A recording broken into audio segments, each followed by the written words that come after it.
ಒಂದು ತಾಸು ಟೈಮ್ ಆದರೆ ಹೇಳಿ.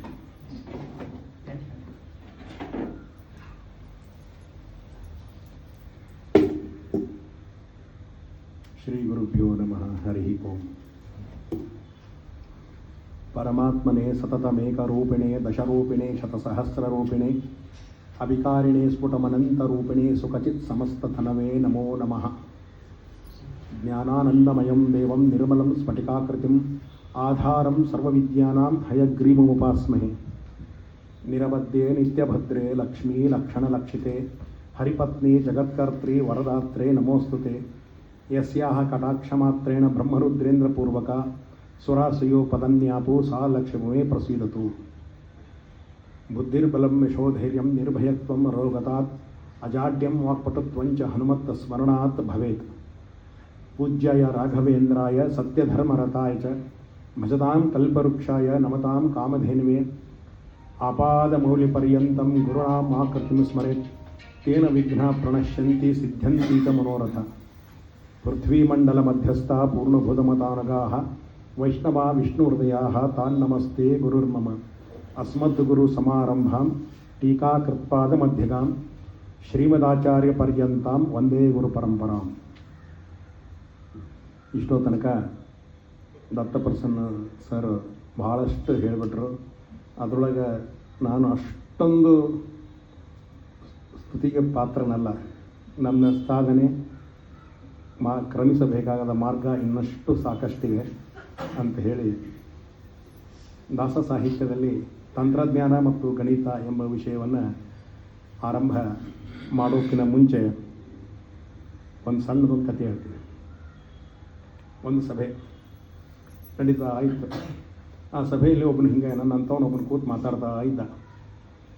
ಆಗ ಆ ಪ್ರೇಕ್ಷಕ ಕಡೆಯಿಂದ ಒಬ್ಬ ಎದ್ದು ಬಂದ. ಒಂದು ದೊಡ್ಡದೊಂದು ಬಡಗಿ ತೊಗೊಂಡು ಎದ್ದು ಬಂದ. ಅವ ಭಾಷಣ ಮಾಡ್ತಕ್ಕಂಥವನು ಹೆದರಿಬಿಟ್ಟ. ಎಲ್ಲಿ ನನಗೆ ಒದಿಗೆ ಬೀಳ್ತಾವೋ ಅಂತೇಳಿ. ನೀವು ಮಾತಾಡ್ರಿ ಸರ್, ನೀವು ಮಾತಾಡ್ರಿ. ಅವನು ಇಲ್ಲಿ ಬಂದು ಸ್ಟೇಜ್ ಮೇಲೆಲ್ಲ ಅಲ್ಲಿ ನೋಡ್ಲಿಕ್ಕತ್ತ.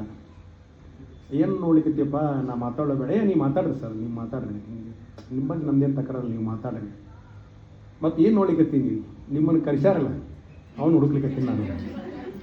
ಹಂಗೆ ದತ್ತಪ್ರಸನ್ನವ್ರಿಗೆ ಹಂಗೆ ಆಗೋದು ಬೇಡ, ಜೋಶಿಯವ್ರಿಗೆ ಹಂಗೆ ಆಗೋದು ಬೇಡ, ನಾಗ್ಪುರ ರೈತರಿಗೆ ಹಂಗೆ ಆಗೋದು ಬೇಡ ಅಂತ ಅಚ್ಚುಕಟ್ಟಾಗಿ ನೇರವಾಗಿ ಅವ್ರ ವಿಷಯಕ್ಕೆ ಬರ್ರಿ ಅಂತ ಹೇಳ್ಬಿಟ್ಟಾರೆ. ನಾನು ನೇರ ವಿಷಯಕ್ಕೆ ಬರ್ತೀನಿ. ದಾಸ ಸಾಹಿತ್ಯ ಏನು ಪುರಂದರದಾಸರ ಅಥವಾ ಅದಕ್ಕೂ ಪೂರ್ವದಲ್ಲಿ ನರಹರಿ ತೀರ್ಥರಿಂದ ಆರಂಭವಾಯಿತು ಅನ್ನೋದು ಒಂದು ಪ್ರಚಲಿತವಾದಂಥ ಒಂದು ಮಾತಿದೆ. ನರಹರಿ ತೀರ್ಥರಿಂದ ಆರಂಭವಾಗಿರ್ತಕ್ಕಂಥ ದಾಸ ಸಾಹಿತ್ಯ ಮುಂದೆ ಶ್ರೀಪಾದರಾಜರ ಕಡೆ ಅದು ಹೆಮ್ಮರವಾಗಿ ಬೆಳೀತು. ವ್ಯಾಸರಾಯರು ಸನ್ಯಾಸಿಗಳಾಗಿರ್ತಕ್ಕಂಥವರು ಶ್ರೀಪಾದರಾಜರು, ವ್ಯಾಸರಾಯರು, ರಾಘವೇಂದ್ರ ಸ್ವಾಮಿಗಳು, ವಾದಿರಾಜ ಪ್ರಭುಗಳು ಮತ್ತು ವಿಶ್ವಪ್ರಸನ್ನ ತೀರ್ಥರು, ಇವರೆಲ್ಲರಿಂದನೂ ಅದು ಸನ್ಯಾಸಿಗಳ ಒಂದು ಭಾಗವಾದರೆ, ಪುರಂದರದಾಸರು, ಕನಕದಾಸರು ಮತ್ತು ವಿಜಯದಾಸರು, ಜಗನ್ನಾಥದಾಸರು, ಆಮೇಲೆ ಮುಂದೆ ಬರ್ತಕ್ಕಂಥ ಗೋಪಾಲದಾಸರು, ಪ್ರಸನ್ನ ವೆಂಕಟದಾಸರು, ಇವೆಲ್ಲ ದಾಸರಿಂದ ಅದು ಮುಂದುವರಿತಾ ಅತ್ಯಂತ ದೊಡ್ಡದಾದಂಥ ಆಧ್ಯಾತ್ಮಿಕವಾದಂಥ ವಿಚಾರಗಳನ್ನು ಸ್ಪಷ್ಟವಾಗಿ ವಿವರವಾಗಿ ಅದನ್ನು ತಿಳಿಸುವಂಥ ಒಂದು ದೊಡ್ಡ ಹೆಮ್ಮರವಾಗಿ ಬೆಳೆದಿರ್ತಕ್ಕಂಥ ಕೀರ್ತಿ ಹರಿದಾಸರದು. ಹೀಗೆ ಈ ದಾಸರು ಏನು ಮಾಡಿದ್ದಾರೆ ಅಂತಂದರೆ, ಎಲ್ಲ ದೃಷ್ಟಿಕೋನದಿಂದಲೂ ನಮಗೆ ಉಪದೇಶಗಳನ್ನು ಮಾಡಿರ್ತಕ್ಕಂಥ ದಾಸರು ಎಲ್ಲವನ್ನು ತಗೊಂಡಾರೆ. ಅದರಲ್ಲಿ ಮುಖ್ಯವಾಗಿ ಈ ನೋಡ್ರಿ, ಜೀವಶಾಸ್ತ್ರ, ರಸಾಯನಶಾಸ್ತ್ರ, ಭೌತಶಾಸ್ತ್ರ, ಗಣಿತ, civil engineering, mechanical engineering, electrical engineering, ಈ ಎಲ್ಲ ಇದರೊಳಗೂ ಅವರು ದೃಷ್ಟಾಂತಗಳನ್ನು ಕೊಡ್ತಾ ಹೋಗಿದ್ದಾರೆ. ಆದರೆ ಇದೆಲ್ಲ ಮುಖ್ಯ ಅಲ್ಲ. ಲೌಕಿಕವಾಗಿ ಕಂಡು ಬರ್ತಕ್ಕಂಥ ದೃಷ್ಟಾಂತಗಳೇ ಮುಖ್ಯ ಅಲ್ಲ. ಅಲ್ಲಿರ್ತಕ್ಕಂಥ ಆಧ್ಯಾತ್ಮಿಕ ಹಿನ್ನೆಲೆ, ಆಧ್ಯಾತ್ಮಿಕ ಧ್ವನಿ ಮುಖ್ಯ. ದೃಷ್ಟಾಂತಗಳನ್ನು ತೆಗೆದುಕೊಂಡಾರ ಅಂತಂದ ಮಾತ್ರಕ್ಕೆ ದೃಷ್ಟಾಂತಗಳೇ ಅಲ್ಲಿಗೆ ನಿಂತು ಬಿಡುವುದಿಲ್ಲ. ಆ ದೃಷ್ಟಾಂತಗಳ ಹಿಂದೆ ಇರತಕ್ಕಂಥ ಆಧ್ಯಾತ್ಮಿಕ ಸಂದೇಶ ನಮಗೆ ಮುಖ್ಯವಾಗ್ತದೆ. ನಿಮ್ಗೆ ಟ್ರಾಫಿಕ್ ಸಿಗ್ನಲ್ ಬಗ್ಗೆ ದಾಸರೊಬ್ಬರು ಬರೀತಾರೆ. ಒಂದು ಉದಾಹರಣೆ ಹೇಳ್ತೀನಿ. ಇದೇ ಹಾದಿ ನೀ ಹಿಡಿ ಹಿಡಿ, ನಿನ್ನೆದುರಿಗೆ ವೈಕುಂಠ ನಡಿ ನಡಿ, ಎದುರಿಗೆ ಕಾಂಬುವುದೇ ಮಾರುತಿ ಗುಡಿ, ಬಲಕ ಮಾರಿ ಮಾಡಿ ಕುದುರಿ ಹೊಡಿ ಅಂತ ಹೇಳ್ತಾರೆ. ನಮ್ಮ ಸಿಗ್ನಲ್, ಟ್ರಾಫಿಕ್ ಸಿಗ್ನಲ್ ಹೆಂಗದ ಅಂತಂದ್ರೆ, ನಾವು ಹೆಂಗೆ ಹೋಗ್ತೀವಿ, ಅಮೇರಿಕಾದವರು ಅವರು ಲೆಫ್ಟ್ ಹ್ಯಾಂಡ್ ರೈಟಿಂಗ್, ನಮ್ದು ರೈಟ್ ಹ್ಯಾಂಡ್ ರೈಟಿಂಗ್. ನಮ್ದು ಬಲಕ್ಕೆ ನಾವು ನೋಡ್ಕೊಂಡು ಹೋಗ್ಬೇಕಾಗ್ತದೆ, ಯಾಕಂದ್ರೆ ನಾವೆಲ್ಲ ಪಾದಚಾರಿಗಳು ಎಡಕ್ಕೆ ಹೋಗ್ತೀವಿ, ರಸ್ತೆ ಎಡಕ್ಕೆ. ಇದು ದಾಸರು ಅವಾಗ ಕೊಂಡ್ಕೊಂಡಿದ್ರಿ. ಹಿಂಗೆ ಈ ಅನೇಕ ದೃಷ್ಟಿಕೋನದಿಂದ ನೋಡಿದಾಗ ದಾಸ ಸಾಹಿತ್ಯದಲ್ಲಿ ಯಾವುದು ಇಲ್ಲ ಅನ್ಲಿಕ್ಕೆ ಬರಂಗಿಲ್ಲ, ಎಲ್ಲವೂ ಇದೆ. ದಾಸ ಸಾಹಿತ್ಯದಲ್ಲಿ ಎಲ್ಲವೂ ಸಿಗುತ್ತೆ. ಹುಡುಕುವಂಥ ಆ ಸಂಯಮ ನಮ್ಮಲ್ಲಿದ್ದರೆ ಅದು ಸಿಗ್ತದೆ. ಆಮೇಲೆ ದೃಷ್ಟಾಂತಗಳಲ್ಲೇ ನಿಲ್ಲುವುದಿಲ್ಲ. ಒಂದೇ ಮುಖ್ಯವಾದಂಥ ಅಂಶ ಏನು ಅಂತಂದರೆ, ಹರಿಸರ್ವೋತ್ತಮ ವಾಯುಜೀವೋತ್ತಮ ಎಂಬ ತತ್ವವನ್ನೇ ದಾಸರು ಮಾಡಿದ್ದಾರೆ. ಆ ಹಿನ್ನೆಲೆಯಲ್ಲಿ ದೃಷ್ಟಾಂತಗಳನ್ನು ನಾನು ಆಯ್ದುಕೊಂಡು ಮಾಡಿರ್ತಕ್ಕಂಥದ್ದು ಕೆಲಸ. ಮತ್ತು ಇದು ಕೇವಲ ಭಾವುಕತೆಯಿಂದಾಗಲಿ ಅಥವಾ ಮೂಢನಂಬಿಕೆ, ಅಂಧಶ್ರದ್ಧೆ ಇವು ಯಾವುದೇ ಇಲ್ಲ. ವೈಚಾರಿಕವಾದಂಥ ಹಿನ್ನೆಲೆಯಲ್ಲಿ ದಾಸ ಸಾಹಿತ್ಯ ಬೆಳವಣಿಗೆ ಆಗ್ತದೆ. ವೈಚಾರಿಕತೆ ಅಂದರೆ ಏನು ಅಂತಂದರೆ, ಯಾವುದನ್ನು ನಾವು ಸರಿ, ಯಾವುದನ್ನು ತಪ್ಪು ಅಂತ ತಿಳಿದುಕೊಳ್ಳಬೇಕು. ಸತ್ಯ, ಭಗವಂತ ಬ್ರಹ್ಮ ಸತ್ಯ, ಬ್ರಹ್ಮನಿಂದ ಸೃಷ್ಟಿಯಾಗಿರ್ತಕ್ಕಂಥ ಜಗತ್ತು ಸತ್ಯ. ಈಗ ನಾವೆಲ್ಲರೂ ಇಲ್ಲಿ ಕೂತೀವಿ, ನಾವು ಮಾತಾಡ್ತೀವಿ, ನಾವು ಕೆಲಸ ಮಾಡ್ತೀವಿ, ಇದೆಲ್ಲ ಸತ್ಯ. ಇದು ಸುಳ್ಳಲ್ಲ. ಈ ಸುಳ್ಳಿನ ಒಂದು ಹಂದರವನ್ನು ದಾಸರು ತೆಗೆದರು, ಸತ್ಯವನ್ನೇ ತೋರಿಸಿಕೊಟ್ರು. ಸ್ವಚ್ಛವಾದ ಮಾರ್ಗ, ಯಾವ ಮಾರ್ಗ ಶುದ್ಧ ಮಾರ್ಗವಿದೆ, ಯಾವ ಮಾರ್ಗದಿಂದ ಭಗವಂತನ ನಾವು ಕಾಣ್ತೀವಿ, ಯಾವ ಮಾರ್ಗದಿಂದ ನಾವು ಭಗವಂತನನ್ನು ನೋಡ್ತೀವಿ, ಯಾವುದರಿಂದ ಆರಾಧನೆ ಮಾಡ್ತೀವಿ, ಹೆಂಗೆ ಉಪಾಸನೆಯನ್ನು ಮಾಡ್ತೀವಿ, ಅದರಿಂದ ನಮಗೇನು ಸಿಗ್ತದೆ ಅನ್ನೋದನ್ನು ದಾಸರು ತಮ್ಮ ಸ್ವಂತ ಅನುಭವದ ಮೂಲಕ ಹೇಳಿಕೊಟ್ಟಿರ್ತಕ್ಕಂಥ ಹರಿದಾಸರು ನಮಗೆಲ್ಲ ಮಾರ್ಗದರ್ಶನವನ್ನು ಮಾಡಿರ್ತಕ್ಕಂಥವ್ರು. ಹೀಗಾಗಿ ದಾಸರ ಒಂದು ಮಾತಿನಲ್ಲಿ ಹೇಳುವುದಾದರೆ ಅವರು ಹೇಳ್ತಾರೆ ಏನು ಅಂತಂದರೆ, ಪಂಚಭೇದವಿದು ಜಗತ್ತು ಸತ್ಯ, ಪಂಚಭೇದಗಳು ನಿತ್ಯ ಅಂತ ಏನು ಒಂದು ಹಾಡದ, ಆ ಹಾಡಲ್ಲಿ ಬರ್ತಕ್ಕಂಥ ಸಂಪೂರ್ಣವಾದಂಥ ಮಧ್ವಶಾಸ್ತ್ರದ ಅಲ್ಲಿರ್ತಕ್ಕಂಥ ಅನೇಕ ತಿರುಳುಗಳನ್ನು ಅವರು ಹೇಳ್ತಾ ಹೋಗ್ತಾರೆ. ಹೀಗಾಗಿ ಒಂದೊಂದು ಕೃತಿಗಳು, ಒಂದೊಂದು ಮಾತು, ಒಂದೊಂದು ವಿಶೇಷವಾದಂಥ ದೃಷ್ಟಾಂತಗಳು, ಒಂದೊಂದು ಉದಾಹರಣೆ, ಇವು ಎಲ್ಲವೂ ಕೂಡ ದಾಸರಲ್ಲಿ ತಮ್ಮ ರಕ್ತಗತವಾಗಿ ಅಂದರೆ ಅನುಭವಕ್ಕೆ ಅವರು ತಮ್ಮನ್ನು ತೊಡಗಿಸಿಕೊಂಡು ಅದರಿಂದ ಅವರು ಕಂಡುಕೊಂಡಿರ್ತಕ್ಕಂಥ ಸತ್ಯವನ್ನು ಹೇಳ್ತಾ ಹೋಗ್ತಾರೆ ಅನ್ನೋ ಮಾತನ್ನು ಇಲ್ಲಿ ನಾನು ಹೇಳ್ತೀನಿ. ಈಗ ಒಂದೊಂದೇ ಕೆಲವು ಉದಾಹರಣೆಗಳನ್ನು ಕೊಡ್ತಾ ಹೋಗ್ತೀನಿ. ತಂತ್ರಜ್ಞಾನ ಅಂತಂದರೆ ಸೈನ್ಸ್ ಮತ್ತು ಟೆಕ್ನಾಲಜಿ ಎರಡನ್ನು. Science is a systematical study about nature. ಈ ನಿಸರ್ಗವನ್ನು, ಪ್ರಕೃತಿಯನ್ನು ಒಂದು ವ್ಯವಸ್ಥಿತ ರೀತಿಯಲ್ಲಿ ಅಧ್ಯಯನ ಮಾಡುವುದು ವಿಜ್ಞಾನ. ವಿಜ್ಞಾನವನ್ನು ಒಂದು ವ್ಯವಸ್ಥಿತ ರೀತಿಯಲ್ಲಿ ಅಧ್ಯಯನ ಮಾಡುವುದು ತಂತ್ರಜ್ಞಾನ. ವಿಜ್ಞಾನ ಪ್ರಕೃತಿಯಿಂದ ನಿರ್ಮಿತವಾಗಿದೆ, ತಂತ್ರಜ್ಞಾನ ಪುರುಷನಿಂದ ನಿರ್ಮಿತವಾಗಿದೆ. ಈ ಪ್ರಕೃತಿ ಪುರುಷ ಇಬ್ಬರಲ್ಲಿ ಕಂಡುಕೊಂಡಿರ್ತಕ್ಕಂಥ ವ್ಯತ್ಯಾಸ ಯಾವುದಾದ್ರು ಅಂತನ್ನೋದನ್ನು ನಾವು ಗಮನಿಸಬೇಕು. ಕೆಲವರು ಸೈನ್ಸ್ ಆ್ಯಂಡ್ ಟೆಕ್ನಾಲಜಿ ಅಂದ್ಬಿಡ್ತಾರೆ. ಹೌದು, ಸೈನ್ಸ್ ಅಂದರೆ ಏನು? ಸೈನ್ಸ್ ಅಂತಂದರೆ ಪ್ರಕೃತಿಯನ್ನು ಹೆಂಗೆ ಅಧ್ಯಯನ ಮಾಡಬೇಕು, ಯಾವ ದೃಷ್ಟಿಕೋನದಿಂದ ಪ್ರಕೃತಿಯನ್ನು ಅಧ್ಯಯನ ಮಾಡಬೇಕು, ಹವಾಮಾನ, ಮಳೆ ಯಾವಾಗ ಆಗ್ತದೆ, ಎಲ್ಲ ಸೈನ್ಸೇ ಅದು. ಆಮೇಲೆ ಭೂಮಿಯಲ್ಲಿರ್ತಕ್ಕಂಥ ಫಲವತ್ತತೆ, ಯಾವ ಮಣ್ಣಿನಲ್ಲಿ ಯಾವ ಬೆಳೆಯನ್ನು ಬೆಳಿಬೇಕು, ಇವೆಲ್ಲ ವಿಜ್ಞಾನ. ತಂತ್ರಜ್ಞಾನ ಆ ರೀತಿಯಾದಂಥ ಬೆಳೆಯನ್ನು ತೆಗಿಬೇಕಾದದ್ದು ತಂತ್ರಜ್ಞಾನ. ಇದು ವ್ಯತ್ಯಾಸ. ಈಗ ಈ ರೀತಿಯಾಗಿರ್ತಕ್ಕಂಥ ತಂತ್ರಜ್ಞಾನ ಹೆಂಗೆ ಇತ್ತು ಅಂತಂದರೆ, ಒಂದು ಉದಾಹರಣೆ, ಅನೇಕ ಕೆಲವು ಕೃತಿಗಳನ್ನು ಇಲ್ಲಿ ತಗೊಂಡಿದ್ದದೆ. ಒಂದು ಹಾಡು ಪುರಂದರದಾಸರು, ಅಂಬಿಗ ನಾನಿನ್ನ ನಂಬಿದೆ, ಜಗದಂಬಾರಮಣ ನಿನ್ನ ನಂಬಿದೆ, ತುಂಬಿದ ಹರಿಗೋಲಂಬಿಗ ಅದರಿಂಬು ನೋಡಿ ನಡೆಸಂಬಿಗ, ಸಂಭ್ರಮದಿಂದ ನೋಡಂಬಿಗ ಅಂತ ಹಿಂಗೆ ಒಂದು ಹಾಡು ಬರ್ತದೆ. ಈ ಹಾಡಿನಲ್ಲಿ ನೋಡ್ರಿ ಹೆಂಗೆ ನದಿ ಒಳಗೆ ಆ ಒಂದು ದೋಣಿಯನ್ನು ನಡೆಸುವಂಥ ಒಂದು ಕ್ರಿಯೆ ಏನಿದೆಲ್ಲ ಅದು ಟೆಕ್ನಾಲಜಿ. ನದಿ ಹರಿಯೋದು ಪ್ರಕೃತಿ, ನದಿ ಸ್ವಾಭಾವಿಕವಾಗಿ ಹರಿದೋಗ್ಬಿಡ್ತದೆ. ಆ ನದಿಯಲ್ಲಿ ನಾವು ಇಲ್ಲಿಂದ ಅಲ್ಲಿ ದಾಟಬೇಕಲ್ಲ, ಅದಕ್ಕೆ ಅಂಬಿಗ ನಾನು ನಿನ್ನ ನಂಬಿದೆ, ಜಗದಂಬಾರಮಣ ನಿನ್ನ ನಂಬಿದೆ ಅಂತ. ಅಲ್ಲಿ ತುಂಬಿದ ಹರಿಗೋಲಂಬಿಗ, ಇಲ್ಲಿ ಏನು ಮಾಡ್ತಾರೆ ಅಂತಂದ್ರೆ ದಾಸರು ನದಿಯನ್ನು ಸಂಸಾರಕ್ಕೆ ಹೋಲಿಸ್ತಾರೆ. ಆ ಒಂದು ಅಂಬಿಗ ಅಂತ ಯಾರಿದ್ದಾರೆ, ಆ ಅಂಬಿಗನನ್ನು ಭಗವಂತನಿಗೆ ಹೋಲಿಸ್ತಾರೆ. ಆ ಹುಟ್ಟು ಹಾಕುವುದೇನಿದೆಯಲ್ಲ ಅದು ಕೂಡ ಒಂದು ಸತ್ಯ ಎಂಬುದೇ ಹುಟ್ಟಂಬಿಗ ಅಂತ ಹೇಳ್ತಾರೆ ಅವರು ಆ ಕೃತಿಯಲ್ಲಿ. ಸತ್ಯ ಎಂಬುದೇ ಹುಟ್ಟಂಬಿಗ, ಸದಾ ಭಕ್ತಿ ಎಂಬುದೇ ಪಥವೆಂಬಿಗ. ಭಕ್ತಿ ಎಂಬುವಂಥ ಮಾರ್ಗ ಹಿಡಿಬೇಕು. ಸದಾ ಭಕ್ತಿ ಎಂಬುದೇ ಪಥವಂಬಿಗ, ನಿತ್ಯಮೂರ್ತಿ ನಮ್ಮ ಪುರಂದರ ವಿಠಲ, ಮುಕ್ತಿ ಮಂಟಪ ಕೊಯ್ಯೋ ಅಂಬಿಗ. ಅಂಬಿಗ ಅಂದರೆ ಭಗವಂತ. ಈ ದೇಹ ಏನಾಗೋಗ್ಬಿಟ್ಟಿರ್ತದೆ, ಇಲ್ಲಿ ದೇಹ ನಾವು ಇಲ್ಲಿ ಒಂದು ದೇಹವನ್ನು ತಾಳ್ತೀವಿ, ಆ ದೇಹವನ್ನು ನಾವು ತ್ಯಜಿಸಿಬಿಡ್ತೀವಿ. ಇದು ಎಂದ ಮುಕ್ತಿ ಮಂಟಪಕ್ಕೆ ಹೋಗಬೇಕು? ಬರೀ ನದಿಯೊಳಗೆ ಓಡಾಡ್ಕೋತ ಕೂತ್ರೆ ದಂಡಿ ಕಾಣಬೇಕಲ್ಲ. ಅದಕ್ಕೆ ಅವರು ದಾಸರು ಹೇಳ್ತಾರೆ, ಭಕ್ತಿ ಎಂಬುದೇ ಪಥವಂಬಿಗ ಅಂತ ಹೇಳ್ತಾರೆ. ಭಕ್ತಿ ಎಂಬುವಂಥ ಒಂದು ಪಥ ಮಾರ್ಗವನ್ನು ಹಿಡಿದಾಗ ಮುಕ್ತಿ ಮಂಟಪ, ಮುಕ್ತಿ ಎಂಬುವ ದಂಡೆಗೆ ಹೋಗಬೇಕು ಅಂತ ಹೇಳ್ತಾರೆ. ಇದು ತತ್ವಜ್ಞಾನ. ತಂತ್ರಜ್ಞಾನ ಏನು ಬಂತು ಇದರಲ್ಲಿ ಅಂತಂದು ಕೇಳಿದಾಗ, ಆ ನದಿಯನ್ನು ದಾಟಿಸ್ತಕ್ಕಂಥ ಒಂದು ಏನು ಹುಟ್ಟು ಅದಲ್ಲ, ಆ ಹುಟ್ಟು ನೋಡ್ರಿ ಈಗ ಹೆಂಗದ ಅಂತಂದ್ರೆ, ಈ ಅಡಿಷಡ್ ವರ್ಗಗಳಿಂದ ಕೂಡಿರ್ತಕ್ಕಂಥ ಈ ದೇಹ ಇದು ನೀರಿನೊಳಗೆ ಮುಳುಗಿಬಿಡ್ತವೆ. ಅದ ಈಸಬಲ್ಲವ ಅವತ್ತು ಹೇಳ್ತಾನೆ. ಅದ ಯಾರೇ ಇಬ್ಬರು ವ್ಯಕ್ತಿ ಈಸಬಲ್ಲವ ಈಸಬಲ್ಲದೆ ಇರತಕ್ಕಂಥ ವ್ಯಕ್ತಿಗಳು, ಒಬ್ಬ ತೇಲ್ತಾನೆ ಒಬ್ಬ ಮುಳುಗ್ತಾನೆ. ಯಾಕೆ ಹಿಂಗೆ ಅಂತಂದ್ರೆ, ಈಸು ಬರುವಂಥದ್ದು ಏನದಲ್ಲ, ಆ ಈಸೆ ಒಂದು ತಂತ್ರಜ್ಞಾನ. ಹೆಂಗಂತಂದ್ರೆ ನೋಡ್ರಿ, ಎಲ್ಲ ದ್ರವಗಳು ಒಂದು ಘನವಸ್ತು ಏನು ಒಂದು ವಸ್ತು ನೀರಿನಲ್ಲಿ ಬಿದ್ದಾಗ ನೀರಿನಿಂದ ಡಿಸ್ಪ್ಲೇಸ್ ಹೊರಗೆ ಬಿದ್ದಿರತಕ್ಕಂಥ ನೀರಿನ ಆ ಅಂಶದ ತೂಕ ಯಾವ ವಸ್ತು ನೀರಿನಲ್ಲಿ ಬಿದ್ದಿರುತ್ತದೆಯೋ ಅದರ ತೂಕಕ್ಕೆ ಸಮನಾಗಿರುತ್ತದೆ. Archimedes principal.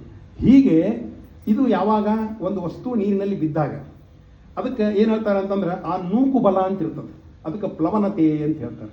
ಆ ಪ್ಲವನತೆ ಅಂತಂದ್ರೆ ಏನು ಮಾಡ್ತದೆ ಅಂತಂದ್ರೆ, ಒಂದು ಯಾವುದೇ ಒಂದು ಕಾರ್ಕ್, ಒಂದು ರಬ್ಬರ್ ಅಥವಾ ಒಂದು ಯಾವುದಾದ್ರೂ ಒಂದು ಕಾರ್ಕ್ ಅದು ನೀರಿನಲ್ಲಿ ಹಾಕಿದಾಗ ಏನಾಗಿ ಹೋಗ್ಬಿಡ್ತಂತಂದ್ರೆ ಅದು ತೇಲ್ತದೆ. ಯಾಕಂತಂದ್ರೆ ನೀರಿನ ಒತ್ತಡ ಆ ಕಾರ್ಕ್ಕಿಂತ ತೂಕದಲ್ಲಿ ಹೆಚ್ಚು ಇರುವುದರಿಂದ ಅದು ತೇಲ್ತಾ ಹೋಗ್ತದೆ. ನೀರಿನ ಒಂದು ಕಲ್ಲು ಹಾಕಿದಾಗ ಅದೇನಾಗಿ ಹೋಗ್ಬಿಡ್ತದೆ, ಮುಳುಗಿ ಹೋಗ್ಬಿಡುತ್ತೆ. ಯಾಕಂದ್ರೆ ಆ ಕಲ್ಲಿನ ಒಂದು ಜಡತೆ, ಆ ಸಾಂದ್ರತೆ ಅದೇನದಲ್ಲ ಅದು ಬಹಳ ಗಟ್ಟಿ ಇರುವುದರಿಂದ ನೀರಿನ ತೂಕಕ್ಕೂ ಅದಕ್ಕೂ ವ್ಯತ್ಯಾಸ ಉಂಟಾಗಿ ಅದೇನಾಗಿ ಹೋಗ್ಬಿಡುತ್ತೆ, ಮುಳುಗಿ ಹೋಗ್ಬಿಡ್ತದೆ. ಹಾಗಾದರೆ ಒಂದು ಪ್ರಶ್ನೆ, ದೊಡ್ಡ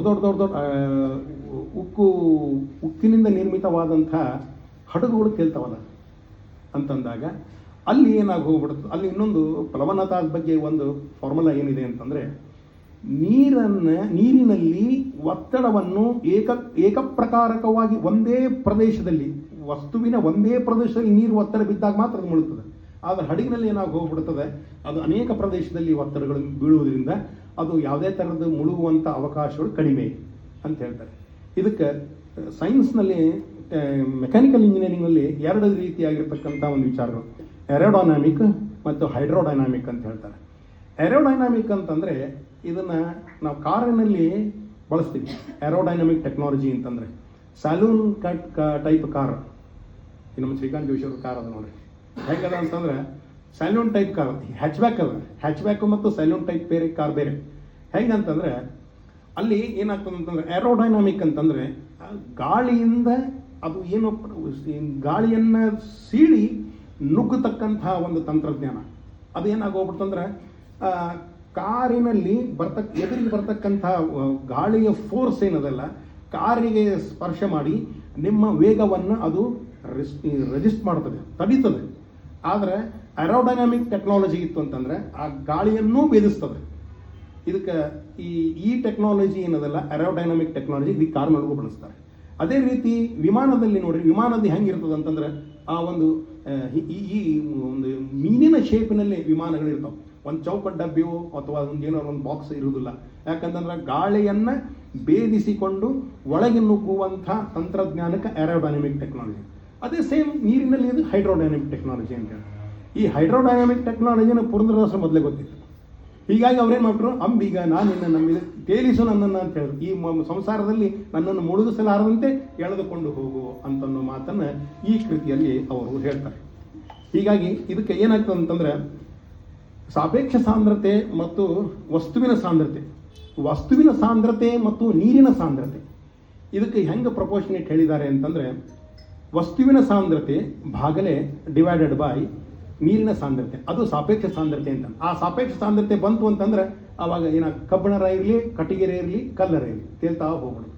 ಅಂದರೆ ನೀರಿನ ಒತ್ತಡವು ಒಂದೇ ಪ್ರಕಾರದಲ್ಲಿ ಒಂದೇ ವಸ್ತುವಿನ ಮೇಲೆ ಏಕದೇಶದಲ್ಲಿ ಬಿದ್ದಾಗ ಮಾತ್ರ ಮುಳುಗುವಂತ ಬರ್ತದೆ. ಈ ಟೆಕ್ನಾಲಜಿ ಇದು ಹಾಡಿನಲ್ಲಿ ನೋಡ್ಕೊಡ್ತೀವಿ, ಆದರೆ ಒಳಗಿರ್ತಕ್ಕಂಥ ಟೆಕ್ನಾಲಜಿ ಈ ರೀತಿಯಾಗಿರ್ತಕ್ಕಂಥ ಪುರಂದರದಾಸರು ಮುಕ್ತಿ ಮಂಟಪ ಕೊಯ್ಯೋ ಅಂಬಿಗ ಅಂತ ಹೇಳ್ತಾರೆ. ಇಂಥ ದೇಹ ನಮ್ದದ, ಈ ದೇಹವೂ ಕೂಡ ಮುಳುಗಿ ಹೋಗ್ಬಿಡ್ತದೆ. ಇಂಥ ದೇಹವನ್ನ ನಮ್ಮನ್ನ ಇಲ್ಲಿಂದ ರಕ್ಷಣೆಯನ್ನು ಮಾಡಿ ನಮಗೆ ಮುಕ್ತಿ ಮಂಟಪಕ್ಕೆ ಕರ್ಕೊಂಡು ಹೋಗ್ಬೇಕಪ್ಪ ಅಂತ ಎಲ್ಲ ಕಡೆ ನನ್ನನ್ನು ಇದನ್ನು ಮಾಡಬೇಡ, ನನ್ನನ್ನು ಮುಳುಗಿಸಬೇಡ, ಸಂಸಾರದಲ್ಲೇ ಮುಳುಗಿಸ್ಬಿಡ್ಬೇಡ ಅಂತ ಹೇಳ್ತಾರೆ ಪುರಂದರದಾಸ. ಇದಕ್ಕೆ ಸಾಕಷ್ಟು ಒಂದು 5-6 ಉದಾಹರಣೆಗಳನ್ನು ತಗೊಂಡಿನಿ. ತಂಬೂರಿ ಮೀಟಿದವ ಭವಾಬ್ದಿ ದಾಟಿದವ ಅಂತ ಅನ್ನೋ ಮಾತನ್ನು ಹೇಳ್ತಾರೆ. ಹೀಗೆ ಅನೇಕ ರೀತಿಯಾಗಿರ್ತಕ್ಕಂಥ ಇನ್ನು ನೀರು ಅನ್ನೋದೇನದಲ್ಲ, ವಿಸ್ಕಾಸಿಟಿ ನೀರಿನ ಒಂದು ಇದರಲ್ಲಿ ಬರ್ತದೆ. ನಾನು ರಾಸಾಯನಿಕ ಸೂತ್ರಗಳನ್ನು ಅಷ್ಟೇ ತಗೊಂಡಿದ್ದೀನಿ. ಇಲ್ಲಿ H2O ಅಂತಂದು ಹೇಳ್ತೀವಿ.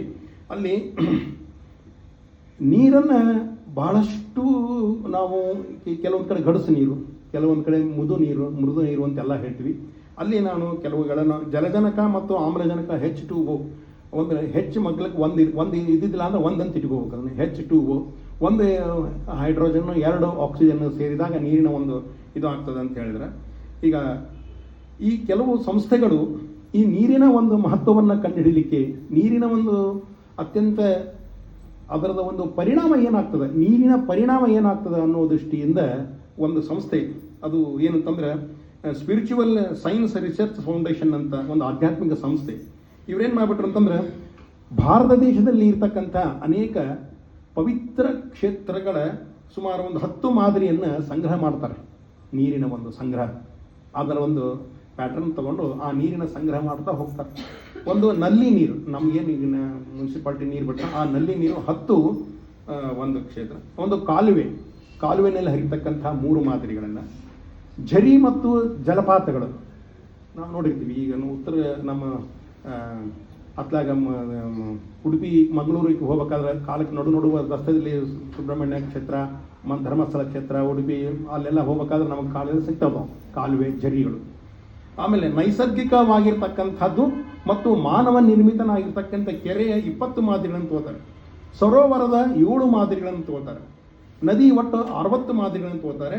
ಸಮುದ್ರದ 25 ಮಾದರಿಗಳು, ಒಟ್ಟು 216-17 ಮಾದರಿಯನ್ನು ತೆಗೆದುಕೊಂಡು ಅಲ್ಲಿ ಮಾಡ್ತಾರೆ. ಆ ಒಂದು ನೀರಿನಲ್ಲಿ ಇರ್ತಕ್ಕಂಥ ಅಂಶದ ಗುಣಗಳನ್ನು ಲ್ಯಾಬ್ನಲ್ಲಿ ಚೆಕ್ ಮಾಡಿದಾಗ ಅದು 26 ದೇಶಗಳ ಪೈಕಿ 25 ದೇಶಗಳು ತಮೋ ಗುಣಗಳನ್ನು ಹೊಂದಿದೆ ಅಂತ ಹೇಳ್ಬಿಟ್ರು ಅಂತ ಹೇಳ್ತಾರೆ. ತಮೋ ಗುಣಗಳು ಅಂತ ಹೇಳ್ತಾರೆ, ಸತ್ವ, ರಾಜಸ, ತಾಮಸ, ಈ ತಮೋ ಗುಣಗಳನ್ನು ಹೊಂದಿರತಕ್ಕಂಥದ್ದು. ಆದರೆ ಎಲ್ಲರಿಗಿಂತ ಶ್ರೇಷ್ಠವಾದಂತಹ ನದಿ, ಯಾವುದೇ ರೀತಿಯಿಂದ ಬ್ಯಾಕ್ಟೀರಿಯಾಗಳಿಲ್ಲ, ಕಲ್ಮಶಗಳು ಇಲ್ಲ ಅಂದ್ರೆ ಗಂಗಾ ನದಿ ಇದು ಅಂತ ಹೇಳ್ತಾರೆ. ಇದನ್ನು ಈ ರೀತಿ ಬಂದಿರತಕ್ಕಂಥ ಗಂಗಾ ನದಿಯಲ್ಲಿರ್ತಕ್ಕಂಥ ನಿಗೂಢವಾದಂತಹ ಅಂಶ ಏನು ಅಂತಂದ್ರೆ ಇವತ್ತಿಗೂ ಕೂಡ ಯಾರಿಗೂ ಅದನ್ನು ಪತ್ತೆ ಹಚ್ಚಲಿಕ್ಕೆ ಬಂದಿಲ್ಲ. ಆಮೇಲೆ ಚಂಡೀಗಢದಲ್ಲಿ ಇರ್ತಕ್ಕಂಥ ಒಬ್ಬರು ಷಣ್ಮುಗಂ ಅಂತ ಒಬ್ಬ ಡಾಕ್ಟರ್, ತಮಿಳುನಾಡಿನವರು ಮೂಲತಃ, ಅವರು ಒಂದು ಮಾತು ಹೇಳ್ತಾರೆ. ಗಂಗಾ ನದಿಯಲ್ಲಿ ಹರಿದ್ವಾರದಿಂದ ವಾರಣಾಸಿ ತನಕ ಅಂದ್ರೆ ಕಾಶಿ ತನಕ ಆ ನೀರಿನ ಮಾದರಿಯನ್ನು ಪರೀಕ್ಷಿಸಿದರೆ ಅನೇಕ ಉತ್ತಮವಾಗಿರ್ತಕ್ಕಂಥ ಬ್ಯಾಕ್ಟೀರಿಯಾಗಳವ, ಕೆಟ್ಟ ಬ್ಯಾಕ್ಟೀರಿಯಾಗಳು ಇಲ್ಲವೇ ಇಲ್ಲ.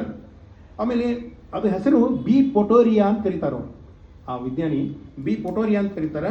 ಮತ್ತು ನೋಸ್ಟೋಕೋಫಿಡಿಸೈಡಿಯಾ ಅಂತ ಹೇಳ್ತಾರೆ, ನೋಸ್ಟೋಕೋಸೈಫಿಡಿಯಾ ಅಂತ ಅನ್ನಿಸಕ್ಕೆ ಬರೋದಿಲ್ಲ.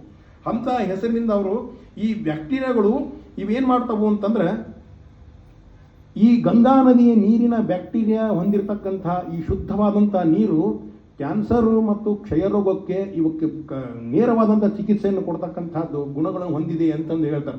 ಔಷಧಿ ಗುಣಗಳು, ಇದನ್ನು ಯಾರೂ ಮಿಕ್ಸ್ ಮಾಡಿಲ್ಲ.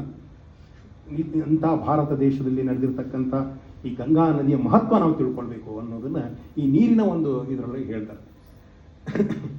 ಹೀಗೆ ಒಂದು ನೀರಿನ ವಿಷಯವನ್ನು ನಾನು ಕೆಲವೊಂದನ್ನು ತೆಗೆದುಕೊಂಡಿದ್ದೇನೆ. ಇನ್ನು ಪರಮಾಣು ಅಣತೋರಣೀಯಾನ್ ಮಹತೋ ಮಹೀಯಾನ್ ಅಂತ ತೈತರು ಉಪನಿಷತ್ತಿನ ಮಾತು ಕಾಠೋಪನಿಷತ್ನಲ್ಲೂ ಬಂದಿದೆ. ಅಲ್ಲಿ ಏನಾಗ್ತದೆ ಅಂತಂದ್ರೆ ಈ ವಿಷಯವನ್ನು ತೆಗೆದುಕೊಂಡಾಗ ಜಗನ್ನಾಥದಾಸರು 9ನೇ ಸಂಧಿಯೊಳಗೆ ಹರಿಕಥಾಮಸಾರದಲ್ಲಿ 7ನೇ ಪದ್ಯದ ಹೇಳ್ತಾರೆ. ಕುದುರೆ ಬಾಲದ ಕೊನೆಯ ಕೂದಲು ತುದಿ ವಿಭಾಗವ ಮಾಡೆ ಶತವಿಧ ಅದರೊಳೊಂದು 100 ಭಾಗವ ಮಾಡಲೆಂತೆಂದು ವಿಧಿಭವಾದಿ ಸಮಸ್ತ ದಿವಿಜರ ಮೊದಲು ಮಾಡಿ ತೃಣಾಂತ ಜೀವರ ಅಧಿಕ ನ್ಯೂನ್ಯತೆ ಇಲ್ಲವೆಂದಿಗೂ ಜೀವ ಪರಿಮಾಣ ಅಂತ ಒಂದು ಮಾತು ಹೇಳ್ತಾರೆ ಹರಿಕಥಾಮಸಾರದಲ್ಲಿ. ಏನಂತಂದ್ರೆ ಜೀವಿಯ ಒಂದು ಅಸ್ತಿತ್ವ ಎಷ್ಟಿರ್ತದೆ ಅಂತಂದ್ರೆ, ನಾವಿಷ್ಟು ದೊಡ್ಡ ದೇಹ 6 ಅಡಿ ಹತ್ರ 100 ಕಿಲೋ ಇಷ್ಟು ತೂಕ ಮಾಡ್ತೀವಿ. ಆದ್ರೆ ನಮ್ಮ ಜೀವಿಯ ಅಸ್ತಿತ್ವ ಎಷ್ಟಿರ್ತದೆ, ನಮ್ಮ ಪ್ರಮಾಣ ಎಷ್ಟಿರ್ತದೆ ಅಂತಂದು ಜಗನ್ನಾಥದಾಸರು ಹೇಳ್ತಾರೆ.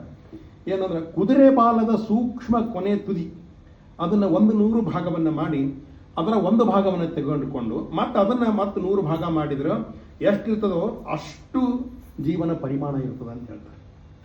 ಅಂತ ಅದು ಆ ಒಂದು ಪರಿಮಾಣ ಅವು ಎಲ್ಲಿ ಅಂತಂದ್ರೆ, ಬ್ರಹ್ಮದೇವರಿಂದ ಹಿಡ್ಕೊಂಡು ತೃಣಪರ್ಯಂತದವರೆಗೂ ಎಲ್ಲರಿಗೂ ಇದೇ ರೀತಿಯಾಗಿರ್ತಕ್ಕಂಥ ಜೀವ ಇರ್ತಾರೆ. ಅದಕ್ಕೆ ಮಧ್ವಾಚಾರ್ಯರು ಮಹಾಭಾರತ ಆತ್ಮನಿರ್ಣಯದೊಳಗೆ ಮಾತು ಹೇಳ್ತಾರೆ, ಪರಮಾಣು ಪ್ರದೇಶೇಪಿ ಅನಂತ ಪ್ರಾಣಿರಾಶಯ ಸೂಕ್ಷ್ಮತಾಧೀಶ ಶಕ್ತ ಇವ ಸ್ಥೂಲ ಅಪಿ ಹಿಂಸಿತ ಅಂತ. ಅಂದ್ರೆ ಒಂದು ಪರಮಾಣು ಪ್ರದೇಶದಲ್ಲಿ ಅನಂತ ಜೀವಿಗಳನ್ನು ಕೂಡಿಸ್ಬೋದಂತೆ. ಈ ಒಂದು ಮನೆಯೊಳಗೆ ಇದರೊಳಗೆ ಅಷ್ಟು ಮಂದಿನ ಕೂಡಿಸ್ಬೋದು, ಒಂದು 100 ಮಂದಿನ ಕೂಡಿಸ್ಬೋದು. ಹಂಗೆ ಒಂದು ಪರಮಾಣು ಅಂತ ಎಷ್ಟು ನಾವು ವಿಜ್ಞಾನದಲ್ಲಿ ಸೈನ್ಸ್ನಲ್ಲಿ ಓದ್ತೀವಿ, ಪರಮಾಣು ಪ್ರದೇಶವೇ ಕಣ್ಣಿಗೆ ಕಾಣಿಸ್ಲಾರ್ದಷ್ಟು ಅದರೊಳಗೆ ಅನಂತ ಜೀವಿಯನ್ನು ಕೂಡಿಸ್ಬೋದು ಅಂತ ಹೇಳ್ತಾರೆ ಶ್ರೀಮದಾಚಾರ್ಯ. ಅಂದ್ರೆ ಜೀವಿಯ ಪರಿಮಾಣ ಅಷ್ಟಿರ್ತೀವಿ, ಎಷ್ಟು ಹಾರಾಡ್ತಿರ್ತೀವಿ ನಾವು ಅನ್ನೋದನ್ನ ನಾವು ಇಲ್ಲಿ ದಾಸರು ಅನೇಕ ರೀತಿಯಾಗಿರ್ತಕ್ಕಂಥ ಮಾತನ್ನು ಹೇಳ್ತಾರೆ. ಅಣುದ್ವಯ ಪರಮಾಣು ಇಂಥಾದೇ ತ್ರಯವಾಗೆ ತೃಣ ಎನಿಸಿಕೊಂಬ ಇದೆ ತ್ರಿಸರೇಣು ಮನುಜ ಗೋಚರವನ್ನು ಜಾಲಾರ್ಕ ಕಿರಣದಲ್ಲಿ ಘನವಾದ ಚಲಿಸುವ ದೇಶ ಅಂತ ವಿಜಯದಾಸರು ಅಪ್ಪಣೆ ಕೊಡ್ತಾರೆ. ಬೆಳಕಿಂಡಿ ಈಗ ನಮಗಿಲ್ಲ, ಬೆಳಕಿಂಡಿ ನಾವು ನೋಡಿ ನಮ್ಮ ಹುಡುಗರು ಸಣ್ಣವರಿಂದ ನೋಡ್ತಿದ್ವಿ. ಬೆಳಕಿಂಡಿ ಒಳಗೆ ಬೆಳಕು ಬಿದ್ದಾಗ ಅಲ್ಲಿ ಏನು ಸಣ್ಣ ಕಣಗಳು ಓಡಾಡ್ತಿರ್ತಾವೆ. ಆ ಕಣಗಳು ಅದಕ್ಕೆ ಹೇಳ್ತಾರೆ ಅಣುದ್ವಯ ಪರಮಾಣು ಇಂಥದೇ ತ್ರಯವಾಗಿ ಜಾಲಾರ್ಕ ಕಿರಣದಲ್ಲಿ ಘನವಾಗಿ ಚಲಿಸುವ ದೇಶ. ಅಷ್ಟು ಪ್ರಮಾಣದಲ್ಲಿ ಇರ್ತಕ್ಕಂಥ ಜೀವ ಸ್ವರೂಪ ಅವನಿಗೆ ಒಂದು ಪರಮಾಣು ಪ್ರದೇಶದಲ್ಲಿ ಅನಂತ ಕೂಡ್ತಾರಂತಂದ್ರೆ ನಮ್ಮ ಅಸ್ತಿತ್ವ ಎಷ್ಟು ಸಣ್ಣದಿರಬೇಕು ಅನ್ನೋದನ್ನ ಜಗನ್ನಾಥದಾಸರು ಈ ರೀತಿಯಾಗಿ ಹೇಳ್ತಾರೆ. ಒಟ್ಟಿನಲ್ಲಿ ಈ ಪರಮಾಣು ಮತ್ತು ಈ ತಂತ್ರಜ್ಞಾನ ಮತ್ತು ತತ್ವಜ್ಞಾನ ಎರಡನ್ನೂ ಕೂಡಿಸಿ ನೋಡಿದಾಗ ಪರಮಾತ್ಮ ಅಣುವಿಗಿಂತ ಸೂಕ್ಷ್ಮ, ಅಣುತೋ ರಣೀಯಾನ್, ಅಣುವಿಗೂ ಕೂಡ ಸೂಕ್ಷ್ಮ ಆಗಿದ್ದಾನೆ. ಅಂದ್ರೆ ಅವನನ್ನು ನಾವು ಕಲ್ಪನೆಗೂ ಮೀರಲಿಕ್ಕೆ ಸಾಧ್ಯ. ಅಣುವೇ ನಮಗೆ ಕಣ್ಣಿಗೆ ಕಾಣುವುದಿಲ್ಲ ಅಂದಮೇಲೆ ಪರಮಾಣುವೇ ನಮ್ಮ ಕಣ್ಣಿಗೆ ಕಾಣುವುದಿಲ್ಲ ಅಂದ್ರೆ ಪರಮಾಣುವಿನ ಒಳಗೆ ಪರಮಾತ್ಮ ಇರ್ತಾನೆ ಅಂತಂದ್ರೆ ಹೆಂಗೆ ಲೆಕ್ಕ ಮಾಡಬೇಕು? ಹಾಗೆ ಅಣುತೋ ರಣೀಯಾನ್ ಮಹತೋ ಮಹೀಯಾನ್, ಯಾವುದಾದ್ರೂ ಒಂದು ಜಗತ್ತಿನಲ್ಲಿ ದೊಡ್ಡದಾದಂಥ ವಸ್ತು ಇದೆ ಅಂತಂದ್ರೆ ಅದಕ್ಕಿಂತ ಪರಮಾತ್ಮ ದೊಡ್ಡವಿದ್ದಾನೆ. ಇದು ಕೂಡ ಅದಕ್ಕೂ ಅಣುತೋ ರಣೀಯಾನ್ ಮಹತೋ ಮಹೀಯಾನ್ ಅಂತ ಒಂದು ಬೃಹತ್ ಪದಾರ್ಥ ಇದೆ ಅಂತಂದು ಪರಮಾತ್ಮನೇ ಅವನು ಬೃಹತ್ ಪದಾರ್ಥ ಅಂತ ಹೇಳ್ತಾನೆ. ಹಂಗೆ ಆತನ ಮಹಿಮೆಯನ್ನು ನಾವು ಎಣಿಸಲಿಕ್ಕೆ ಸಾಧ್ಯವೇ ಇಲ್ಲ ಅಂತನ್ನೋ ಶ್ರೀಮದಾಚಾರ್ಯ ವಾಕ್ಯ ಇದು. ನಾವು ಎಣಿಸಲಿಕ್ಕೆ ಸಾಧ್ಯವೇ ಇಲ್ಲ ಪರಮಾತ್ಮನ ರೂಪಗಳನ್ನು ಅಂತ. ಹೀಗೆ ಭೌತಿಕ ಶರೀರ ಮತ್ತು ಚೇತನ ಪದಾರ್ಥಗಳಲ್ಲೂ ಕೂಡ ಅವನಿದ್ದರೂ ಅವನಿಗೆ ಯಾವುದೇ ಥರದ ಲೋಪ ದೋಷಗಳು ಆಗುವುದಿಲ್ಲ. ಇದು ಮುಂದೆ ಹೇಳ್ತೀನಿ ನಾನು. ಅಂದ್ರೆ ಈಗ ನಮಗೆ ಪರಮಾತ್ಮ ಒಂದು ಪ್ರಶ್ನೆ, ನಮ್ಮಲ್ಲಿ ಪರಮಾತ್ಮ ಇದ್ದಾನ? ನಮ್ಮಲ್ಲಿನೂ ಪರಮಾತ್ಮ ಇದ್ದಾನೆ. ಅದರ ದುಃಖಗಳು ನಮಗಾಗ್ತವೆ, ಮತ್ತು ಪರಮಾತ್ಮನಿಗೆ ಆಗ್ತದೇನ್ರಿ? ಹಸಿವು ಆಗ್ತದೆ, ನೀರಡಿಕೆ ಆಗ್ತದೆ, ದಣಿವು ಆಗ್ತದೆ. ಇದೆಲ್ಲವೂ ಪರಮಾತ್ಮನಿಗೆ ಆಗ್ತದೆ? ಆಗೋದಿಲ್ಲ. ಪರಮಾತ್ಮನಿಗೆ ಇವು ಯಾವ ದಣಿವು, ಆಕಳಿಕೆ, ಬೇಸರಿಕೆ, ಇವು ಯಾವ ಲೋಪ ದೋಷಗಳು ಪರಮಾತ್ಮನಿಲ್ಲ. ಅವನ ಸಕಲ ಗುಣ ಪರಿಪೂರ್ಣ, ಸಕಲ ದೋಷರಹಿತ ಅನ್ನೋದನ್ನು ನಾವು ಇದರಲ್ಲಿ ಹೇಳ್ತಕ್ಕ. ಇನ್ನು ಸಾತ್ವಿಕ, ರಾಜಸ, ತಾಮಸ ಎಂಬುವಂಥ ಗುಣಗಳಿಂದ ಪರಮಾತ್ಮ ವಿವರ್ಜಿತ. ಲೌಕಿಕವಾಗಿ ಕಾಣತಕ್ಕಂಥ ಸಾತ್ವಿಕವಾದ ಗುಣ, ತಾಮಸ ಗುಣ ಮತ್ತು ರಾಜಸ ಗುಣಗಳು ನಮಗೆ ಅದು ಇರ್ತದೆ. ಯಾಕಂದ್ರೆ ನಾವು ನಮ್ಮ ದೇಹ ಪ್ರಕೃತಿ ಬಂಧದಿಂದ ನಾವು ಸಿಲುಕಿದ್ದೀವಿ.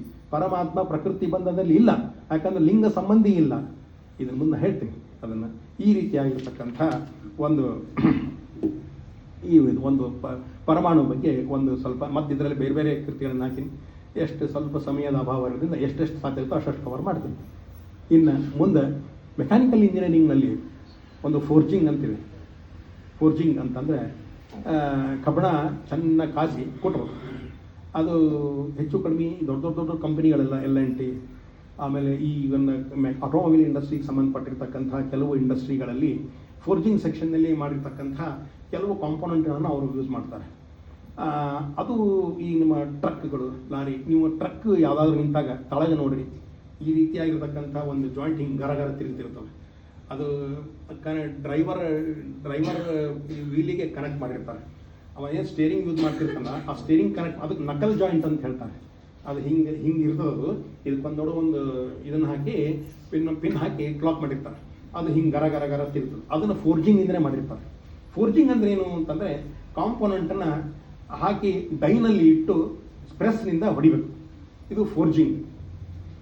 ಅವು ದಾಸಾಹಿತ್ಯದಲ್ಲಿ ಹೆಂಗೆ ಬರ್ತಿದ್ರು ಅಂತ ಬರ್ತವೆ. ಹೆಂಗಂತಂದರೆ ಹರಿಕಥಾಮೃತ ಸಾರದೊಳಗೆ 3ನೇ ಸಂಧಿ 27ನೇ ಪದ್ಯ, ಕಾದ ಕಬ್ಬಿಣವ ಹಿಡಿದು ಬಡೆಯಲು ವೇದನೆಯ ಲೋಹಗಳಿಗಲ್ಲದೆ ಆದುದೇನೆ ಅನಲಗ. ಆದುದೇನೆ ಅನಲಗ ವ್ಯಥೆ ಏನು ಮಾಡಿದರೂ ಆದಿದೇವನು ಸರ್ವಜೀವರ ಕಾದುಕೊಂಡೇನೊಳವರೆಗೆ ದುಃಖಾದಿಗಳು ಸಂಬಂಧವಾಗುವುದೇನೋ ಚಿನ್ಮಯನಿಗೆ ಅಂತ ಹೇಳ್ತಾರೆ. ಅಂದರೆ ದಾಸರಿ ಯಾವುದು ಫೋರ್ಜಿಂಗ್ ಕಂಪ್ನಿಗೆ ಹೋಗಿದ್ದಿಲ್ಲ ಅವರು. ಆಗಿನ ಕಾಲದೊಳಗೆ ಏನಿತ್ತು, ಈಗ ಸಾಮಾನ್ಯವಾಗಿ ಹಳ್ಳಿ ಕಡೆ ನೋಡ್ರಿ, ರಸ್ತೆದೊಳಗೆ ಒಬ್ರು ಹಿಂಗೆ ಕುಲುಮೆಯನ್ನು ಹಿಂಗೆ ಇದನ್ನು ಮಾಡ್ತಿರ್ತಾರೆ, ಬ್ಲೋ ಮಾಡ್ತಿರ್ತಾರೆ. ಅಲ್ಲಿ ಒಂದಿಷ್ಟು ಇದ್ದಿಲಿಗಳನ್ನು ಹಾಕಿ ಕಬ್ಬಿಣವನ್ನು ಕಾಸಿ ಒಕ್ಕಲತನ ಅಥವಾ ಅಗ್ರಿಕಲ್ಚರ್ ಕೃಷಿ ಕ್ಷೇತ್ರಕ್ಕೆ ಬೇಕಾಗಿರ್ತಕ್ಕಂಥ ಪರಿಕರಗಳನ್ನು ಅವರು ಫೋರ್ಜಿಂಗ್ನಲ್ಲಿ ಮಾಡಿದ್ರು. ಸಲಿಕೆ, ಗುದ್ದಲಿ ಇವೆಲ್ಲ ದಾಸರ ಕಾಲಕ್ಕೆ ಮಾಡ್ತಿದ್ರು. ಈಗೆಲ್ಲ ನಾವು vehicle, Volvo bus, Ashok Leyland ಈ ಥರದ್ದೆಲ್ಲ ಕಾಂಪೋನೆಂಟ್ಗಳನ್ನು ನಾವು ತಯಾರು ಮಾಡ್ತಿರ್ತೀವಿ. ಸ್ವಲ್ಪ ಡೆವಲಪ್ ಆಗಿದೆ. ಅದಕ್ಕೆ ಆ ಜಗನ್ನಾಥದಾಸರು ನೋಡಿರ್ತಾರೆ. ಜಗನ್ನಾಥದಾಸರಿಗೆ ಗೊತ್ತಿರ್ತದೆ, ಮೆಕ್ಯಾನಿಕಲ್ ಇಂಜಿನಿಯರ್ ಕೂಡ ಹೌದು ಜಗನ್ನಾಥದಾಸರು.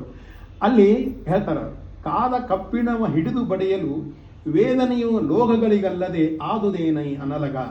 ವ್ಯಥೆ ಏನು ಮಾಡಿದರೂ ಆದಿದೇವನು ಸರ್ವಜೀವರ ಕಾದುಕೊಂಡನ ಒಳ ಹೊರಗೆ ದುಃಖಾದಿಗಳು ಸಂಬಂಧವಾಗುವುದೇನೋ ಚಿನ್ಮಯನಿಗೆ. ಭಗವಂತ ಇಲ್ಲಿ ಹೋಲಿಸಿದ್ದಾರೆ. ಇಲ್ಲಿ ಮೆಕ್ಯಾನಿಕಲ್ ಇಂಜಿನಿಯರಿಂಗಿಗೂ ದಾಸ ಸಾಹಿತ್ಯದೊಳಗೂ ಇರತಕ್ಕಂಥ ಹೋಲಿಕೆಗಳನ್ನು ಜಗನ್ನಾಥದಾಸರು ಸೂಕ್ಷ್ಮವಾದಂಥ ದೃಷ್ಟಿಕೋನ ಹೇಳ್ತಾರೆ. ಏನು ಅಂತಂದ್ರೆ, ಕಾದ ಕಬ್ಬಿಣವನ್ನು ಅವರು ಮನುಷ್ಯನ ದೇಹಕ್ಕೆ ಹೋಲಿಸಿದ್ದಾರೆ. ಅದರ ಒಳಗೆ ಇರತಕ್ಕಂಥ ಅಗ್ನಿಯನ್ನು ಭಗವಂತನಿಗೆ ಹೋಲಿಸಿದ್ದಾರೆ. ಪ್ರೆಸ್ನಿಂದ, ಹ್ಯಾಮರ್ನಿಂದ ಹೊಡೆದು ಬೀಳ್ತದಲ್ಲ, ಸುತ್ತಿಗೆಯಿಂದ ಹೊಡಿತಾರಲ್ಲ, ಅದು ನಮ್ಮ ಜೀವನದಲ್ಲಿ ಆಗತಕ್ಕಂಥ ಕಷ್ಟಗಳಿಗೆ ಅದನ್ನು ಹೋಲಿಸಿದ್ದಾರೆ. ಇನ್ನು ವಿಕಾರ ಆಗ್ತದೆ. ಯಾವ ದುಂಡಗಿರ್ತಕ್ಕಂಥ ಒಂದು ಶಾಫ್ಟನ್ನು ಹೊಡೆದಾಗ ಅದನ್ನು ಚೌಕ ಮಾಡ್ತಾರೆ, ಅಥವಾ ಚೌಕ ಇದ್ದದ್ದನ್ನು ದುಂಡು ಮಾಡ್ತಾರೆ. ವಿಕಾರ ಆಯ್ತಲ್ಲ, ಮೊದಲಿನ ಸ್ಥಿತಿಗೂ ಪ್ರೆಸ್ಸಿಂಗ್ ಆದಮೇಲೆ ಆಗಿರ್ತಕ್ಕಂಥ ಸ್ಥಿತಿಗೂ ವ್ಯತ್ಯಾಸ ಆಯ್ತದೆ. ದುಂಡಿದ್ದು ಚೌಕ ಅಥವಾ ಚೌಕಿದ್ದು ದುಂಡಿಗಾಯ್ತು. ಇದಕ್ಕೆ ಏನಂತಾರೆ, ವಿಕಾರ ಅಂತ ಹೇಳ್ತಾರೆ. ವಿಕಾರ, ಮೊದಲಿನ ಆಕಾರ ಹೋಯ್ತದು, ಬೇರೆ ಆಕಾರ ಬಂತು. ಇಲ್ಲಿ ಹೇಳ್ತಾರೆ ಅವರು, ಕಾದ ಕಬ್ಬಿಣವನ್ನು ಹೊಡೆದಾಗ ಭಗವಂತ ಒಳಗಿದ್ದಾನೆ. ಅಗ್ನಿ ರೂಪದಿಂದ ಪರಮಾತ್ಮ ಅಗ್ನಿ ರೂಪದಿಂದ ಜೀವಿಯ ದೇಹದಲ್ಲಿ ಇದ್ದಾನೆ. ಹೌದಾ? ಈ ಹೊಡೆದಕ್ಕಿತ್ತಂತಂದ್ರೆ ಅಗ್ನಿ ನೋವಾಗ್ತದೋ ಕಬ್ಬಿಣಕ್ಕೆ ನೋವಾಗ್ತದೋ ಒಂದು ವಿಚಾರ ಅಂತ ಹೇಳ್ತಾರೆ. ಅವರು ಜಗನ್ನಾಥದಾಸ ಹೇಳ್ತಾರೆ, ಪರಮಾತ್ಮನಿಗೆ ನೋವಾಗುವುದಿಲ್ಲ. ಯಾಕಾಗುವುದಿಲ್ಲ? ಅಗ್ನಿ ಏನು, ಅದು ನೀವು ಹೊಡೆದ್ರೆ ಅಗ್ನಿಗೆ ನೋವು ಎಂದರೆ ಯಾವತ್ತಾದರೂ ಅಗ್ನಿಗೆ ನೋವಾಗ್ತದೆ ಅಂತೇಳಿ ಫೋರ್ಜಿಂಗ್ ಮಾಡೋದು ಬಿಡುವುದಿಲ್ಲ. ಅಗ್ನಿಗೆ ಏನೂ ನೋವಾಗುವುದಿಲ್ಲ. ಪರಮಾತ್ಮ ಆ ರೀತಿಯಲ್ಲಿ ಇರ್ತಾನೆ, ನಮ್ಮ ಜೀವಿಯಲ್ಲಿ ಅಂತರ್ಗತನಾಗಿ ಇರುತ್ತಾನೆ. ನೋವು ಯಾರಿಗಾಗ್ತದೆ? ಕಬ್ಬಿಣ, ನಾವು ಜೀವಿಗಳಿಗೆ ನೋವಾಗ್ತದೆ. ಹೆಂಗೆ ನೋವಾಗ್ತದಪ್ಪ? ವಿಕಾರ ಹೊಂದ್ಬಿಡ್ತೀವಿ ನಾವು. ಹೌದಾ? ಅನೇಕ ರೀತಿಯಿಂದ ಫುಲ್ಲು ನಮಗೆ ಒಂದು 3 ದಿವಸ ಕಂಟಿನ್ಯೂಸ್ ಮಳಿಗಳು ನೆನ್ಬಿಟ್ವಿ ಅಂದರೆ ಮರುದಿವ್ಸ ಫೀವರ್ ಬಂತು ನಮಗೆ. ನಮ್ಮ ಆಗಿನ ಕಣ್ಣು, ಮೂಗು ಎಲ್ಲ ಹೋಗಿ ನೆಗಡಿ, ಕೆಮ್ಮು ಆಗಿ ನಮಗೇನಾಗಿ ಹೋಗ್ಬಿಡ್ತದೆ, ವಿಕಾರ ಬಂದುಬಿಡ್ತೀವಿ. ಆ ಒಂದು ಹೊಡೆತ, ಕಬ್ಬಿಣದ ಹ್ಯಾಮರಿಂಗ್ ಆಗ್ತದಲ್ಲ, ಹ್ಯಾಮರಿಂಗ್ ಆದಾಗ ಅದು ಏನಾಗ್ತದೆ ಅಂತಂದರೆ ಈ ರೀತಿಯಾದಂಥ ನೋವು ಹ್ಯಾಮರಿಂಗಿಗೆ ಹೋಲಿಸಿದ್ದಾರೆ. ಹಾಗೆ ಮನುಷ್ಯನಿಗೆ ಅನೇಕ ರೀತಿ ಕಷ್ಟಗಳು ಬಂದಾಗ ಅಲ್ಲಿ ಆಗ್ತಕ್ಕಂಥ ವಿಕಾರಗಳು ನಮಗಾಗ್ತವು. ಅಲ್ಲಿ ನಮ್ಮಲ್ಲಿ ಇರ್ತಕ್ಕಂಥ ಭಗವಂತ ಅಗ್ರಂತರ್ಗತ ಏನು ಆ ಕಬ್ಬಿಣದಲ್ಲಿ ಇರ್ತಕ್ಕಂಥ, ಲೋಹದಲ್ಲಿ ಇರ್ತಕ್ಕಂಥ ಅಗ್ನಿಗೆ ಯಾವುದೇ ರೀತಿಯಿಂದ ನೋವು ಆಗುವುದಿಲ್ಲವೋ ಅದೇ ರೀತಿಯಾಗಿ ನಮಗೂ ಕೂಡ ಭಗವಂತನಿಗೂ ಕೂಡ ನೋವಾಗುವುದಿಲ್ಲ. ಆ ನೋವುಗಳನ್ನು ನಮಗಾಗ್ತಾವು. ಯಾಕಂದ್ರೆ ನಾವು ಲಿಂಗ ಸಂಬಂಧಿಯಾಗಿದ್ದೇವೆ ಅಂತ ಹೇಳಿ. ಅದಕ್ಕೆ ಮುಂದೆ ಬರ್ತೀನಿ. ಲಿಂಗ ಸಂಬಂಧಿ ಅಂದ್ರೆ ಏನು ಅದನ್ನು ಮುಂದೆ ಹೇಳ್ತೀನಿ. ಸೊ ಇದು ಈ ರೀತಿಯಾಗಿ ಹೇಳ್ತಕ್ಕಂಥ ಮಾತು. ಹರಿಕಥಾಮೃತದಲ್ಲಿ ಇನ್ನೊಂದು ಮಾತು ಹೇಳ್ತಾರೆ, ಸಪ್ತಧಾತುಗಳ ಹೊರಹೊರಗೆ ಸಂತಪ್ತ ಲೋಹ ಗತಾಗ್ನಿಯಿಂದದಿ ಸಪ್ತನಾಮಕ ನಿನ್ನ ನಿಪ್ಪ ಅನ್ಯಮಯ ಕೋಶದಳು ಲಿಪ್ತನಾಗದ ಸಪ್ತದಾಭಯ ಕ್ಲಪ್ತ ಭೋಗವ ಕೊಡುತ್ತ ಸ್ವಪ್ನ ಸಂತುಷ್ಟಿ ಜಾಗೃತಿ ನೀವ ತೈಜಸ ಪ್ರಾಜ್ಞೆ ವಿಶ್ವಾಖ್ಯ ಅಂತಂದು ಈ ಮಾತನ್ನು ಹೇಳ್ತಾರೆ. ಇದನ್ನ ಇನ್ನೊಂದು ಉದಾಹರಣೆಗಳನ್ನು ಕೊಟ್ಟು ಹೇಳ್ತಾರೆ. ಇನ್ನೊಂದು ಉದಾಹರಣೆ ಏನು ಅಂತಂದ್ರೆ, ಕಾದ ಕಾಂಚನದೊಳಗೆ ಶೋಭಿಪ ಆದಿತೇಯಾಸ್ಯನ ತೆರದಿ ಲಕ್ಷ್ಮೀಧವನು ಪ್ರತಿದಿನ ಸಾಲಿಗ್ರಾಮದೊಳಗಿಪ್ಪ 5,000 ಮೇಲೆ 35,200 ರೂಪದಿಂದ ಭೂದರಗಳ ವಿಮಾನಿ ದಿವಿಜರೊಳಗಿಪ್ಪ ಅಂತ ಹೇಳ್ತಾರೆ. ಅಂದ್ರೆ ಕಾಲಕಾಂಚನ ಇದೇ ರೀತಿ ಕಬ್ಬಿಣದ ಉದಾಹರಣೆ ಆಯಿತು, ಅದ್ರ ಜೊತೆ ಬಂಗಾರದ ಉದಾಹರಣೆಯನ್ನು ಕೊಡ್ತಾರೆ. ಬಂಗಾರ ನಾವು ಕಾಸ್ತೀವಿ, ಅದರೊಳಗೆ ಕೆಲವು ವಿಷಯಗಳನ್ನು ಹಾಕ್ತಾರೆ. ತಾಮ್ರ ಮತ್ತು ಹಿತ್ತಾಳಿ ಇವುಗಳನ್ನು ಅದು ಪ್ರಪೋರ್ಷನೇಟ್ ಆಗಿ ಆಭರಣ ರೂಪದಿಂದ ಹೊಂದಬೇಕು ಅಂತಂದಾಗ ಅದನ್ನು ಬಂಗಾರವನ್ನು ಆ ತಮ್ಮದೇ ಆದಂಥ ಒಂದು ರೀತಿಯೊಳಗೆ ಪ್ರಪೋರ್ಷನೇಟ್ ಆಗಿ ಆ ಒಂದು ಮಾಡ್ತಾರೆ. ಅದು ಕೂಡ ಕೆಂಪಗೆ ಚೆನ್ನಾಗಿ ಕಾಸಿರ್ತಾರೆ. ಬಂಗಾರವನ್ನು ಕಾಸಿ ಅದನ್ನು ನಾವು ಏನು ಮಾಡ್ತೀವಿ, ಆಭರಣ ರೂಪದಿಂದ ಮಾಡಿದಾಗ ಅಲ್ಲಿಯೂ ಕೂಡ ಕೆಲವು ಕಾದಿರ್ತಕ್ಕಂಥ ಬೆಂಕಿಗೆ ಅಲ್ಲಿ ಆದಿತ್ಯಯಾಸ್ಯನ ತೆರೆದಿ ಲಕ್ಷ್ಮೀಧವನು ಪ್ರತಿದಿನ ಸಾಲಿಗ್ರಾಮದೊಳಗಿಪ್ಪ ಅಂತ ಹೇಳ್ತಾರೆ. ಹೆಂಗೆ ಬಂಗಾರದೊಳಗೆ ಅಗ್ನಿ ಇರ್ತದೋ ಹಂಗೆ ಸಾಲಿಗ್ರಾಮದೊಳಗೂ ಕೂಡ ಪರಮಾತ್ಮ ನಿತ್ಯ ಸನ್ನಿಧಾನ ಇರ್ತಾನ ಅನ್ನೋ ಮಾತನ್ನು ಇಲ್ಲಿ ಹೇಳ್ತಾರೆ. ಇಲ್ಲಿ ತಂತ್ರಜ್ಞಾನ ಏನಪ್ಪ ಅಂತಂದ್ರೆ, ತಂತ್ರಜ್ಞಾನ ಅಂತ ಬಂಗಾರವನ್ನು ಕಾಸಬೇಕಾದ್ರೆ ಯಾವ ರೂಪದಲ್ಲಿ ನಾವು ಯಾವ ಪ್ರಪೋರ್ಷನೇಟ್ ಅಂದರೆ ಹಿತ್ತಾಳೆಯನ್ನು ತಾಮ್ರವನ್ನು ಅದಕ್ಕೆ ಮಿಕ್ಸ್ ಮಾಡಿ ಮಾಡ್ತಾರೆ. ನೇರವಾಗಿ ಬಂಗಾರವನ್ನು ಯಾರೂ ಹಾಕೊಳ್ಳೋದಿಲ್ಲ, ಬಂಗಾರವನ್ನು ಮಾರೋದಿಲ್ಲ. ಅದಕ್ಕೆ ನಾವು ಹಾಕ್ಕೊಂಡ ಮೇಲೆ ಬಂಗಾರವನ್ನು ಮಾರ್ಕೆಟಿಗೆ ಕೊಳ್ಳಿದ್ರೆ ಅರ್ಧ ರೇಟ್ ಬರ್ತದೆ. ಇದೇ ಕಾರಣ, ಇದು ಕಾರಣ ಇರ್ತದೆ, ಮತ್ತು ಬೇರೆನೂ ಇರ್ತದೆ. ಅದು ಖರೆ. ಆದರೆ ಬಂಗಾರದಲ್ಲಿ ಮಾತ್ರ ಬೇರೆ ಬೇರೆ ಬೇರೆ ಬೇರೆ ಆಯಾಮಗಳಲ್ಲಿ ನಾವು ಆ ಟೆಂಪರೇಚರ್ ಮೂಲಕವಾಗಿ ನಾವು ಕಾಸಿದಾಗ ಅದು ಬಂಗಾರ ಆಭರಣ ಹೊಂದಿದೆ. ಇದನ್ನೇ ಹರಿಕಥಾಂಸಾರದ ಜಗನ್ನಾಥದಾಸರು ಈ ವಿಷಯವನ್ನು ಇಲ್ಲಿ ಪ್ರಸ್ತಾವನೆ ಮಾಡ್ತಾರೆ. ಈ ರೀತಿಯಾಗಿರ್ತಕ್ಕಂಥ ತಂತ್ರಜ್ಞಾನದ. ಆಮೇಲೆ ಇನ್ನೊಂದು ಇದರಲ್ಲಿ ಬರ್ತಕ್ಕಂಥ ಇನ್ನೊಂದು ಸೂಕ್ಷ್ಮವಾದಂಥ ವಿಷಯ ಒಮ್ಮೆ ಬೇಂದ್ರೆಯವ್ರ ಕಡೆ, ದರಾ ಬೇಂದ್ರೆಯವ್ರ ಕಡೆ ಒಬ್ಬ ಬಂದಂತೆ. ಇದು ದಾಸಾಹಿತ್ಯ ಸಂಬಂಧಪಟ್ಟಿಲ್ಲ, ಸುಮ್ಮನೆ ಬೇರೆ ಕವಿ. ಬೇಂದ್ರೆ ಕಡೆ ಬಂದಂತೆ. ಬೇಂದ್ರೆಯವರ, ನೀವು ಇಷ್ಟೊಂದು ಕೃತಿಗಳನ್ನೆಲ್ಲ ರಚನೆ ಮಾಡಿ ಇಷ್ಟೊಂದೆಲ್ಲ ಹಾಡುಗಳನ್ನೆಲ್ಲ ಬರೆದಿರಿ, ನಾನು ಕವನ ಬರೀಬೇಕಂತ ಮಾಡೀನಿ. ಕವನವನ್ನು ಬರೆದ್ರೆ ನನಗೆ ಪ್ರಸಿದ್ಧಿ ಕೀರ್ತಿ ಬರ್ತದೇನೋ, ಎಷ್ಟು ಕವನಗಳನ್ನು ಬರೀಬೇಕು ಅಂತ ಕೇಳ್ತಾನೆ ಒಬ್ಬ ವ್ಯಕ್ತಿ ಬೇಂದ್ರೆಯವರು. ಆಗ ಬೇಂದ್ರೆಯವರು ಹೇಳ್ತಾರಂತೆ, 1001 ಕವನಗಳನ್ನು ಬರೀ ಅಂತಾರಂತೆ. 1001 ಕವನಗಳನ್ನು ಬರೆದ್ರೆ ನಾವು ಫೇಮಸ್ ಆಗ್ಬಿಡ್ತೀನೇನ್ರಿ, ಆಗ್ತಿ ಹೋಗು ಅಂತಾರ. ಬೇಂದ್ರೆಯವ್ರ ಮಾತು ನಿಮ್ಗೆ ಗೊತ್ತದೆ. ಹಂಗಂದ್ರೆ ಹೆಂಗ್ರಿ? ಹುಚ್ಚ, ಅರ್ಥ ಮಾಡ್ಕೊ. 1001 ಕವನ ಬರೀ. 1000 ಇರಬಾರ್ದು ಕವನಗಳಿಗೆ. 1000 ಅಂದ್ರೆ 1000 ಅಲ್ಲ, 98 90 ಹಿಂಗೆ 1000 ಅಲ್ಲ, 1000 ಕವನವನ್ನು ಬರೀ. 1001 ಕವನ ಬರೀ. 1000 ಇರಬಾರ್ದು ನಿನ್ನ ಕವನಗಳಿಗೆ. ಅಂಥ ಕವನಗಳನ್ನು ಬರೀ ಅಂದರೆ ನೀನು ಮುಂದೆ ಬರ್ತೀಯ ಅಂತ ಹೇಳ್ತಾನೆ.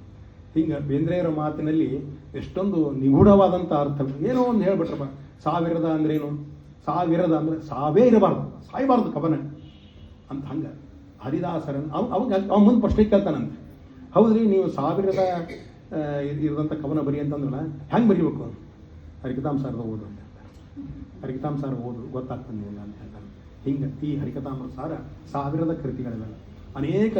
ಅನೇಕ ರತ್ನ ನಿಗೂಢಮಯವಾಗಿರ್ತಕ್ಕಂಥ ಕೃತಿಗಳಿಂದ ರಚಿತವಾಗಿರ್ತಕ್ಕಂಥದ್ದು ಕೃತಿ. ಇನ್ನೊಂದು ಫೋರ್ಕಿಂಗ್ ಬಗ್ಗೆ ಇನ್ನೊಂದು ಮಾತನ್ನು ಹೇಳಿ ಮುಂದೆ ಹೋಗ್ತೀನಿ. ಇನ್ನೊಂದು ಮಾತನ್ನು ಬರೀತಾರೆ ಹರಿಕಥಾಂಸಾರದೊಳಗೆ ಯಾರು, ಜಗನ್ನಾಥದಾಸರು. ಕಿಟ್ಟುಗಟ್ಟಿದ ಲೋಹ ಪಾವಕ ಸುಟ್ಟು ವಿಂಗಡ ಮಾಡುವಂತೆ, ಘರಟ್ಟು ವ್ರೀಹಿಯೊಳಗಿಪ್ಪ ತಂಡೂಲ ಕಡೆ ತೆಗೆವಂತೆ ಅಂತ ಹೇಳ್ತಾರೆ. ಅಂದರೆ ಕಿಟ್ಟುಗಟ್ಟಿದ ಲೋಹ, ಕಿಟ್ಟುಗಟ್ಟಿದ ಅಂದರೆ ಜಂಗ್ ಹಿಡಿದಿರ್ತಕ್ಕಂಥ ಲೋಹ. ಜಂಗ್ ಹಿಡಿದು ಬಿಟ್ಟಿರ್ತದೆ, ಯಾವುದೋ ಒಂದು ದೊಡ್ಡದೊಂದು ಇಷ್ಟು ದಪ್ಪನ್ನು ಸುತ್ತಿಗೆ ಬಿದ್ದಿರ್ತದೆ, ಜಂಗ್ ಹಿಡಿದು ಬಿಟ್ಟಿರ್ತದೆ, ರಸ್ಟ್ ಹಿಡಿದು ಬಿಟ್ಟಿರ್ತದೆ. ಅದಕ್ಕೇನು ಮಾಡಬೇಕು ಅಂತಂದ್ರೆ ಅದನ್ನು ಲೋಹ ಪಾವಕ ಅಂದರೆ ಅಗ್ನಿ ಒಳಗೆ ಹಾಕಿದಾಗ ಆ ಕಬ್ಬಿಣ ಒಂದು ತುಂಡನ್ನು ಯಾವ ಒಂದು ಉಪಯೋಗ ಬಂದಿರ್ತದೆ. ಗುಂಡ್ಕಲ್ ಅಂತ ಇಟ್ಕೊಳ್ರಿ. ಇವತ್ತಿನಿಗೆ ಹೆಣ್ಮಕ್ಳಿಗೆ ಗುಂಡ್ಕಲ್ಲಿಂದು ಅದರದ್ದು ಗೊತ್ತಿಲ್ಲ, ಎಲ್ಲ ಡೈರೆಕ್ಟ್ ಮಿಕ್ಸಿ. ಗುಂಡ್ಕಲ್ಲು ಬಹುಶಃ ಭಾಳ ಮಂದಿ ಉಪಯೋಗಿಸಕ್ಕಿರ್ಲಿಕ್ಕಿಲ್ಲ ಅನಿಸ್ತದೆ. ಆ ಗುಂಡ್ಕಲ್ಲು, ಕಬ್ಬಿಣದ ಗುಂಡ್ಕಲ್ಲು ಅಂತ ಇಟ್ಕೊಂಡಾಗ ಒಂದು ಉದಾಹರಣೆ, ಒಂದು ಕಾಂಪೋನೆಂಟ್, ಅದರಲ್ಲಿ ರಸ್ಟ್ ಹಿಡಿದು ಬಿಟ್ಟಿರ್ತದೆ. ಅದನ್ನು ತೊಗೊಂಡೋಗಿ ಅಗ್ನಿಯೊಳಗೆ ಚಲೋ ಹೊತ್ತಂಗೆ ಫರ್ನೆಸ್ನೊಳಗೆ ಹಾಕಿ ಕೆಂಪಗೆ ಕಾಯಿಸಿದಾಗ ಏನಾಗ್ತದೆ ಅಂತಂದ್ರೆ, ವಿಂಗಡ ಮಾಡುವಂತೆ ಘರಟ್ಟ ವ್ರೀಹಿಯೊಳಗಿಪ್ಪ ತಂಡೂಲ ಕಡೆ ತೆಗೆಯುವಂತೆ. ಅದು ಮುಂದಿನ ಮಾತೆ ಏನಂತಂದ್ರೆ, ಅದೇನು ಮಾಡ್ಬಿಡ್ತದೆ, ಆ ಒಂದು ನೀವು ಫೋರ್ಜಿಂಗ್ ಒಳಗೆ ಹಾಕಿ ಕೆಂಪ ಕಾಸಿ ಹೊರಗೆ ತೆಗೆದುಬಿಟ್ರೆ, ಟಂಗ್ ಹಿಡ್ಕೊಂಡು ಹೊರಗೆ ತೆಗೆದುಬಿಟ್ರೆ ಅದು ಒಂದು ಲೇಯರ್ ಹೋಗ್ಬಿಡ್ತದೆ. ಒಂದು ಲೇಯರ್ ಏನಿರ್ತದೆ ಮೇಲಿನ ಒಂದು ಪರದೆ, ಕಿಟ್ಟುಗಟ್ಟಿದ ಪರದೆ ಅಥವಾ ರಸ್ಟ್ ಹಿಡಿದಿರ್ತಕ್ಕಂತಹ ಪರದೆ ಕಿತ್ಕೊಂಡು ಹೋಗ್ಬಿಡ್ತದೆ. ಅದನ್ನು ಏನಾಗ್ತದೆ, ಅದನ್ನು ದಾಸರಿಯಲ್ಲಿ ಹೇಳ್ತಾರೆ. ಅದು ಹೆಂಗದಪ್ಪ ಅಂದ್ರೆ, ವ್ರೀಹಿಯೊಳಗೆ ತಂಡೂಲ ಕಡೆವಂತೆ. ವ್ರೀಹಿ ಅಂದ್ರೆ ಭತ್ತ, ನೆಲ್ಲ. ತಂಡೂಲ ಅಂದ್ರೆ ಅಕ್ಕಿ.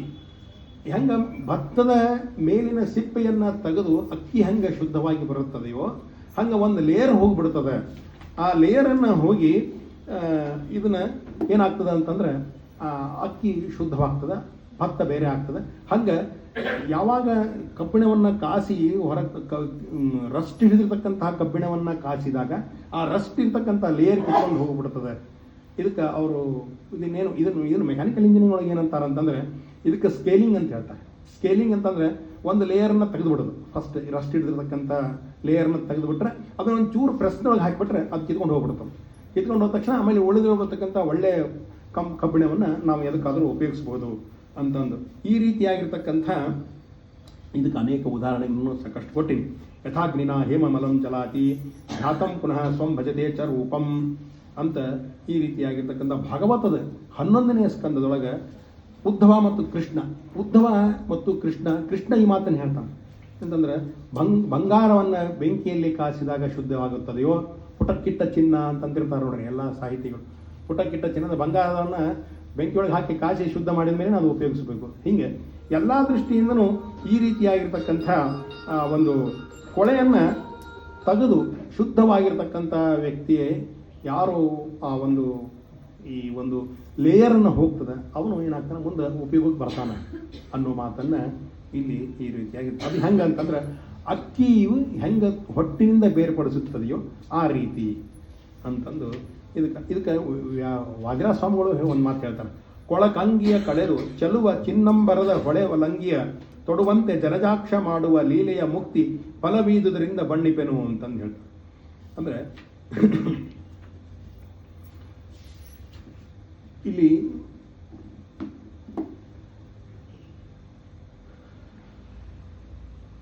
ಇದಂ ಶರೀರಂ ಭೂತೇಷು ವಿಲಾಪಯತಿ ಕೇಶವ ಅವಿದ್ಯಾನಾಂ ಚೈವ ಜೀವಸ್ಯಾಗಮಯ ಜ್ಞಾನ ಸಂಜನಾತ್ ಅಂತ ಈ ರೀತಿಯಾದಂಥ ಒಂದು ಉದಾಹರಣೆಯನ್ನು ಕೂಡ ಕೊಡ್ತಾರೆ. ಈ ಹಾಟ್ ಫೋರ್ಜಿಂಗ್ ಮತ್ತು ಕೋಲ್ಡ್ ಫೋರ್ಜಿಂಗಿಗೆ ಇವೆಲ್ಲ ಉದಾಹರಣೆಗಳು ಬರ್ತಾವೆ. ಹಾಟ್ ಫೋರ್ಜಿಂಗ್ನೊಳಗೆ ಏನಾಗ್ತದೆ ಅಂತಂದರೆ ಕಬ್ಬಿಣವನ್ನು ಕಾಸಿ ಬಡಿತಾರೆ. ಕೋಲ್ಡ್ ಫೋರ್ಜಿಂಗಲ್ಲಿ ಹಂಗೆ ಬಡಿತಾರೆ. ಈಗ ನೀವು ನಟ್ ಬೋಲ್ಟ್ ನೋಡ್ತೀವಲ್ಲ, hexagonal bolt 10 mm, 15 mm, 16 mm, 18 mm, 20 mm ಅದು ನಮ್ಮ ಅವಶ್ಯಕ್ಕೆ ತಕ್ಕಂತೆ ದಪ್ಪವಾದಂಥ ಬೋಲ್ಟ್ಗಳನ್ನು ಉಪಯೋಗಿಸಿರ್ತೀವಿ. ಆ ಬೋಲ್ಟ್ ಕೋಲ್ಡ್ ಫೋರ್ಜಿಂಗಲ್ಲೂ ಮಾಡ್ತಾರೆ, ಹಾಟ್ ಫೋರ್ಜಿಂಗಲ್ಲೂ ಮಾಡ್ತಾರೆ. ಸಾಮಾನ್ಯವಾಗಿ ಅದನ್ನು ಕೋಲ್ಡ್ ಫೋರ್ಜಿಂಗಲ್ಲೇ ಮಾಡ್ತಕ್ಕಂಥದ್ದು. ಈ ರೀತಿಯಾಗಿ ಈ ಲೇಯರನ್ನು ತೆಗೆದುಕೊಂಡಿರ್ತಕ್ಕಂಥದ್ದನ್ನು ಇದಕ್ಕೆ ಉದಾಹರಣೆಗಳನ್ನು ಹೆಂಗೆ ಅಂತಂದ್ರೆ ನಮ್ಮ ದೇಹ, ಇದು ಆಧ್ಯಾತ್ಮಿಕವಾದಂಥ ವಿಷಯದಲ್ಲಿ ಹೆಂಗೆ ಬರ್ತದೆ ಅಂತಂದ್ರೆ ನಮ್ಮ ದೇಹವು 4 ರೀತಿಯಾಗಿರ್ತಕ್ಕಂತಹ ಜೀವವು ಇರುತ್ತೆ. 4 ರೀತಿಯಾಗಿರ್ತಕ್ಕಂಥ ದೇಹ ಚಿದ್ದೇಹ ಅಂತ ಕರೀತಾರೆ. ಸಾಮಾನ್ಯವಾಗಿ ಹರಿಕನಾಮ ಸಾಧೊಳಗೆ ಮತ್ತು ಬೇರೆ ದಾಸ ಸಾಹಿತ್ಯದಲ್ಲೂ ಬೇರೆ ಶಾಸ್ತ್ರ ಗ್ರಂಥಗಳಲ್ಲಿ ಅದನ್ನು ಚಿದ್ದೇಹ ಅಂತ ಕರೀತಾರೆ.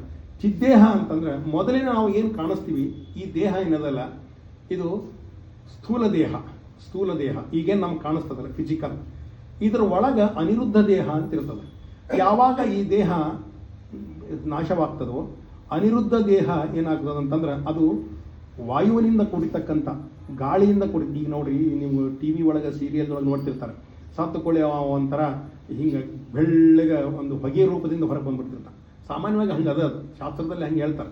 ಅದಕ್ಕೆ ವಾಯು ದೇಹ ಅಥವಾ ಅನಿಲ ದೇಹ ಅಂತೇಳಿ, ಅಥವಾ ಅನಿರುದ್ಧ ದೇಹ, ಅನಿಲ ಅಲ್ಲ ಅನಿರುದ್ಧ ದೇಹ ಅಂತ ಹೇಳ್ತಾರೆ. ಆ ದೇಹದಲ್ಲೂ ಕೂಡ ಇನ್ನೂ 2 ದೇಹಗಳವ. ಅನಿರುದ್ಧ ದೇಹ ಅದರ ಲಿಂಗ ದೇಹ ಅಂತ ಬರ್ತದೆ. ಆ ಲಿಂಗ ದೇಹ ಅದರೊಳಗೆ ಸೂಕ್ಷ್ಮ ದೇವ.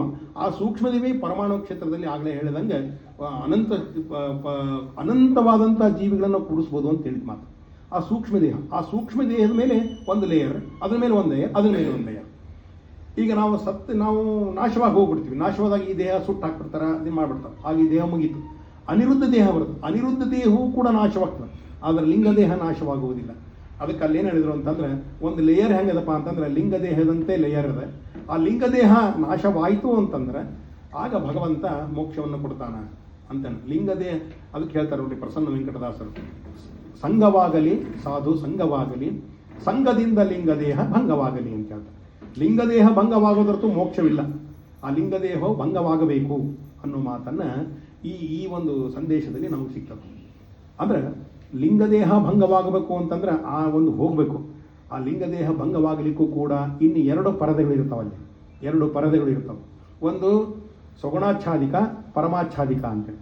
ಸಗುಣಾಚ್ಛಾದಿಕ ಅಂತಂದ್ರೆ ಆ ಲಿಂಗದೇಹದಲ್ಲಿರ್ತಕ್ಕಂಥ ಸಗುಣಾಚ್ಛಾದಿಕ ನಮ್ಮನ್ನು ನಾವು ತಿಳ್ಕೊಳ್ಳಿಕ್ಕೆ ಬಿಡುವುದಿಲ್ಲ. ಅದು ಆ ಸಗುಣಾಚ್ಛಾದಿಕ ನಮ್ಮನ್ನು ನಮಗೆ ತಿಳ್ಕೊಳ್ಳಿಕ್ಕೆ ಬಿಡುವುದೇ ಇಲ್ಲ. ಅದು ನಿವಾರಣೆ ಆದಮೇಲೆ ಮುಂದೆ ಒಳಗೆ ಹೋಗ್ಬೇಕು. ಅಲ್ಲಿ ಮತ್ತೆ ಪರಮಾತ್ಮನನ್ನು ತಿಳ್ಕೊಳ್ಳಿಕ್ಕೆ ಬಿಡುವುದಿಲ್ಲ ಆ ದೇಹ, ಆ ಒಂದು ಪರದೆ. ಅವು ಎರಡೂ ಲಿಂಗದೇಹದಲ್ಲೇ ಬಗ್ಗೆ ಸಾಕಷ್ಟು ಶಾಸ್ತ್ರದಲ್ಲಿ ಅನೇಕ ರೀತಿಯಾಗಿರ್ತಕ್ಕಂಥ ಉಲ್ಲೇಖ ಮಾಡಿದ್ದಾರೆ. ನಾವು ಅಷ್ಟು ನೋಡಿಕೊಂಡು ಮತ್ತು ಆ ಲಿಂಗದೇಹ ಭಂಗವಾದ ಮೇಲೆ ಆ ಸೂಕ್ಷ್ಮ ಶರೀರಕ್ಕೆ ಮೋಕ್ಷ. ಅಲ್ಲಿ ಚತುರ್ಮುಖ ಬ್ರಹ್ಮದೇವರು ವಿರಜಾ ನದಿಯಲ್ಲಿ ಸ್ನಾನವನ್ನು ಮಾಡಿಸಿ ಅವರು ಕರೆದುಕೊಂಡು ಭಗವಂತನಲ್ಲಿ ಕರೆದುಕೊಂಡು ಹೋಗ್ತಾರೆ.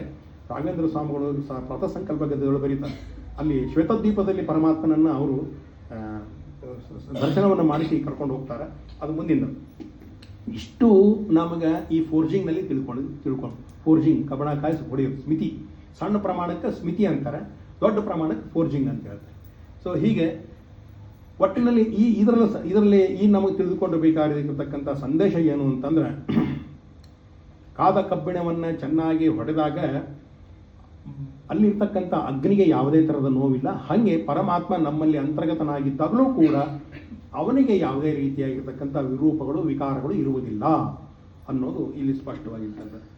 ಆಮೇಲೆ ಪರಮಾತ್ಮ ಹೇಗೆ ಇರ್ತಾನಪ್ಪ ಅಂತಂದರೆ, ಹೆಂಗೆ ಸಾಲಿಗ್ರಾಮ ರೂಪಗಳಲ್ಲಿ ನಿತ್ಯವೂ ಯಾವಾಗಲೂ ಸನ್ನಿಹಿತನಾಗಿರುತ್ತಾನೆ ಅನ್ನೋದು ಕೂಡ ನಾವಿಲ್ಲಿ ತಿಳ್ಕೊತೀವಿ. ಹೀಗೆ ಇನ್ನು ಮುಂದಿನ ಒಂದು ತಂತ್ರಜ್ಞಾನದ ಅಂಶ ಏನು ಅಂತಂದ್ರೆ, ಅಶ್ವಶಕ್ತಿ, ಹಾರ್ಸ್ ಪವರ್ ಅಂತಂದವನಿಗೆ. ಹಾರ್ಸ್ ಪವರ್ ಅಂತಂದ್ರೆ ಅಶ್ವಶಕ್ತಿ. ಈಗ HP ಹಾರ್ಸ್ ಪವರ್ ಅಂತ ಹೇಳ್ತಾರೆ. ಅಂದರೆ ಈಗ ನಾವು ಇಂಜಿನನ್ನು ಉಪಯೋಗಿಸ್ತೀವಿ, ಎಲ್ಲದಕ್ಕೂ ಇಂಜಿನ್ಗಳದು ಇದಿರುತ್ತದೆ. ನಮ್ಮ ನೀರಿನ ನಾನು ಅದರಿಂದ ಸಾಮಾನ್ಯವಾದಂಥ ಉದಾಹರಣೆ ಭಾಳ ಟೆಕ್ನಿಕಲ್ ಹೋಗೋದಿಲ್ಲ. ಸಾಮಾನ್ಯವಾದಂಥ ಉದಾಹರಣೆ ಏನಂತಂದ್ರೆ, ನಮ್ಮ ನೀರಿನಲ್ಲಿ, ನಮ್ಮ ಸಂಪಿನಲ್ಲಿ ನೀರನ್ನು ಏರಿಸಲಿಕ್ಕೆ ಮ್ಯಾಲೆ ಏರಿಸ್ತೀವಿ, ಸಿಂಟೆಕ್ಸ್ನಲ್ಲಿ ಏರಿಸಿ ಅಲ್ಲಿಂದ ನಾವು ನಳದಲ್ಲಿ ನೀರು ಬರುವಂಗೆ ವ್ಯವಸ್ಥೆ ಮಾಡ್ಕೊಂಡಿರ್ತೀವಿ. ಅಲ್ಲಿ ನಾವು ಒಂದು ಮೋಟ್ರ್ ಹಾಕ್ತೀವಿ, ಯಾವುದು HP, ಅರ್ಧ HP, 1 HP ಅಂತ ನಾವು ಸಾಮಾನ್ಯವಾಗಿ ಮಾತಾಡ್ತೀವಿ, ಹೌದಾ? ಅರ್ಧ HP ಅಂತ ಹೇಳ್ತೀವಿ, 1 HP ಅಂತ ಹೇಳ್ತೀವಿ, 1.5 HP ಅಂತ ಹೇಳ್ತೀವಿ. ಹೊಲಕ್ಕೆಲ್ಲ ಉಪಯೋಗಿಸ್ಲಿಕ್ಕೆ ನೀರನ್ನು ಪಂಪ್ ಹೊಡಿಲಿಕ್ಕೆ 1.5 HP, 2 HP ಹಿಂಗೆ ನಾವು ಪ್ರಯೋಗ ಮಾಡ್ತೀವಿ.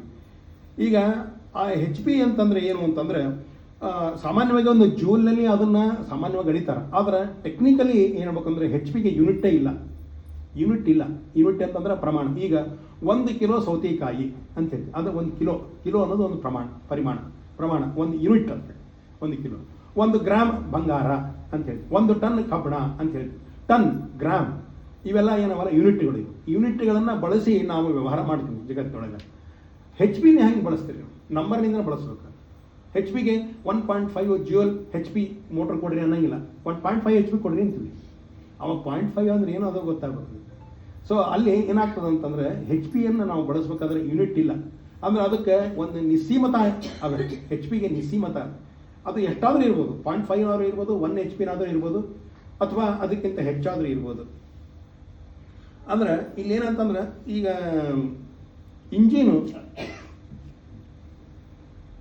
ಇಂಜಿನನ್ನು ಒಟ್ಟು 3 ಟೈಪ್ ನಾವು ಇಂಜಿನನ್ನು ಇವತ್ತಿಗೆ ನೋಡ್ತಾ ಇದ್ದೀವಿ ಸಾಮಾನ್ಯವಾಗಿ. ಒಂದು ಸ್ಟೀಮ್ ಇಂಜಿನ್, ಒಂದು ಪೆಟ್ರೋಲ್ ಇಂಜಿನ್, ಒಂದು ಡೀಸೆಲ್ ಇಂಜಿನ್. ಸೊ ಈ ರೀತಿಯಾಗಿರ್ತಕ್ಕಂಥ ಇಂಜಿನಿನೊಳಗೆ ಯಾವ ರೀತಿ ಕೆಲಸ ಮಾಡ್ತದೆ ಅಂತಂದಾಗ, ಮೊದಲು ಇಂಜಿನನ್ನು ಒಳಗೆ ಒಂದು ಚೇಂಬರ್ ಇರ್ತದೆ. ಅಲ್ಲಿ ಯಾವಾಗ ಒಳಗಡೆ ಇನ್ಲೆಟ್ನಲ್ಲಿ ಏನಾಗ್ತದೆ, ಪೆಟ್ರೋಲ್ ಇಂಜಿನ್ ಒಳಗೆ ಏನಾಗ್ತದೆ ಅಂತಂದರೆ, ಪೆಟ್ರೋಲು ಮತ್ತು ಏರ್ ಮಿಕ್ಸ್ ಆಗಿ ಒಳಗೆ ಇಂಜಿನ್ ಒಳಗೆ ಬರ್ತದೆ, ಒಳಗೆ ಇದ್ರೊಳಗೆ ಬರ್ತದೆ. ಆವಾಗ ಪಿಸ್ಟನ್ ಅಂತಿರ್ತದೆ. ಪಿಸ್ಟನ್ ಏನು ಮಾಡ್ತದೆ ಅಂತಂದ್ರೆ, ಅದು ಏನು ಮಾಡ್ತದೆ, ಒತ್ತುತ್ತದೆ, ಹಿಂಗೆ ತಳಗಿಂದ ಹಿಂಗೆ ಮೇಲೆ ಒತ್ತದ. ಅಲ್ಲಿ ಏನಾಗೋಗ್ಬಿಡ್ತದೆ, ಹೆವಿ ಪ್ರೆಷರ್, ಮೀನ್ ಎಫೆಕ್ಟಿವ್ ಪ್ರೆಷರ್ ಅಂತ ಹೇಳ್ತಾರೆ, ಅದು ಡೆವಲಪ್ ಆಗ್ತದೆ. ಡೆವಲಪ್ ಆದಾಗ ಏರು ಮತ್ತು ಪೆಟ್ರೋಲ್ ಮಿಕ್ಸ್ ಆಗಿ ಅಲ್ಲಿರ್ತಕ್ಕಂಥ ಒಂದು ಚೇಂಬರ್ನೊಳಗೆ ಹೆವಿ ಪವರ್ ಡೆವಲಪ್ ಆಗ್ತದೆ. ಅಲ್ಲಿ ಫೈರ್, ನೆಕ್ಸ್ಟ್ ಇದರದ ಸಕ್ಷನ್, ಕಂಪ್ರೆಷನ್, ಫೈರ್ ಆಗ್ತದೆ. ಫೈರ್ ಅಂತ ಬೆಂಕಿ ಹಚ್ಚಿಬಿಡ್ತದೆ. ಬೆಂಕಿ ಹಚ್ಕೊಂಡು ಎಕ್ಸಾಸ್ಟ್ ಅಂದ್ರೆ ಹೊರಗೆ ಬರ್ತದೆ. ಔಟ್ಲೆಟ್ ಇದರಿಂದ ಹೊರಗೆ ಬರ್ತದೆ. ಹೊರಗೆ ಬಂದಾಗ ಅಲ್ಲೇನ ಈ ಸಿಸ್ಟಮ್ ಟೋಟಲಿ ಏನಾಗ್ತದೆ ಅಂದರೆ, ಫ್ರೀಕ್ವೆಂಟ್ಲಿ ಆಗ್ತಾ ಇರ್ತದೆ, ಕಂಟಿನ್ಯೂಸ್ ಆಗ್ತಾ ಇರ್ತದೆ. 1 ಸೆಕೆಂಡ್ನಲ್ಲಿ ಅನೇಕ ಬಾರಿ ಇದಾಗ್ತಿರ್ತದೆ. ಸೊ ಅಲ್ಲಿ ಅದರಿಂದ ನಮಗೆ ಔಟ್ಲೆಟ್ ಬರ್ತಲ್ಲ, ಅದು ಅಲ್ಲಿ ಹೊರಗೆ ಬಂದಿರತಕ್ಕಂಥ ಆ ಒಂದು ಪವರನ್ನು ಫ್ಲೈವೀಲ್ಗೆ ಕನೆಕ್ಟ್ ಮಾಡಿರ್ತಾರೆ. ಫ್ಲೈವೀಲ್ ಅದಕ್ಕೆ ಡ್ರೈವರ್ ಪುಲ್ಲಿ ಅಲ್ಲಿ ಏನಾಗುತ್ತೆ, ಕನೆಕ್ಟ್ ಆಗಿರ್ತದೆ. ಸಾಮಾನ್ಯವಾಗಿ ನೋಡ್ರಿ, ಕಾರಿನಲ್ಲಿ ದೊಡ್ಡ ಲಾರಿ ಒಳಗೆಲ್ಲನೂ ಬ್ಯಾಕ್ ವೀಲಿಗೆ, ಹಿಂದ್ಗಡೆ ವೀಲಿಗೆ ಡ್ರೈವರ್ ಪುಲ್ಲಿ ಇರ್ತದೆ. ಹಿಂದ್ಗಡೆ ವೀಲು ಚಕ್ರ ತಿರುಗಿದಾಗ ಮುಂದ್ಗಡೆ ವೀಲ್ ತಿರುಗ್ತದೆ. ಸಾಮಾನ್ಯವಾಗಿ. ಮಾರುತಿ ಓಮಿ ಒಳಗೆ ಫ್ರಂಟ್ ವೀಲ್ ಇರ್ತಿತ್ತು, ಬ್ಯಾಕ್ ವೀಲ್ ಇರ್ತಿತ್ತು. ಕೆಲವು ಕಾರ್ಗಳಿಗೆಲ್ಲೂ ಫ್ರಂಟ್ ವೀಲ್ ಇರ್ತದೆ. ಹೀಗಾಗಿ ಇಂಜಿನ್ ಎಲ್ಲಿರ್ತದೆ ಅಲ್ಲಿ ಜಾಸ್ತಿ ಜಾಗ ಬೇಕಾಗಿರ್ತದೆ, ದೊಡ್ಡದಿರ್ತದೆ ನೋಡ್ರಿ, ದೊಡ್ಡ ಈ ಕಾರ್ಗಳಿಗೆಲ್ಲ ಇರ್ತದೆ. ಹಂಗೆ ಇದು ಏನಾಗ್ತದೆ, ಇದು ಕಂಟಿನ್ಯೂಸ್ ಆಗ್ತಾ ಇರ್ತದೆ. ಈ ಕಂಟಿನ್ಯೂಸ್ ಆಗ್ತಾ ಇರ್ತಕ್ಕಂಥ ಸಂದರ್ಭದಲ್ಲಿ ಇಲ್ಲಿ ಇಂಜಿನ್ ಕಂಟಿನ್ಯೂಸ್ ವರ್ಕ್ ಮಾಡ್ತಿರ್ತದೆ. ಅಲ್ಲಿ ಏನು ಫ್ಲೈ ವೀಲ್ ಬರ್ತದಲ್ಲ, ಆ ಫ್ಲೈ ವೀಲ್ನಿಂದ ನಮ್ಗೆ ಬೆಲ್ಟ್ ಹಾಕಿ ಕನೆಕ್ಟ್ ಮಾಡಿ ನಮಗೆ ಯಾವುದಕ್ಕೂ ಉಪಯೋಗಿಸಬೇಕು, ಹಿಟ್ಟಿನ ಗಿರಣಿಗೆ ಉಪಯೋಗಿಸಬೇಕು, ಅಥವಾ ಇಂಜಿನ್ ಉಪಯೋಗಿಸಬೇಕು, ಅಥವಾ ಕಾರಿಗೆ ಉಪಯೋಗಿಸಬೇಕು, ಆ ಒಂದು ಕನೆಕ್ಟ್ ಮಾಡ್ತಾರೆ. ಸೊ ಅಲ್ಲಿ ಏನಾಗುತ್ತೆ, ಅದನ್ನು ನಾವು ಆ ಪವರ್ ಏನದಲ್ಲ ಇಂಡಿಕೇಟೆಡ್ ಹಾರ್ಸ್ ಪವರ್ IHP ಅಂತ ಕರಿತೀವಿ. IHP ಇಂದ ನಮಗೆ ಅಲ್ಲಿಂದ ಈ ಕನೆಕ್ಟ್ ಮಾಡಿಕೊಂಡು ನಮಗೆ ಯುಟಿಲೈಸೇಷನ್ ಮಾಡ್ಕೊಳ್ಳಿಕ್ಕೆ ಎಲ್ಲಿಗೆ ಬೇಕೋ ಅಲ್ಲಿಗೆ ಅದಕ್ಕೆ BHP ಅಂತ ಕರೀತಾರೆ. BHP IHP ಅಂದರೆ indicated horse power, brake horse power. ಅದರ ನಡುವಿನ ಏನು ಇಲ್ಲಿ ಬಂದಿಷ್ಟು, ಈಗ ನಿಮಗೊಂದು ಉದಾಹರಣೆ ಹೇಳ್ತೀನಿ. ಈಗ ಅಲ್ಲಿ ಎಲ್ಲಿ ಎಲೆಕ್ಟ್ರಿಸಿಟಿ ತಯಾರಾಗ್ತದೆ, ನಮ್ಮ ಕಂಬಕ್ಕೆ ಬರೋಳಗೆ ಅನೇಕ ಪ್ರಮಾಣದ ಯೂನಿಟ್ ಲಾಸ್ ಆಗ್ತದೆ ಬಿಕಾಸ್ ಆಫ್ ರೆಸಿಸ್ಟೆನ್ಸ್. ಹೌದಾ? ಯಾಕಂತಂದ್ರೆ ಅದು ಅಷ್ಟು ಲಾಸ್ ಆಗೇ ಬಿಡ್ತದೆ. ಸೊ ಹಂಗೆ ಇಲ್ಲಿಂದ ಇಲ್ಲಿ ಬರೋಳಗೂ IHP ಸ್ವಲ್ಪ ಕಡಿಮೆ ಆಗಿರ್ತದೆ, ಸ್ವಲ್ಪ ಪ್ರಮಾಣದಲ್ಲಿ ಕಡಿಮೆ ಆಗಿರ್ತದೆ. ಸೊ ಆ ಪ್ರಮಾಣದಲ್ಲಿ ಕಡಿಮೆ ಆಗಿರ್ತಕ್ಕಂಥ ಡಿಫ್ರೆನ್ಸನ್ನು FHP ಫ್ರಿಕ್ಷನಲ್ ಹಾರ್ಸ್ ಪವರ್ ಅಂತ ಕರಿತೀವಿ. So indicated horse power, brake horse power, frictional horse power. So IHP ನಮ್ಗೆ ಯೂಶಲಿ ನಾವು ಈಗ ಸಾಮಾನ್ಯವಾಗಿ ವ್ಯಾವಹಾರಿಕವಾಗಿ ನೋಡ್ತಾ ಇರ್ತಕ್ಕಂಥದ್ದು BHP, ಬ್ರೇಕ್ ಹಾರ್ಸ್ ಪವರ್. ಈ HP ಏನದಲ್ಲ, ಇದು ಎಷ್ಟು RPM speed, revolution per minute ಅಂತ. ಅದು ಫ್ಲೈ ವೀಲ್ ಎಷ್ಟು ಒಂದು ಮಿನಿಟಿಗೆ ಎಷ್ಟು ತಿರುಗ್ತದೋ ಅದಕ್ಕೆ 350, 600, 500 ಹಿಂಗೆ ಒಂದು ಅದಕ್ಕೆ ನಂಬರ್ ಕೊಡ್ತೀವಿ. ಆ IHP ಇಷ್ಟು ತಿರುಗ್ತದಪ್ಪ, RPM ಸ್ಪೀಡ್, RPM ಅಂತ ಹೇಳ್ತೀವಿ. ಸೊ ಇದರಿಂದ ನಾವು ಮುಂದೆ ಕಾರಿಗೂ ಅಥವಾ ಯಾವುದಾದ್ರೂ ವೆಹಿಕಲ್ಗೂ, ಯಂತ್ರಗಳಿಗೂ ನಾವು ಉಪಯೋಗಿಸ್ತೀವಿ. ಸೊ ಇಷ್ಟು ಒಂದು ಸಿಸ್ಟಮ್ ಸಾಮಾನ್ಯವಾಗಿ ಅರ್ಥ ಆಗೋಂಗೆ ಹೇಳಿದ್ವಿ. ಇದು ಪೆಟ್ರೋಲ್ ಇಂಜಿನ್. ಡೀಸೆಲ್ ಇಂಧನದೊಳಗೆ ಏನಾಗ್ತದೆ ಅಂತಂದರೆ ಪೆಟ್ರೋಲ್ ಇರೋದಿಲ್ಲ, ಅಲ್ಲಿ ಡೀಸೆಲ್ ಇರ್ತದೆ. ಮೊದಲು ಏರ್ ಸಕ್ ಆಗ್ತದೆ, ಸಕ್ ಆದ್ಕೊಳ್ಳಿ ಆಮೇಲೆ ಡೀಸೆಲ್ ಸ್ಪ್ರೇ ಆಗ್ತದೆ. ಇಷ್ಟೇ ವ್ಯತ್ಯಾಸ. ಹೀಗಾಗಿ ಅಲ್ಲಿ ಡೀಸೆಲ್ ಸ್ಪ್ರೇ ಆದಾಗ ಅಲ್ಲಿ ಸ್ಪಾಟ್ ಆಗ್ತದೆ. ಸ್ಪಾಟ್ ಅಂತಂದರೆ ಗ್ಯಾಸ್ ಜನರೇಷನ್ ಆಗ್ತದೆ, ಅದು ಔಟ್ಲೆಟ್ ಹೊರಗಡೆ ಬರ್ತದೆ. ಸೊ ಹೀಗಾಗಿ ಡೀಸೆಲ್ ಇಂಜಿನ್ ಸಪ್ಪಳ ಭಾಳ ಪೆಟ್ರೋಲ್ ಇಂಜಿನ್ಗಿಂತ ಸೂಕ್ಷ್ಮ ಇರುತ್ತದೆ ಡೀಸೆಲ್ ಇಂಜಿನ್. ಸೊ ಇದು ತಂತ್ರಜ್ಞಾನದ ವಿಭಾಗ. HP ಅಂತಂದರೆ ಏನಾಯಿತು, ನಮಗೆ ಬೇಕಾಗಿರೋದು HP. ಈಗ HP ಏನಾಯಿತು ಅಂತಂದರೆ ಹಾರ್ಸ್ ಪವರ್, ಅಂದರೆ ಅದು ಎಷ್ಟು ಪವರನ್ನು ಕೊಡ್ತು ಈ ಇಂಜಿನು ಅನ್ನೋದನ್ನು ಅದು ಮಾಡ್ತು. ಇದು ಸಾಮಾನ್ಯವಾಗಿ ನಾವು ತಿಳಿದುಕೊಂಡಿರ್ತಕ್ಕಂಥ ಇದು ಅಶ್ವಶಕ್ತಿ ಅಂತಂದರೆ ಥಿಯರಾಟಿಕಲಿ HP ಅದು ಹೇಳ್ತಾರೆ ಅವರು. ಟೆಕ್ನಿಕಲಿ ಒಂದು ಇಶ್ಯೂ ಬಂದಿದೆ.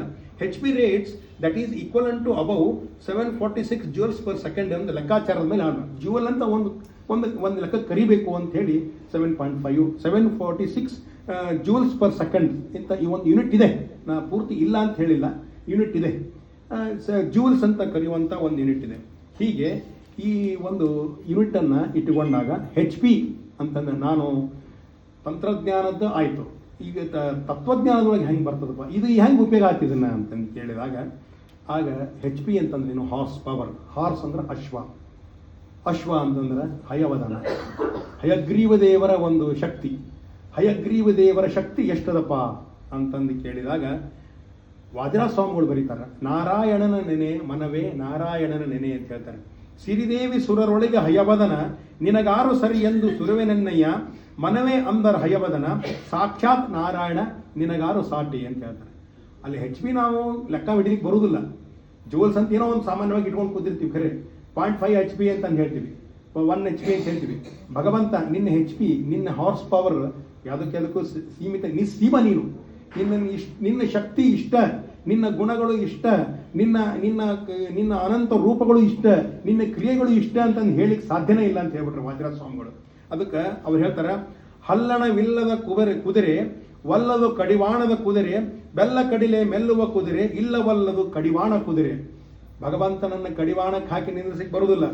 HP ನಾವೇನಾದ್ರೂ ಮಾಡ್ಬೋದು, ಹಾರ್ಸ್ ಪವರಿಗೆ, ನಮ್ಮ ಇಂಜಿನಿಗೆ ಏನೇನು 0.5 ಅಷ್ಟಪ್ಪ ಅಂತ ಹೇಳ್ಬೋದು. ಆದರೆ ಭಗವಂತ ಎಂಬುವಂಥ ಇಂಜಿನಿಗೆ ನಿಸ್ಸೀಮತೆ, ನಮಗೆ ಯಾರನ್ನು ಹೇಳಿ ಸಾಧ್ಯನೇ ಇಲ್ಲ ಅಂತ ಹೇಳ್ಬಿಡ್ತಾರೆ. ಅದಕ್ಕೋಸ್ಕರವಾಗಿ ಹಯಗ್ರೀವ ಹಾರ್ಸ್ ಪವರ್ ಅಂತನ್ನೋದನ್ನು, ಹಯಗ್ರೀವ ದೇವರು ಯಾರಿಗೂ ನಿಲ್ಲಲಾರದಂಥ ಕುದುರೆ ಅದು. ವಾದಿರಾಜ ಸ್ವಾಮಿಗಳ ಜೀವನ ಚರಿತ್ರೆಯಲ್ಲಿ ನಾವು ನೋಡೀವಿ. ಕುದುರೆ ಹಯಗ್ರೀವ ದೇವರ ಒಂದು ವಿಶಿಷ್ಟವಾದಂಥ ಶಕ್ತಿ, ಅನಂತ ರೂಪವಾಗಿರ್ತಕ್ಕಂಥ ಶಕ್ತಿಯನ್ನು ನಾವು ನೋಡಿದ್ದೀವಿ. ಹಂಗೆ HP ನಾವು ಇಲ್ಲಿ ನಾವು ಲೌಕಿಕವಾಗಿ ಇಲ್ಲಿ ಹೇಳೋ ಒಂದಷ್ಟು 0.5 1 HP ಅಂತ ಹೇಳ್ಬೇಕಾರೆ ಆದರೆ ಭಗವಂತನ ಹೆಚ್ ಪಿಯನ್ನು ಹೇಳಲಿಕ್ಕೆ ಸಾಧ್ಯವೇ ಇಲ್ಲ ಅಂತ ಹೇಳ್ತಾರೆ. ಹೀಗಾಗಿ ಅನೇಕ ಇಲ್ಲಿ ಕೆಲವು ಕೃತಿಗಳನ್ನು ನಾನು ತಗೊಂಡಿದ್ದೀನಿ. ಅಂದರೆ ಏನಾಯಿತು, ಒಟ್ಟಾರೆ ಇದರಲ್ಲಿ ಹೇಳಬೇಕಾಗಿದ್ದು ಏನು ಅಂಶ ಅಂತಂದರೆ, ಭಗವಂತನ ರೂಪ, ಕ್ರಿಯೆ, ಸಾಮರ್ಥ್ಯಗಳನ್ನು ಅಳಿಲಿಕ್ಕೆ ಸಾಧ್ಯವೇ ಇಲ್ಲ. ಇಷ್ಟು ಅಂದ್ರೆ ನಮ್ಮ ಯೋಗ್ಯತಾ ಎಷ್ಟದ. ಈಗ ನನಗೆ ನನ್ನ ಸಂಪನಲ್ಲಿ ಇರ್ತಕ್ಕಂಥ ನೀರನ್ನು ಮ್ಯಾಲೆ ಸಿಂಟೆಕ್ಸಿಗೆ ಹೋಗಿ ಇಲ್ಲಿ ಬರಲಿಕ್ಕೆ 0.5 HP ಸಾಕು. ನಾನು 100 HP ತೊಗೊಂಡು ನಾನೇನು ಮಾಡಿ, ಆಮೇಲೆ ಅದು ನನ್ನ ಸಾಮರ್ಥ್ಯನೂ ಅಲ್ಲ. ಅದಕ್ಕೋಸ್ಕರವಾಗಿ ನಮ್ಮ ಯೋಗ್ಯತಾನುಸಾರವಾಗಿ ಎಷ್ಟಿದೆಯೋ ಅಷ್ಟು ಭಗವಂತನನ್ನು ನಾವು ಆರಾಧನೆಯನ್ನು ಮಾಡಬೇಕು, ಭಗವಂತನ ಪೂಜೆಯನ್ನು ಮಾಡಬೇಕು, ಅವನನ್ನು ತಿಳಿದುಕೊಳ್ಳಬೇಕು, ಅವನ ರೂಪ, ಗುಣ, ಕ್ರಿಯೆ, ವಿಶೇಷತೆಗಳನ್ನೆಲ್ಲ, ಅವತಾರಗಳನ್ನೆಲ್ಲ ತಿಳಿದುಕೊಳ್ಳಬೇಕು ಅನ್ನೋದನ್ನು ಈ HP ಮೂಲಕ ನಾನು ಹೇಳ್ತೀನಿ. ಇನ್ನೊಂದು ವಿಷಯ ಏನು ಅಂತಂದರೆ, ಈ ಹೀಟ್ ಟ್ರೀಟ್ಮೆಂಟ್ ಅಂತ ಇನ್ನೊಂದು ಬರ್ತದೆ. ಹೀಟ್ ಟ್ರೀಟ್ಮೆಂಟ್ ಅಂತಂದರೆ, ಹೀಟ್ ಟ್ರೀಟ್ಮೆಂಟಲ್ಲಿ ಮತ್ತು ಮೆಕ್ಯಾನಿಕಲ್ ಇಂಜಿನಿಯರಿಂಗ್ ಒಳಗೆ ಏನು ಬರ್ತದೆ ಅಂತ ಹೇಳ್ಬಿಡ್ತೀನಿ. ಹೀಟ್ ಟ್ರೀಟ್ಮೆಂಟಲ್ಲಿ ಅನೇಕ ವಿಧವಾಗಿರ್ತಕ್ಕಂಥದ್ದಿದೆ. ಒಂದು ಅನಿಲಿಂಗ್, ಒಂದು ಕೇಸ್ ಹಾರ್ಡನಿಂಗ್, ಇನ್ನೊಂದು ಹಾರ್ಡನಿಂಗ್, ಇನ್ನೊಂದು ಟೆಂಪರಿಂಗ್ ಅಂತ ಬರ್ತದೆ. ಅನಿಲಿಂಗ್ ಅಂತಂದರೆ ಹಾರ್ಡ್ ಆಗಿರ್ತಕ್ಕಂಥ ವಸ್ತುವನ್ನು ಮೆತ್ತಗೆ ಮಾಡ್ತವೆ. ಈ ಎಕ್ಸ್ಟ್ರೂಷನ್ ಅಂತಂದ್ರೆ ಏನು, ಒಂದು ಬಿಲ್ಲೆಯಲ್ಲಿ ಬಂದಿರತಕ್ಕಂಥ ಒಂದು ಟ್ಯೂಬನ್ನು ತಯಾರು ಮಾಡಬೇಕು ಅಂತ ಸೀಮ್ಲೆಸ್ ಟ್ಯೂಬ್ ಅಂತ ಬರ್ತದೆ ನೋಡಿ.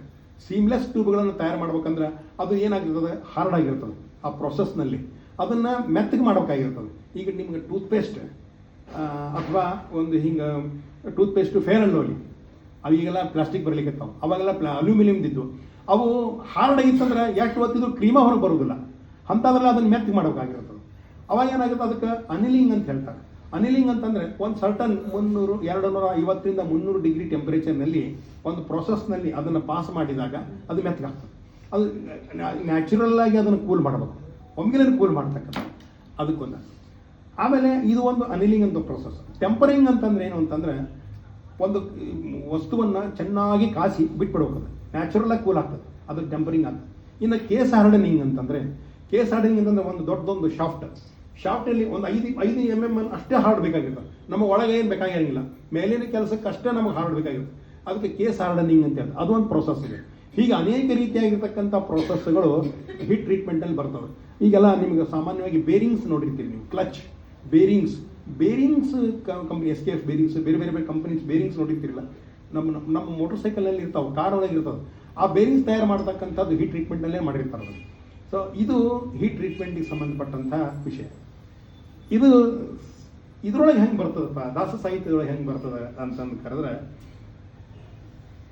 2-3 ಉದಾಹರಣೆಯನ್ನು ಒಂದೇ ಟೈಮ್ ಕೊಟ್ಬಿಡ್ತೀನಿ ನಾನು. ಸೊ ಏನು ಹೇಳ್ತಾರೆ ಅಂತಂದ್ರೆ, ಹರಿತಾಮ್ ಸಾಹೇಬ್ ಮತ್ತೊಂದು ಮಾತು ಹೇಳ್ತಾರೆ. ಏನು, ಜಗನ್ನಾಥದಾಸರು, ಕೆಸರು ಘಟಗಳ ಮಾಡಿ ಬೇಸಿಗೆ ಬಿಸಿಲೊಳು ಇಟ್ಟೊಣಗಿಸಿದರು ಘನ ರಸವ ತುಂಬಲು ಬಹುದೇ ಸರ್ವತಂತ್ರ ಸ್ವತಂತ್ರ ಅಂತ ಹೇಳ್ತಾರೆ. ಈಗ ಕುಂಬಾರರು ಗಡಿಗೆಯನ್ನು ಮಾಡ್ತಾರೆ. ಇದ ಒಣ ಕೊಡ್ತಾರೆ ಅವರು ಜಗನ್ನಾಥದಾಸರು. ಈ ಕುಂಬಾರ ಮತ್ತು ಗಡಿಗೆ ವಿಷಯ ತರ್ಕಶಾಸ್ತ್ರದಲ್ಲೂ ಸಾಕಷ್ಟು ಕಡೆ ಚರ್ಚೆ ಮಾಡಿದ್ದಾರೆ. ಕುನಾಲ ಅಂತ ಹೇಳ್ತಾರೆ, ಕುಲಾನ. ಅಲ್ಲಿ ಗಡಿಗೆಯನ್ನು ಮಾಡ್ತಾರೆ. ಗಡಿಗೆಯನ್ನು ಮಾಡಿ ಅವ್ರೇನು ಮಾಡ್ತಾರೆ ಅಂತಂದ್ರೆ ಅದನ್ನು ಹೀಟ್ ಟ್ರೀಟ್ಮೆಂಟ್ ಮಾಡ್ತಾರೆ. ಹೀಟ್ ಟ್ರೀಟ್ಮೆಂಟ್ ಮಾಡಿ ಅದಕ್ಕೆ ಅದರದೇ ಆದಂಥ ಒಂದು ಸರ್ಟನ್ ಟೈಮ್ನೊಳಗೆ ಅದನ್ನು ಚೆನ್ನಾಗಿ ಕಾಸಿ, ಅದನ್ನು ಒಣಗಿಸಿ, ಅದನ್ನು ಹಾರ್ಡ್ ಮಾಡಿ, ಆಮೇಲೆ ಅದನ್ನು ನಿತ್ಯ ಉಪಯೋಗಕ್ಕೆ ಅದನ್ನು ಉಪಯೋಗಿಸ್ತಾರೆ. ಇದು ಒಂದು ಪ್ರೋಸೆಸ್. ಸೊ ಅದಕ್ಕೆ ಏನು ಹೇಳ್ತಾರೆ, ಕೆಸರು ಘಟಗಳ ಮಾಡಿ ಬೇಸಿಗೆ ಬಿಸಿಲೊಳು ಇಟ್ಟೊಣಗಿಸಿದರು ಘನ ರಸ ತುಂಬಲು ಬಹುದೇ ಸರ್ವತಂತ್ರ ಸ್ವತಂತ್ರ ಅಂತ ಹೇಳ್ತಾರೆ. ಭಗವಂತ ಹೆಂಗಿದ್ದಾನೆ ಅಂತಂದ್ರೆ, ಈಗ ನಾವು ಈ ಕೆಸರು ಘಟಗಳನ್ನು ಮಾಡಿ ಸರಿಯಾದಂಥ ಜ್ಞಾನ, ಭಕ್ತಿ, ವೈರಾಗ್ಯಗಳು ಇಲ್ಲದೇನೆ ನಾವು ಮಾಡ್ತೀವಿ ಅಂದರೆ ಭಗವಂತ ನಮ್ಮ ತಲೆಯೊಳಗೆ ಹೆಂಗೆ ನಿಂದಿರ್ತಾನೆ ಅಂದ್ರೆ, ಗಡಿಗೆ ಮಾಡಿದ ತಕ್ಷಣ ನೀರು ಹಾಕಿದ್ರೆ ನಾವು ಸೋರ್ ಹೋಗ್ಬಿಡುತ್ತೆ, ಒಡೆದು ಹೋಗ್ಬಿಡುತ್ತೆ. ಅದಕ್ಕೆ ಹೀಟ್ ಟ್ರೀಟ್ಮೆಂಟ್ ಬೇಕು. ಹೀಟ್ ಟ್ರೀಟ್ಮೆಂಟ್ ಅಂತಂದ್ರೆ ಅದನ್ನು ಗಟ್ಟಿ ಮಾಡಬೇಕು. ಆ ಗಟ್ಟಿಗೆ ಮಾಡಿದಾಗ ನಮಗೇನಾಗ್ತದೆ ಅಂತಂದ್ರೆ, ಆ ಹೀಟ್ ಟ್ರೀಟ್ಮೆಂಟ್ ಮಾಡಿರ್ತಕ್ಕಂಥ ಪ್ರೊಸೆಸ್ಸು ಕೂಡ ಸಕ್ಸಸ್ ಆಗಿರ್ತದೆ, ಜೊತೆಗೆ ಅಲ್ಲಿ ನೀರು ನಿಂದಿರ್ತದೆ. ಇದು ಕೆಸರು ಘಟ್ಟಗಳ ಮೇಲೆ. ಇದರ ಜೊತೆಗೆ ಇನ್ನೊಂದು ಉದಾಹರಣೆನ ಈಗ ಕಾಲಕ್ಕೆ ಕೊಟ್ಬಿಡ್ತೀನಿ.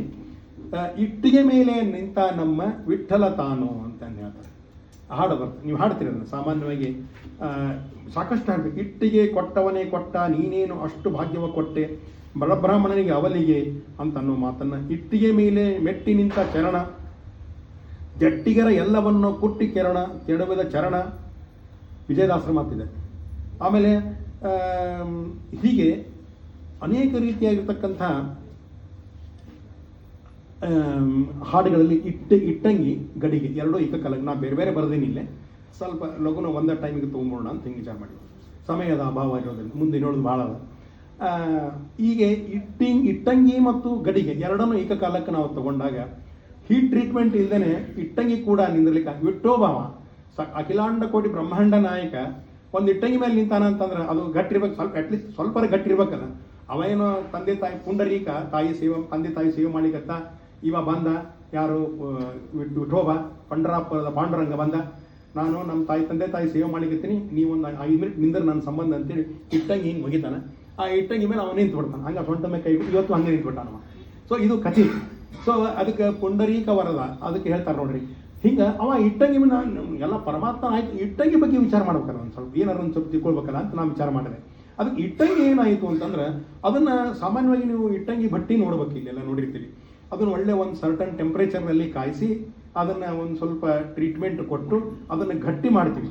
ಅದು ಮಣ್ಣಿನಿಂದ ಹಾಗೆ ತಗೊಂಡು ನಿಂತು ಆ ವಿಠೋಬ ಅಲ್ಲಿ ಇಟ್ಟಂಗಿ ಒಣಗಿಲ್ಲ ಹಸಿಯಾಗದ ಅಂತಂತಿದ್ದ ಅವ ಯಾಕೆ ನಿಂತ ಅಂತಂದ್ರೆ ಗಟ್ಟಿತ್ತದು.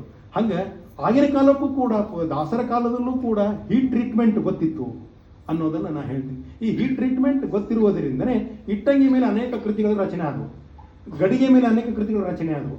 ಇವೆಲ್ಲ ಹೆಂಗಂದ್ರೆ ಗಡಿಗೆ ಅವು ಹೀಟ್ ಟ್ರೀಟ್ಮೆಂಟ್ ಮಾಡುವುದರಿಂದನೇ ಅದು ಗಟ್ಟಿ ಆಗ್ತದೆ ಅಂತ ಹೇಳಿದ್ರು. ಆಗಲೇ ಹೇಳಿದಂಗೆ ಟೆಂಪರಿಂಗು, ಹರ್ಡನಿಂಗು, ಅನಲಿಂಗು ಇವೆಲ್ಲ ಪ್ರೊಸೆಸ್ನಲ್ಲೇ ಅವು ಹೀಟ್ ಟ್ರೀಟ್ಮೆಂಟ್ ಆಗ್ತದೆ ಅನ್ನೋ ವಿಷಯಗಳನ್ನು ನಾನು ಇಲ್ಲಿ ಸಂಗ್ರಹ ಮಾಡಿದ್ದೆ. ಒಟ್ಟಿನಲ್ಲಿ ಇದು ಹೀಟ್ ಟ್ರೀಟ್ಮೆಂಟ್ ಯಾಕೆ ಅಂತ ಅನ್ನೋ ದೃಷ್ಟಿಯಿಂದ ನಮ್ಮ ಬುದ್ಧಿ ಹೆಂಗಿರ್ತದೆ ಅಂತಂದ್ರೆ, ನಾವು ಯಾವುದನ್ನು ಗಟ್ಟಿಯಾಗಿ ಇವತ್ತು ಕೇಳ್ತೀವಿ ನಾಳೆ ಮರೆತು ಬಿಡ್ತೀವಿ. ಭಗವಂತನ ವಿಷಯಗಳ ರೂಪ ಗುಣ ಕ್ರಿಯಾತ್ಮಕವಾಗಿರ್ತಕ್ಕಂಥ ಅವತಾರ ಅವುಗಳನ್ನೆಲ್ಲವನ್ನೂ ನಾವು ಸರಿಯಾಗಿ ಸಂಗ್ರಹವನ್ನು ಮಾಡಿ ಭಗವಂತನನ್ನು ಉಪಾಸನೆಯನ್ನು ಮಾಡಲಿಕ್ಕೆ ನಮ್ಮ ಹೀಟ್ ಟ್ರೀಟ್ಮೆಂಟ್ ಅವಶ್ಯಕತೆ ಇದೆ. ನಮಗೆ ಚಿಕಿತ್ಸೆ ಆಗಬೇಕು. ಹಸಿಯಾದಂಥ ಬುದ್ಧಿಯಿಂದ, ಹಸಿ ಬಿಸಿ ಆಗಿರ್ತಕ್ಕಂಥ ಜ್ಞಾನದಿಂದ, ಹಸಿ ಬಿಸಿ ಆಗಿರ್ತಕ್ಕಂಥ ಭಕ್ತಿಯಿಂದ, ಆಡಂಬರ ರೂಪವಾಗಿರ್ತಕ್ಕಂಥ ಭಕ್ತಿಯಿಂದ ಗಟ್ಟಿ ನಿಂದಿರುವುದಿಲ್ಲ, ಹೀಟ್ ಟ್ರೀಟ್ಮೆಂಟ್ ಆಗಬೇಕು ಅನ್ನೋ ಮಾತನ್ನು ಇಲ್ಲಿ ನಾನು ಹೇಳಿದ್ದೀನಿ. ಭಗವಂತ ಸರ್ವಕರ್ತ, ಸರ್ವ ನಿಯಾಮಕ, ಸರ್ವತಂತ್ರ ಸ್ವತಂತ್ರ ಎಂಬ ಬುದ್ಧಿ ಗಟ್ಟಿಯಾಗಿ ನಿಲ್ಲಬೇಕು. ನಿಂತಾಗ ನಮ್ಮ ಮಡಿಕೆಯೂ ಕೂಡ ಗಟ್ಟಿ ಆಗ್ತದೆ ಅಂತ ಅನ್ನೋದು ಹೇಳಿದ್ದೀನಿ. ಇನ್ನು ಒಂದು ವಿಷಯವನ್ನು ನಾನು ಇಲ್ಲಿ ಪ್ರಸ್ತಾಪ ಮಾಡ್ತೀನಿ, ಒಂದು 5 ನಿಮಿಷದಲ್ಲಿ ಮುಗಿಸ್ತೀನಿ. ನಡೀತದೆ. ನ್ಯೂಟನ್ ಲಾಗಳನ್ನು ತಗೊಂಡಿದ್ದೀನಿ ನಾನು ಇಲ್ಲಿ. ನ್ಯೂಟನ್ಸ್ ಲಾಗಳು 3 ನ್ಯೂಟನ್ ಲಾಗಳು.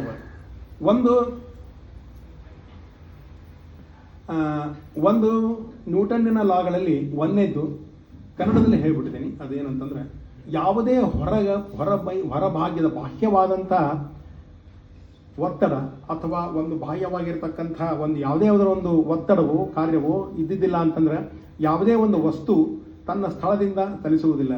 ಅಂದ್ರೆ without any external force a body will not change it original position. ಇದು ಸಾಮಾನ್ಯವಾಗಿ ನ್ಯೂಟನ್ನ ನಾವು ಶಾಲೆಯೊಳಗೆ ಕಲ್ತಿರ್ತಕ್ಕಂಥದ್ದು. ಎರಡನೇದು F=ma. Impressed force is directly proportional to acceleration. ಇದು ಎರಡನೇದು. ಮೂರನೇದು actions and reactions are equal and opposite. ಹೌದಾ? ಈ 3 ಸೂತ್ರಗಳು ನಮ್ಮ ದಾಸಸಾಹಿತ್ಯದಲ್ಲಿ ಹೆಂಗೆ ಬಂದವು ಅನ್ನೋದನ್ನು ನಾನು ಇಲ್ಲಿ ತಗೊಂಡಿದ್ದೆ. ಮೊದಲನೇದು ಏನಂತಂದ್ರೆ, ನ್ಯೂಟನ್ನಿನ ಒಂದನೇ ನಿಯಮ ಏನಂತಂದ್ರೆ ಜಡತ್ವ ನಿಯಮ ಅಂತ ಹೇಳ್ತಾರೆ. ಅದಕ್ಕೆ ಜಡತ್ವ ನಿಯಮ. ಯಾವುದೇ ಒಂದು ವಸ್ತು ಜಡದಲ್ಲಿ ಇಲ್ಲಿರ್ತಕ್ಕಂಥ ಸಂದರ್ಭದಲ್ಲಿ ಇದಕ್ಕೆ ಯಾವುದೇ ಬಾಹ್ಯವಾಗಿರ್ತಕ್ಕಂಥ ಒಂದು ಸಂಪರ್ಕವೋ ಒತ್ತಡವೋ ಇದ್ದಿದ್ದಿಲ್ಲ ಅಂತಂದ್ರೆ ಇದು ತನ್ನ ಸ್ಥಾನವನ್ನು ಅದು ಎಂದು ಇದನ್ನು ಮಾಡುವುದಿಲ್ಲ. ಈಗ ಇದನ್ನು ನಾವು ಹಿಂಗೆ ಒತ್ತಿದ್ರೆ ಮಾತ್ರ ಇದು ಹೋಗ್ತದೆ, ಅಥವಾ ಇದು ಇನ್ನೂ ಒಂದು 10 ವರ್ಷ ಇದ್ರೂ ಹಂಗೆ ಇರ್ತದೆ. ಇದನ್ನು ನಾವು ಹಿಂಗೆ ಒತ್ತಬೇಕು. ಇದು ನ್ಯೂಟನ್ ಇದರಿಗೆ ದೊಡ್ಡ ಕಂಡಿಡಿದ ನ್ಯೂಟನ್ ಅಂತಂದ್ರೆ ಈ ನಿಯಮಗಳನ್ನ ಅನುಸಾರವಾಗಿ ನ್ಯೂಟನ್ ಮುಂದೆ ಏನಾಗ್ತಾನೆ ಅನ್ನೋದನ್ನ ಹೇಳ್ತೀನಿ ನಾನು. ಮುಂದೆ ಬರ್ತದೆ ನ್ಯೂಟನ್ ಕಥೆ ಏನಾಗ್ತದೆ ಮುಂದೆ ಅಂತ. ಈ ರೀತಿಯಾಗಿರ್ತಕ್ಕಂಥ ಒಂದು ಜಡತ್ವ ನಿಯಮವನ್ನು ನ್ಯೂಟನ್ ಲಾದಲ್ಲಿ ಹೇಳ್ತಾರೆ. ಅಂದರೆ ಯಾವುದಾದ್ರೂ ವ್ಯಕ್ತಿಗೆ ಯಾವುದಾದ್ರೂ ಒಂದು ಪ್ರಚೋದನೆ, ಯಾವುದಾದ್ರೂ ಒಂದು ಬಾಹ್ಯವಾಗಿರ್ತಕ್ಕಂಥ ಒಂದು ಕ್ರಿಯೆ ಅಥವಾ ಏನಾದರೂ ಒಂದು ಕ್ರಿಯೆಗಳು ಬರಬೇಕು. ಬಂದಾಗ ಮಾತ್ರ ಆ ಒಂದು ಅಲ್ಲಿ ಚಲನೆ ಅಥವಾ ಮತ್ತೊಂದೇನೋ ಆಗ್ತದೆ ಅಂತ. ಹಿಂಗೆ ಇದು ನ್ಯೂಟನ್ನಿನ ಒಂದನೇ ನಿಯಮ. ಇಲ್ಲಿ ಏನಾಗಿದೆ ಅಂತಂದ್ರೆ ನೋಡ್ರಿ, ಈಗ ಬಾಹ್ಯವಾಗಿರ್ತಕ್ಕಂಥ ಒತ್ತಡ ಹೆಂಗಿರ್ತದೆ, ಭಗವಂತ ನಮ್ಮಲ್ಲಿ ಅಂತರ್ಯಾಮಿಯಾಗಿ ನಮ್ಮಲ್ಲಿ ಅವನೇನು ಮಾಡ್ತಾನೆ ಅಂತಂದ್ರೆ ನಮಗೆ ಅವನು ಪ್ರಚೋದನೆ ಮಾಡ್ತಾನೆ. ಇದಕ್ಕೆ ಒಂದು ಉದಾಹರಣೆ ಕೊಡ್ತೀನಿ. ಭಾಗವತದಲ್ಲಿ ಧ್ರುವ ಚರಿತ್ರೆ ಬರ್ತದೆ.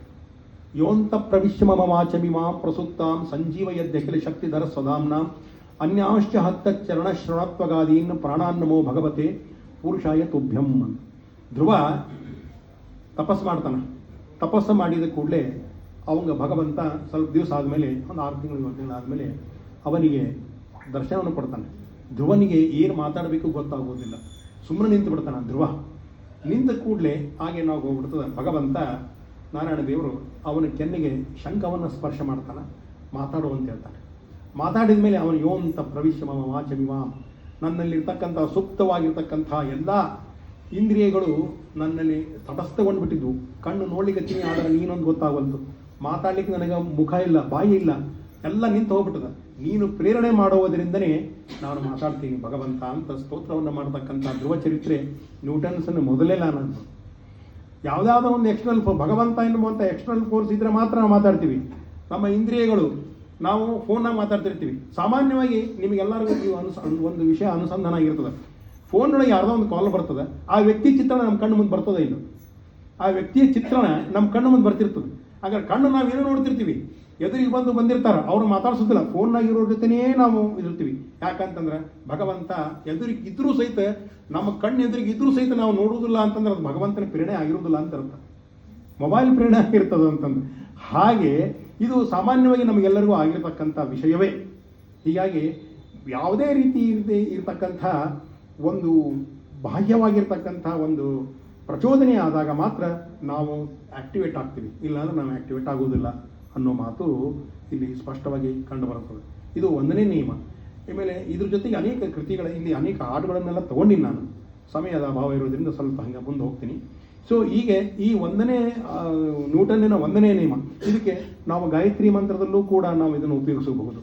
ಗಾಯತ್ರಿ ಮಂತ್ರ ಓಂ ಭೂ ಭೋಸ್ವಃ ತತ್ಸವಿತುರ್ವರೆಣ್ಯಂ ಭರ್ಗೋ ದೇವಸ್ಯ ಧೀಮಹಿ ಧಿಯೋ ಯೋ ನ ಪ್ರಚೋದಯಾತ್.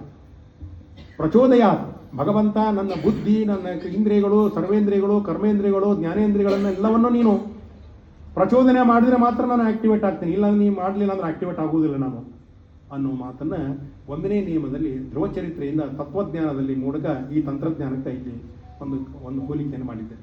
2ನೇ ನಿಯಮ F = ma. Impressed force is directly proportional to acceleration. ಅಂದರೆ ಡೈರೆಕ್ಟ್ಲಿ ಪ್ರಪೋರ್ಷನಲ್ ಟು ಅದನ್ನು ಡಿರವೇಷನ್ಸ್ ಮಾಡಿದಾಗ F = ma ಅಂತ ಆಗ್ತದೆ. ಎಫ್ ಅಂತಂದರೆ ಇಂಪ್ರೆಸ್ಡ್ ಫೋರ್ಸ್, ಎಮ್ ಅಂತಂದರೆ ಏನಂತಂದ್ರೆ ಮಾಸ್ ಅಂತಂದ್ರೆ ದ್ರವ್ಯರಾಶಿ ಅಂತ ಇಟ್ಟು ಕನ್ನಡ. ಅಥವಾ ಆಕ್ಸಲರೇಷನ್ಸ್ ಅಂತಂದರೆ ಅದು rate of change of velocity. Speed is rate of change of displacement. ಈ ಒಂದು ಪ್ಲೇಸಿಂದ ಇನ್ನೊಂದು ಪ್ಲೇಸಿಗೆ ಬಂದಿರತಕ್ಕಂಥ ಒಂದು ಅದನ್ನು ಸ್ಪೀಡ್ ಅಂತ ಕರಿತೀವಿ. ಮಾಸ್, ವೆಯ್ಟ್ ಬೇರೆ, ಮಾಸ್ ಬೇರೆ. ಮಾಸಿಗೆ ಸ್ಕೇಲಾರ್ ಅಂತ ವೆಕ್ಟರ್ ಕ್ವಾಂಟಿಟಿ ಇರ್ತದೆ, ದಿಶಾ ಮತ್ತು ಪರಿಮಾಣ ಅಂತ ಇರ್ತದೆ. ಇವೆಲ್ಲ ಸ್ವಲ್ಪ ಭಾಳ ಟೆಕ್ನಿಕಲ್ಲೇ ಇದೆ. ಸೊ ದಿಶಾ ಮತ್ತು ಪರಿಮಾಣ ಅಂತಂದರೆ ಸಿಂಪಲ್ ಆಗಿ ಹೇಳ್ಬಿಡ್ತೀನಿ, ಸಾಧ್ಯವಾದಷ್ಟು ಸಿಂಪಲ್ ಆಗಿ ಹೇಳ್ತೀನಿ. ಕುರ್ಚೆ ಖಾಲಿ ಆಗಿರ್ತಾವೆ, ಅದಕ್ಕೋಸ್ಕರ ಏನು ಅಂತಂದರೆ, ಈಗ ಸ್ಕೇಲಾರ್ ಮತ್ತು ವೆಕ್ಟರ್ ಕ್ವಾಂಟಿಟಿ ಅಂದರೆ ಏನು ಅಂತಂದರೆ, ಸ್ಕೇಲಾರ್ ಕ್ವಾಂಟಿಟಿ ಅಂತಂದರೆ ಅದಕ್ಕೆ ದಿಶಾ ಮತ್ತು ಪರಿಮಾಣ. ಈಗ ನಾವು ಇಲ್ಲಿ ಒಂದು ಗಾಡಿ ತೊಗೊಂಡು ಹೊರಗೆ ಹೋಗ್ತೀನಿ ಅಂತಂದರೆ, ಗಾಡಿ ತೊಗೊಂಡು ಎಲ್ಲಿ ಹೋಗ್ತೀಪ್ಪ? ನಾನು ಹುಬ್ಬಳ್ಳಿಗೆ ಹೋಗ್ತೀನಿ, ಹೌದಾ? ಅದು ದಿಕ್ಕು. ಇಲ್ಲಿಂದ ಈ ರೂಟಿನಿಂದ ಪಶ್ಚಿಮ ದಿಕ್ಕಿಗೆ, ಗದಗಿನಿಂದ ಪಶ್ಚಿಮ ದಿಕ್ಕಿಗೆ ಹೋದರೆ ಹುಬ್ಬಳ್ಳಿ ಬರ್ತದೆ ಅಂತ ಅನ್ನೋ ಒಂದು ದಿಕ್ಕು. ಪರಿಮಾಣ 50 km/speed ಅಂತ ಅನ್ನೋ ಪರಿಮಾಣದಲ್ಲಿ ನೀವು ಹೋಗ್ಬೋದು. ದಿಶಾ ಮತ್ತು ಪರಿಮಾಣ, ಸೊ ಇವೆರಡೂ ಕೂಡಿದಾಗ ಮಾತ್ರ ಮಾಸ್ ಅಂತ ಆಗ್ತದೆ. ಸೊ ಹೀಗಾಗಿ ನಾವು ಯಾವ ದಿಕ್ಕಿಗೆ ಹೋಗಬೇಕು, ಮತ್ತು ಎಷ್ಟು ಪ್ರಮಾಣದಲ್ಲಿ ಹೋಗಬೇಕು ಅನ್ನೋದನ್ನ ದಾಸರು ಹೇಳ್ಕೊಡ್ತಾರೆ. ಸೊ ಹೀಗೆ velocity is the rate of change of velocity is the rate of change of displacement. So acceleration is a rate of change of velocity. Velocity in acceleration. ಈಗ ನಮ್ಮ ಗಾಡಿಗೆ ಅಕ್ಸಿಲರೇಟರ್ ಇರ್ತವೆ, ಹೌದಾ? ಮಾರ್ಕೆಟ್ನಲ್ಲಿ ನಾವು 20 km ಸ್ಪೀಡ್, ಸಣ್ಣ ಸ್ಪೀಡಲ್ಲಿ ನಾವು ಮುಂದೆ ಹೈವೇ ಬಂದ್ಬಿಡ್ತು, ಜನರಹಿತ ಜನಸಂದಣಿ ಇಲ್ಲದೆ ಇರತಕ್ಕಂಥದ್ದು ಸ್ವಲ್ಪ ಸ್ಪೀಡ್ ತಗೋತೀವಿ, ಅಕ್ಸಿಲರೇಷನ್ಸ್. ಸೊ ಈ ಅಕ್ಸಿಲರೇಷನ್ಸನ್ನು ಭಕ್ತಿ ಅಂತ ನಾವು ಇಟ್ಕೊಂಡಾಗ, ಎಫ್ ಅಂತಂದರೆ ಭಗವಂತನ ಜ್ಞಾನ, ಮಾಸ್ ಅಂದ್ರೆ ನಮ್ಮ ಯೋಗಿತಾನುಸಾರವಾಗಿ F = ma. ಭಗವಂತನ ಜ್ಞಾನ ಹೆಂಗೆ ಸಿಗ್ತದೆ ನಮಗೆ ಅಂತಂದ್ರೆ ಅಕ್ಸಿಲರೇಷನ್ ಆಗ್ತಾ ಇದೆ. ಇವತ್ತಿನ ತಿಳ್ಕೊಂಡಿರ್ತಕ್ಕಂಥ ವಿಷಯದಿಂದ ನಾಳೆಗೆ ಮತ್ತೆ ಹೆಚ್ಚು ತಿಳ್ಕೋಬೇಕು, ಅಕ್ಸಿಲರೇಷನ್ ಕೊಡ್ತಾ ಹೋಗ್ಬೇಕು, ಅಕ್ಸಿಲರೇಟ್. ಸೊ ನಾಳೆಗಿಂತ ಮತ್ತೆ ನಾಳ್ದಿಂಗಿಂತ ಮತ್ತೆ ನಾಡ್ದ. ಸೊ ಒಂದು ವರ್ಷದಲ್ಲಿ ನಾವು ಏನನ್ನ ಜ್ಞಾನವನ್ನು ಸಂಪಾದನೆ ಮಾಡಿದ್ವಿ ಅದು directly proportional to F. M ಅಂದ್ರೇನು? ಮಾಸ್ ಅಂದ್ರೆ ನಮ್ಮ ತೂಕದಷ್ಟು. ನಮ್ಮ ಭಾಳ ತೂಕದ ಮಾತಾಡ್ತಾನ್ರಿ ಅಂತಂದ್ರೆ ಅವನ ಯೋಗ್ಯತಾ ದೊಡ್ಡದದು ಅಂತ ಅರ್ಥ. ತೂಕದ ಮಾತು. ಮಾಸ್ ಅಂತಂದ್ರೆ ತೂಕ ಅಂತ ಇಟ್ಕೊಂಡಾಗ ಅವನ ಭಾಳ ಯೋಗ್ಯತಾನುಸಾರವಾಗಿ ನಾವು ನಮ್ಮ F=ma ಈ ಫಾರ್ಮುಲಾನ ಇಟ್ಟುಕೊಂಡಾಗ ಇಲ್ಲಿ ಅನೇಕ ಕೃತಿಗಳು ಕೂಡ ನಾನು ಬರೆದಿದ್ದೀನಿ. ಸೊ ಕೆಲವು ಎಲ್ಲ ಸಾಕಷ್ಟು ಅನೇಕ ರೀತಿಯಾಗಿರ್ತಕ್ಕಂಥ ವಿಷಯಗಳು ಹೇಳ್ತಾರೆ, ಕೃತಿಗಳನ್ನು ಹೇಳ್ತೇನೆ. ಮೂರನೇ ನಿಯಮ, actions and reactions are equal and opposite. ಕ್ರಿಯೆ ಮತ್ತು ಪ್ರತಿಕ್ರಿಯೆಗಳು ಸಮನಾಗಿ ವಿರೋಧವಾಗಿರ್ತಾವೆ ಅಂತ ಹೇಳ್ತಾರೆ. ಒಂದು ಬಾಲನ್ನು ಗೋಡೆಗೆ ಒಗೆದ್ರೆ ಆ ಗೋಡೆಯಿಂದ ಅದು ಅಷ್ಟೇ ಸ್ಪೀಡಿನಲ್ಲಿ ಬರ್ತದೆ. ಇದು actions and reactions are equal and opposite. ಅದು ವಿರುದ್ಧವಾದಂಥ ಹಿಂಗೆ ಒಗೆದ್ರೆ ಅದು ಹಂಗೆ ವಾಪಸ್ ಬರ್ತದೆ. ಸೊ ಇದು ಮೂರನೇ ನಿಯಮ, ನ್ಯೂಟನ್ಸನ್ನ ಮೂರನೇ ನಿಯಮ. ಇದು ನಮ್ಗೆ ಹೆಂಗಾಗ್ತದೆ ಅಂತಂದರೆ, ಒಂದು ಉದಾಹರಣೆ ಹೇಳ್ತೀನಿ. ಪುರಂದರದಾಸರು ಒಂದು ಕೃತಿಯನ್ನು ಬರೀತಾರೆ, ಎನಗೋ ಆಣೆ ರಂಗ ನಿನಗೋ ಆಣೆ ಅಂತ ಹೇಳ್ತಾರೆ. ಎನಗೂ ನಿನಗೂ ಇಬ್ಬರಿಗೂ ಭಕ್ತರಾಣೆ ಅಂತಂದು ಹೇಳ್ತಾರೆ. ಅಂದರೆ ಮೂರನೇ ನಿಯಮದಲ್ಲಿ ಎನಗೂ ನಿನಗೂ ಇಬ್ಬರಿಗೂ ಭಕ್ತರಾಣೆ, ಎನಗೋ ಆಣೆ ರಂಗ ನಿನಗೋ ಆಣೆ ಅಂತ ಹೇಳ್ತಾರೆ. ನಿನ್ನ ಬಿಟ್ಟು ಅನ್ಯರ ಭಜಿಸಿದರೆ ಎನಗೆ ಆಣೆ, ಇದು ಕ್ರಿಯೆ, ಬಾಲ್ ಒಗೆದೆ ನಾನು. ನಿನ್ನ ಬಿಟ್ಟು ಅನ್ಯರ ಭಜಿಸಿದರೆ ಎನಗೆ ಆಣೆ, ಇದು ಕ್ರಿಯೆ. ಎನ್ನ ನೀ ಕೈ ಬಿಟ್ಟು ಹೋದರೆ ನಿನಗೆ ಆಣೆ, ಇದು ಪ್ರತಿಕ್ರಿಯೆ. ನನ್ನ ಕ್ರಿಯೆ ಏನಪ್ಪಾ ಅಂದ್ರೆ ನಿನ್ನನ್ನು ನಾನು ನಂಬುತ್ತೀನಿ, ನಿನ್ನನ್ನು ಬಿಟ್ಟು ಬೇರೆ ಯಾರನ್ನೂ ಭಜಿಸುವುದಿಲ್ಲ. ಆದ್ರೆ ನೀ ಏನು ಮಾಡ್ಬೇಕು, ನನಗೂ ಪ್ರತಿಕ್ರಿಯೆ ಕೊಡ್ಬೇಕಲ್ಲ. ನೀ ಭಗವಂತ, ನೀನು ಮತ್ತೆ ನಾ ಎದಕ್ಕೆ ಮಾಡ್ಬೇಕು, ಮತ್ತೆ ನನ್ನ ಉದ್ಧಾರಕ್ಕೆ ನಾ ಮಾಡ್ಕೋಬೇಕಲ್ಲ. ನಿನ್ನ ಕ್ರಿಯೆ ಏನಪ್ಪಾ ಅಂತಂದ್ರೆ ನನ್ನನ್ನು ನೀನು ಕೈ ಬಿಡಬಾರ್ದು. ನಿನ್ನ ಬಿಟ್ಟು ಅನ್ಯರ ಭಜಿಸಿದರೆ ಎನಗೆ ಆಣೆ, ಎನ್ನ ನೀ ಕೈ ಬಿಟ್ಟು ಹೋದರೆ ನಿನಗೆ ಆಣೆ ಅಂತ. ತನುಮನ ಧನದಲ್ಲಿ ವಂಚಕನಾದರೆ ಎನಗೆ ಆಣೆ, ಇದು ಕ್ರಿಯೆ, ಇದು ಫಸ್ಟ್ ಆಕ್ಷನ್. ಆಮೇಲೆ ಮನಸ್ಸು ನಿನ್ನಲ್ಲಿ ನಿಲ್ಲಿಸದಿದ್ದರೆ ನಿನಗೆ ಆಣೆ, ಇದು ಪ್ರತಿಕ್ರಿಯೆ. ಭಗವಂತ ನಾನು ನಿನಗೆ ತನುಮನ ಧನದಲ್ಲಿ ವಂಚಕನಾಗುವುದಿಲ್ಲ, ನಾನು ತನುಮನ ಧನದಲ್ಲಿ ವಂಚಕನಾಗುವುದಿಲ್ಲ ಅಂತ ಇಟ್ಕೋ. ಆಗ್ತೀನಿ, ಆದರೂ ಇಟ್ಕೋ, ನೀನು ಕ್ಷಮಾಪಣ ಮಾಡು, ನೀ ಕ್ಷಮಾ ಮಾಡು ನನಗೆ. ಆದರೂ ಕೂಡ ನೀನು ಮನಸ್ಸು ನಿನ್ನಲ್ಲಿ ನಿಲ್ಲಿಸಬೇಕು, ಮನಸ್ಸನ್ನೇ ನೀನು ನಿಲ್ಲಿಸಬೇಕು, ಇದು ರಿಯಾಕ್ಷನ್. ಮನಸ್ಸು ನಿನ್ನಲ್ಲಿ ಕಾಕುಮನ ಜನ ಸಂಗಮ ಮಾಡಿದರೆ ನನಗೆ ಆಣೆ, ದುಷ್ಟ ಜನರ ಸಹವಾಸವನ್ನು ನಾನು ಮಾಡಿದೆ ಅಂತಂದ್ರೆ ಅದು ನನ್ನ ತಪ್ಪು, ಅದು ನಾನು ಮಾಡೋದಿಲ್ಲ, ಅದು ಕ್ರಿಯೆ. ಅದಕ್ಕೆ ನೀನು ಮಾಡಬೇಕು ಅಂದ್ರೆ ಲೌಕಿಕ ಬಿಡಿಸ್ಬೇಕು. ನನಗೆ ಲೌಕಿಕದೊಳಗೆ ಮುಂಜಾನೆಯಿಂದ ಸಂಜೆ ತನಕ TV ಸೀರಿಯಲ್ ಮುಂದೆ ಕೂಡಿಸ್ಬೇಡ, ಬರೀ ಕೆಲಸಕ್ಕೆ ಬರಲಾರದು ಹರಟಿ ಹೊಡೆಯೋದು. ಇವು ಇಷ್ಟು ಮಂದಿ ಮತ್ತು ಎಲ್ಲ TV ಸೀರಿಯಲ್ ಬಿಟ್ಟು ಬಂದಾರ ಅಂದ್ರೆ ದೊಡ್ಡ ಗ್ರೇಟ್ ಅದು. ಸೊ ಹೀಗಾಗಿ ಅದು ನನಗೆ ಲೌಕಿಕದೊಳಗೆ ನನಗೆ ಕೂಡಿಸ್ಬೇಡ, ಬರೀ ಕೆಲಸಕ್ಕೆ ಬರಲಾರದು ಹರಟಿ ಹೊಡಿಸ್ಬೇಡ, ಕೆಲಸಕ್ಕೆ ಬರಲಾರದು ಇದನ್ನು ಮಾಡಿಸ್ಬೇಕು. ಇದು ನಿನ್ನ ಜವಾಬ್ದಾರಿ, ಇದು ಪ್ರತಿಕ್ರಿಯೆ. ಕ್ರಿಯೆ ಮತ್ತು ಹರಿ ನಿನ್ನ ಆಶ್ರಯ ಮುಗಿಸ್ಬಿಡ್ತೀನಿ. ಹರಿ ನಿನ್ನ ಆಶ್ರಯ ಮಾಡದಿದ್ದರೆ ನನಗೆ ಆಣೆ. ಹರಿ ನಿನ್ನನ್ನು, ಭಗವಂತ ನಿನ್ನನ್ನು ಗಟ್ಟಿಯಾಗಿ ನಾನು ನಂಬುತ್ತೀನಿ, ಅದು ನನ್ನ ಜವಾಬ್ದಾರಿ, ನಾನು ಮಾಡ್ತೀನಿ ನಾನು. ಆದರೆ ನೀನೇನು ಮಾಡ್ಬೇಕು ಅಂದ್ರೆ ನೀನು ಒಲಿಬೇಕು. ಪುರಂದರ ವಿಠಲ, ನೀನು ಒಲಿಯಾದಿದ್ದರೆ ಅದು ನಿನ್ನ ಆಣೆ. ಹೀಗೆ ಆಕ್ಷನ್ಸ್ ಆ್ಯಂಡ್ ರಿಯಾಕ್ಷನ್ಸ್ ಇಲ್ಲೇ ನಮಗೆ ಸಿಕ್ಬಿಡ್ತಾವೆ. ಹೀಗೆ ಅನೇಕ ರೀತಿಯಾಗಿರ್ತಕ್ಕಂಥ ಮಾತನ್ನು, ಅನ್ಯಥಾ ಶರಣಂ ನಾಸ್ತಿ ನಾವೆಲ್ಲ ಅಂತೀವಿ ಸಂಧ್ಯಾ ವಂದನೆ ಮಾಡಬೇಕಾದ್ರೆ, ಬೇರೆ ಬೇರೆ ಕಾರ್ಯಗಳಲ್ಲಿ. ಅನ್ಯಥಾ ಶರಣಂ ನಾಸ್ತಿ ತ್ವಮೇವ ಶರಣಂ ಮಮ. ತಸ್ಮಾತ್ ಅನ್ನೋ ಶಬ್ದ ಬಹಳ ಮುಖ್ಯ ಅಲ್ಲಿ. ತಸ್ಮಾತ್ ಕಾರುಣ್ಯ ಭಾವೇನ ರಕ್ಷ ಜನಾರ್ದನ. ಇದು ಅನ್ಯಥಾ ಶರಣಂ ನಾಸ್ತಿ ತ್ವಮೇ, ನೀನು ನಿನ್ನ ಅನ್ಯ ಯಾರಲ್ಲೂ ನಾನು ಹೋಗುವುದಿಲ್ಲ, ನಿನ್ನನ್ನೇ ಹಿಡಿತೀನಿ, ನಿನ್ನ ನಾಮ ಉಚ್ಚರಿಸಿ ನಿನ್ನಿಂದ ಉಪಜೀವಿಸಿ ಅಂತ ಗೋಪಾಲದಾಸರು ಹೇಳ್ತಾರೆ. ಅದು ಬರೆದಿದ್ದೀನಿ ಕೃತಿಗೆ. ನಿನ್ನನ್ನು ಗಟ್ಟಿ ಹಿಡುಗುತ್ತೀನಿ, ಇದು ಕ್ರಿಯೆ. ನೀನೇನು ಮಾಡ್ಬೇಕು, ತಸ್ಮಾತ್ ಆ ಕಾರಣದಿಂದನೇ ಕಾರುಣ್ಯ ಭಾವನೆ ರಕ್ಷ ಜನಾರ್ದನ, ಆ ಕಾರುಣ್ಯ ಭಾವನೆ ನನ್ನ ರಕ್ಷಣೆ ಮಾಡಪ್ಪ, ಇದು ಪ್ರತಿಕ್ರಿಯೆ. ನ್ಯೂಟನ್ಸ್ ಲಾ ಬಂತು. ಸೊ ಹೀಗೆ ಇದು ಇಷ್ಟು ರೀತಿಯಾಗಿರ್ತಕ್ಕಂಥ ಮಾಡಿ. ಇನ್ನು ನೋಡ್ರಿ, ಇನ್ನೊಂದು ಮಾತು ಹೇಳ್ಬಿಡ್ತೀನಿ. ಕ್ಷೇತ್ರ ದಾನವ ಮಾಡಿದವಗೆ ಏಕಛತ್ರ ರಾಜ್ಯವೇ ದಾಕ್ಷಿ. ಯಾರಾದರೂ ಭೂಮಿ ದಾನವನ್ನು ಮಾಡಿದರೆ ಮುಂದಿನ ಜನ್ಮದಲ್ಲಿ ರಾಜರಾಗ್ತಾರಂತವ್ರು. ಆಮೇಲೆ ಪಾತ್ರವನ್ನು ಅರಿತು ದಾನ ಮಾಡಿದವರಿಗೆ, ಪಾತ್ರವನ್ನು ಅರಿತು ಯೋಗ್ಯತಾ ಇರತಕ್ಕಂಥ ಪಾತ್ರಧಾರಿಗೆ ಮಾತ್ರ ಪಾತ್ರವನ್ನು ಹೊಂದಿರತಕ್ಕಂಥವರಿಗೆ ದಾನವನ್ನು ಕೊಡಬೇಕು, ಕಂಡುಕೊಂಡವ್ರಿಗೆ ದಾನ ಕೊಡಬಾರದು, ಅದು ಇಲ್ಲ ನಾವು ವ್ಯರ್ಥವಾಗಿ ಹೋಗ್ಬಿಡ್ತದೆ. ಆಮೇಲೆ ಅಂಥವ್ರಿಗೆ ದಾನ ಮಾಡಿದವಂಗೆ ಅವನ ಮಕ್ಕಳಾಗ್ತಾವೆ, ಪುತ್ರರೇ ಸಾಕ್ಷಿ, ಮಕ್ಕಳು ಹುಡ್ತಾವ ಮುಂದಿನ ಜನ್ಮ ಅಥವಾ ಆ ಜನ್ಮದಲ್ಲಿ ಹುಡ್ತಾವೆ. ಪರಿಪರಿಯಿಂದಲೇ ಪರಿಪರಿಯಿಂದ ತಾನು ಪರರಿಗೆ ಒಂದಿಕ್ಕದ ನರರಿಗೆ ಒಂದು ಚೂರು ಅನ್ನವನ್ನು ಕೊಡದೆ, ಒಂದು ವಾಟಗ ನೀರು ಕೊಡದೆ ಇರತಕ್ಕಂಥವನಿಗೆ ಗುಲ್ಮ ರೋಗ ಬರ್ತದೆ, ಕುಷ್ಠರೋಗಾದಿಗಳೆಲ್ಲ ಬರ್ತಾವ ಈ ಕಾರಣದಿಂದ. ಆಮೇಲೆ ಹೀಗೆ ಭಕ್ತಿ ಇಲ್ಲದ ಅಧಮರಿಗೆ, ಭಕ್ತಿಯೇ ಇಲ್ಲದೆ ಇರತಕ್ಕಂಥ ಡಂಬಾಚಾರದಿಂದ ಮಾಡ್ತಕ್ಕಂಥವ್ರಿಗೆ ಕತ್ತಲ ಮನೆಯ ಸಾಕ್ಷಿ, ಅವನ್ನ ಲೈಟ ಬರೋದಿಲ್ಲ. ಸೊ ಹೀಗೆ ಪುರಂದರದಾಸ ಅನೇಕ ರೀತಿಯಾಗಿರೋ ಉದಾಹರಣೆಯನ್ನು ಕೊಟ್ಟಾರೆ. ಸೊ ಹೀಗೆ actions and reactions are equal and opposite ಅನ್ನೋ ಮಾತನ್ನು ಇಲ್ಲಿ ಹೇಳ್ತಾರೆ. ಹೀಗೆ ಇದು ಇಷ್ಟು ಮುಗಿದ ಕೂಡಲೇ ಮುಂದೆ ಐನ್ಸ್ಟೀನ್ ಬರ್ತಾನೆ. ಯಾರ ನಂತರ? ನ್ಯೂಟನ್ ನಂತರ ಐನ್ಸ್ಟೀನ್ ಬರ್ತಾನೆ. ಐನ್ಸ್ಟೀನ್ E=mc² ಫಾರ್ಮುಲಾ ಕಂಡುಹಿಡಿತಾನೆ. ಅದು ಮತ್ತೆ ಬಹಳಷ್ಟು ವಿವರಣೆ ಇದೆ, ಅದು ಮತ್ತೆ ಇನ್ನೊಂದು ಸತಿ ಯಾವಾಗ ನೋಡೋಣಂತೆ. ಆ ಐನ್ಸ್ಟೀನ್ ಏನು ಮಾಡ್ತಾನೆ ಅಂತಂದ್ರೆ ಈ ಎಲ್ಲ 3 ಫಾರ್ಮುಲಾಗಳನ್ನು ತನ್ನ ಇದರೊಳಗೆ ಹಾಕಿಕೊಂಡು ಇನ್ನಷ್ಟು ಹೆಚ್ಚು ಬೆಳಕಿನ ಕಿರಣದ ವೇಗಗಳಲ್ಲಿ ನಡೀತಿರ್ತಕ್ಕಂಥ ಸಂಯೋಜನೆ ಮತ್ತು ಸಂಯೋಗ ಮತ್ತು ಅದರಿಂದ ಬರ್ತಕ್ಕಂಥ ಪರಿಣಾಮಗಳನ್ನೆಲ್ಲಾನು ಐನ್ಸ್ಟೀನ್ ಮುಂದೆ ಅದನ್ನು ಡೆವಲಪ್ ಮಾಡಿದಾಗ ಅಮೆರಿಕದವರು ಮತ್ತು ಇಂಗ್ಲೆಂಡ್ನವರು ಅವನನ್ನು ಹೆಚ್ಚು ಕಡಿಮೆ ಖರೀದಿ ಮಾಡ್ದಂಗೆ ಮಾಡ್ಬಿಡ್ತಾನೆ. ಐನ್ಸ್ಟೀನ್ ತನ್ನ ಬಯೋಗ್ರಫಿ ಹೇಳೇನ, ಸುಮಾರು ಒಂದು 15 ದಿವಸ ಕೂತು ಓದಿನ ಅದನ್ನು, ಆ ಐನ್ಸ್ಟೀನಿಂದು. ಅದರೊಳಗೆ ಏನಪ್ಪಾ ಅಂತಂದ್ರೆ ಅವನನ್ನು ಹೆಚ್ಚು ಕಡಿಮೆ ಅವನು ಖರೀದಿ ಮಾಡ್ದಂಗೆ ಮಾಡ್ಬಿಡ್ತಾರೆ. ಯಾವಾಗ 1945ನೇ ಇಸ್ವಿನಲ್ಲಿ ಜಪಾನ್ನಲ್ಲಿ ಏನು ಬಾಂಬುಗಳನ್ನು ಹಾಕಿದ್ರು, ಐನ್ಸ್ಟೀನ್ ಭಾಳ ಬೇಜಾರು ಮಾಡ್ಕೊಂಡ್ಬಿಡ್ತಾನೆ. ನನ್ನ ಫಾರ್ಮುಲಾ ಹೀಗೆಲ್ಲ ಯೂಸ್ ಆಗ್ಲಿಕ್ಕತ್ತದಪ್ಪ ಅಂತ. ಪರಮಾಣು ವಿಸ್ಫೋಟ ಮಾಡಿ ಅನೇಕ ಜನರ ನಾಶವಾಯಿತು, ಶಾಂತಿಗೋಸ್ಕರವಾಗಿ ನಾನು ಈ ಫಾರ್ಮುಲಾ ಕಂಡು ಹಿಡಿದೀನಿ ಹೊರತು ಯುದ್ಧ ಕ್ರಾಂತಿಗೋಸ್ಕರ ಅಲ್ಲ ಅಂಥೇಳಿ ಐನ್ಸ್ಟೀನ್ ಇದು ಮಾಡ್ತಾನೆ. ಅಂದರೆ ನ್ಯೂಟನ್ ಐನ್ಸ್ಟೀನ್ ಬರೋ ತನಕ ಅಷ್ಟೇ ಪ್ರಸ್ತುತನಾಗಿರ್ತಾನೆ. ಐನ್ಸ್ಟೀನ್ ಬಂದ ಕೂಡಲೇ ನ್ಯೂಟನ್ನ ಫಾರ್ಮುಲಾಗಳನ್ನು ಹೆಚ್ಚು ಕಡಿಮೆ ಶಾಲೆಯೊಳಗೆ ಅಷ್ಟೇ ಓದ್ತೀವಿ ಮಾಡ್ತೀವಿ ಅಷ್ಟೇ ಖರೆ. ಆದರೆ ಇದರಲ್ಲಿ ಏನು ಪರಮಾಣು ಸ್ಫೋಟ ಆಗಿರ್ತಕ್ಕಂಥ ಬಾಂಬುಗಳನ್ನು ತಯಾರು ಮಾಡೋದ್ರಲ್ಲಿ, ಆಮೇಲೆ ಅನೇಕ ರೀತಿಯಾಗಿರ್ತಕ್ಕ ಯುದ್ಧ ವಿಮಾನಗಳನ್ನು ತಯಾರು ಮಾಡೋದರಲ್ಲಿ ನ್ಯೂಟನ್ಗಿಂತ ಐನ್ಸ್ಟೀನ್ ಹೆಚ್ಚು ಪ್ರಸ್ತುತನಾಗ್ತಾನೆ. ಆದರೆ ನಮ್ಮ ಆಚಾರ್ಯರ ಸಿದ್ಧಾಂತ ಯಾವತ್ತು ಅಲ್ಲಿ ಶ್ರೀಮದಾಚಾರ್ಯರು ಭಾಷೆಯನ್ನು ಬರೆದರು, ಅದರ ತಕ್ಕಂಥ ಸರ್ವಮೂಲ ಗ್ರಂಥಾದಿಗಳನ್ನು ಬರೆದರು, ಪ್ರಾಚೀನರು ಮಾಡಿರ್ತಕ್ಕಂಥ ಕೃತಿಗಳು ಗ್ರಂಥಗಳು ಇವತ್ತಿಗೂ ಕೂಡ ತತು ನನು ಇಂಥ ಸಣ್ಣ ಒಂದು ಕಾಮ, ಇನ್ವರ್ಟೆಡ್ ಕಾಮ, ಇವುಗಳನ್ನು ಯಾರಿಂದಲೂ ಬದಲಾಯಿಸಲು ಸಾಧ್ಯ ಇಲ್ಲ.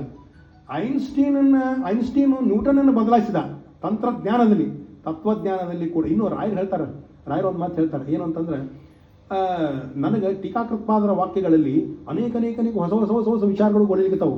ನಾವು ಬರ್ಕೋತ್ ಕೂತ್ರೆ ಗ್ರಂಥವು ಭಾರ ಹೋಗ್ಬಿಡ್ತದೆ ಅಂತ ಹೇಳ್ತಾರೆ. ಆದರೆ ಇನ್ನಷ್ಟು ಹೆಚ್ಚು ಡೆವಲಪ್ಮೆಂಟ್ ಮಾಡಿದ್ರೆ ಹೊರತನು ನೀವು ಮಾಡಿದ ತಪ್ಪು ಹಿಂಗೆ ಸರಿಪಡಿಸುವಂತ ಹೇಳಲೇ ಇಲ್ಲ. ಇದು ನಮ್ಮ ತತ್ವಜ್ಞಾನದ ಒಂದು ವೈಶಿಷ್ಟ್ಯ. ಈ ರೀತಿಯಾಗಿರ್ತಕ್ಕಂಥ ತತ್ವಜ್ಞಾನ ಎಂದೆಂದಿಗೂ ಬದಲಾಗುವುದಿಲ್ಲ. ನಿಂತ ನೀರಲ್ಲ. ದಾಸ ಸಾಹಿತ್ಯವಾಗಲಿ, ತತ್ವಶಾಸ್ತ್ರವಾಗಲಿ, ಸನಾತನ ವೈದಿಕ ಧರ್ಮ ಪರಂಪರೆಗಳಲ್ಲಿ ಬಂದಿರತಕ್ಕಂಥ ರೀತಿ ನೀತಿ ನಿಯಮಗಳು ಸಂಪ್ರದಾಯಗಳು ಅವು ಏನಪ್ಪ ಅಂದ್ರೆ ಕಾಲಕ್ಕೆ ಸ್ವಲ್ಪ ಹೆಚ್ಚು ಕಡಿಮೆ ಮಾಡ್ಕೊತ ಹೋಗಿರಬಹುದು, ಖರೆ ಅದರ ಬದಲಾಗಲಿಕ್ಕೆ ಸಾಧ್ಯನೇ ಇಲ್ಲ.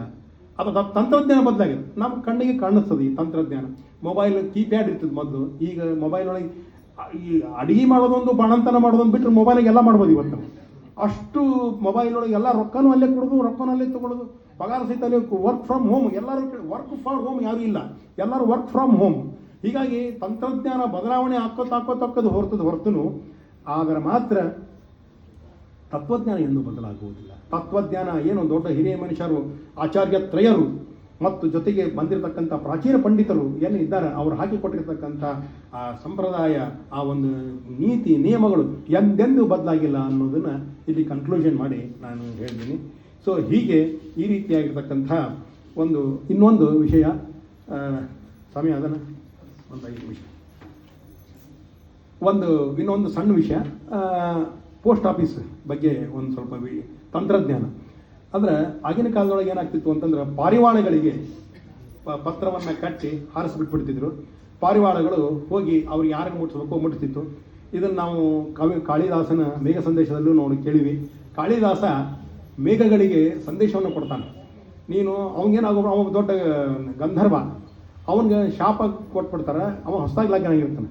ಅವೇನೋ ರಾಜನಿಗೆ ಏನೋ ಸ್ವಲ್ಪ ತಪ್ಪು ಕೆಲಸ ಮಾಡಿಬಿಟ್ಟಿರ್ತಾನೆ. ಆ ರಾಜ ಏನು ಮಾಡ್ತಾನೆ, ನೀನು ಸ್ವಲ್ಪ ದಿವಸದಿಂದ ನಿನ್ನ ಹೆಂಡತಿನ ಬಿಟ್ಟು ಇರು.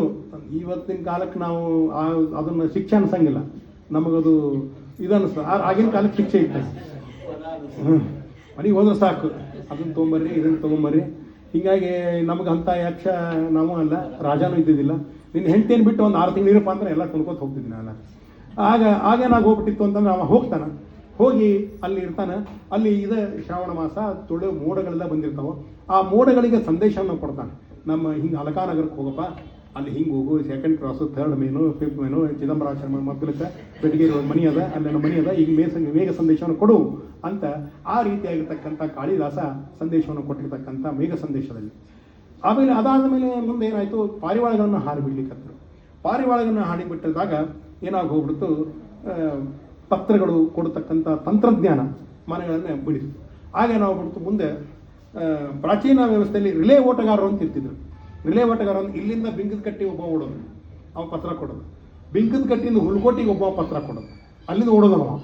ಅಲ್ಲಿ ಹುಲ್ಕೋಟಿ ಇದನ್ನ ಪತ್ರ ಕೊಟ್ಟು ಅವ ವಾಪಸ್ ಬಂದ್ಬಿಡೋದು. ಮತ್ತೆ ಇನ್ನೊಂದು ಪತ್ರ ತೊಗೊಂಡೋಗಿ ರಿಲೇ ಓಟಗಾರರು ಅಂತ ಇರಲ್ಲ.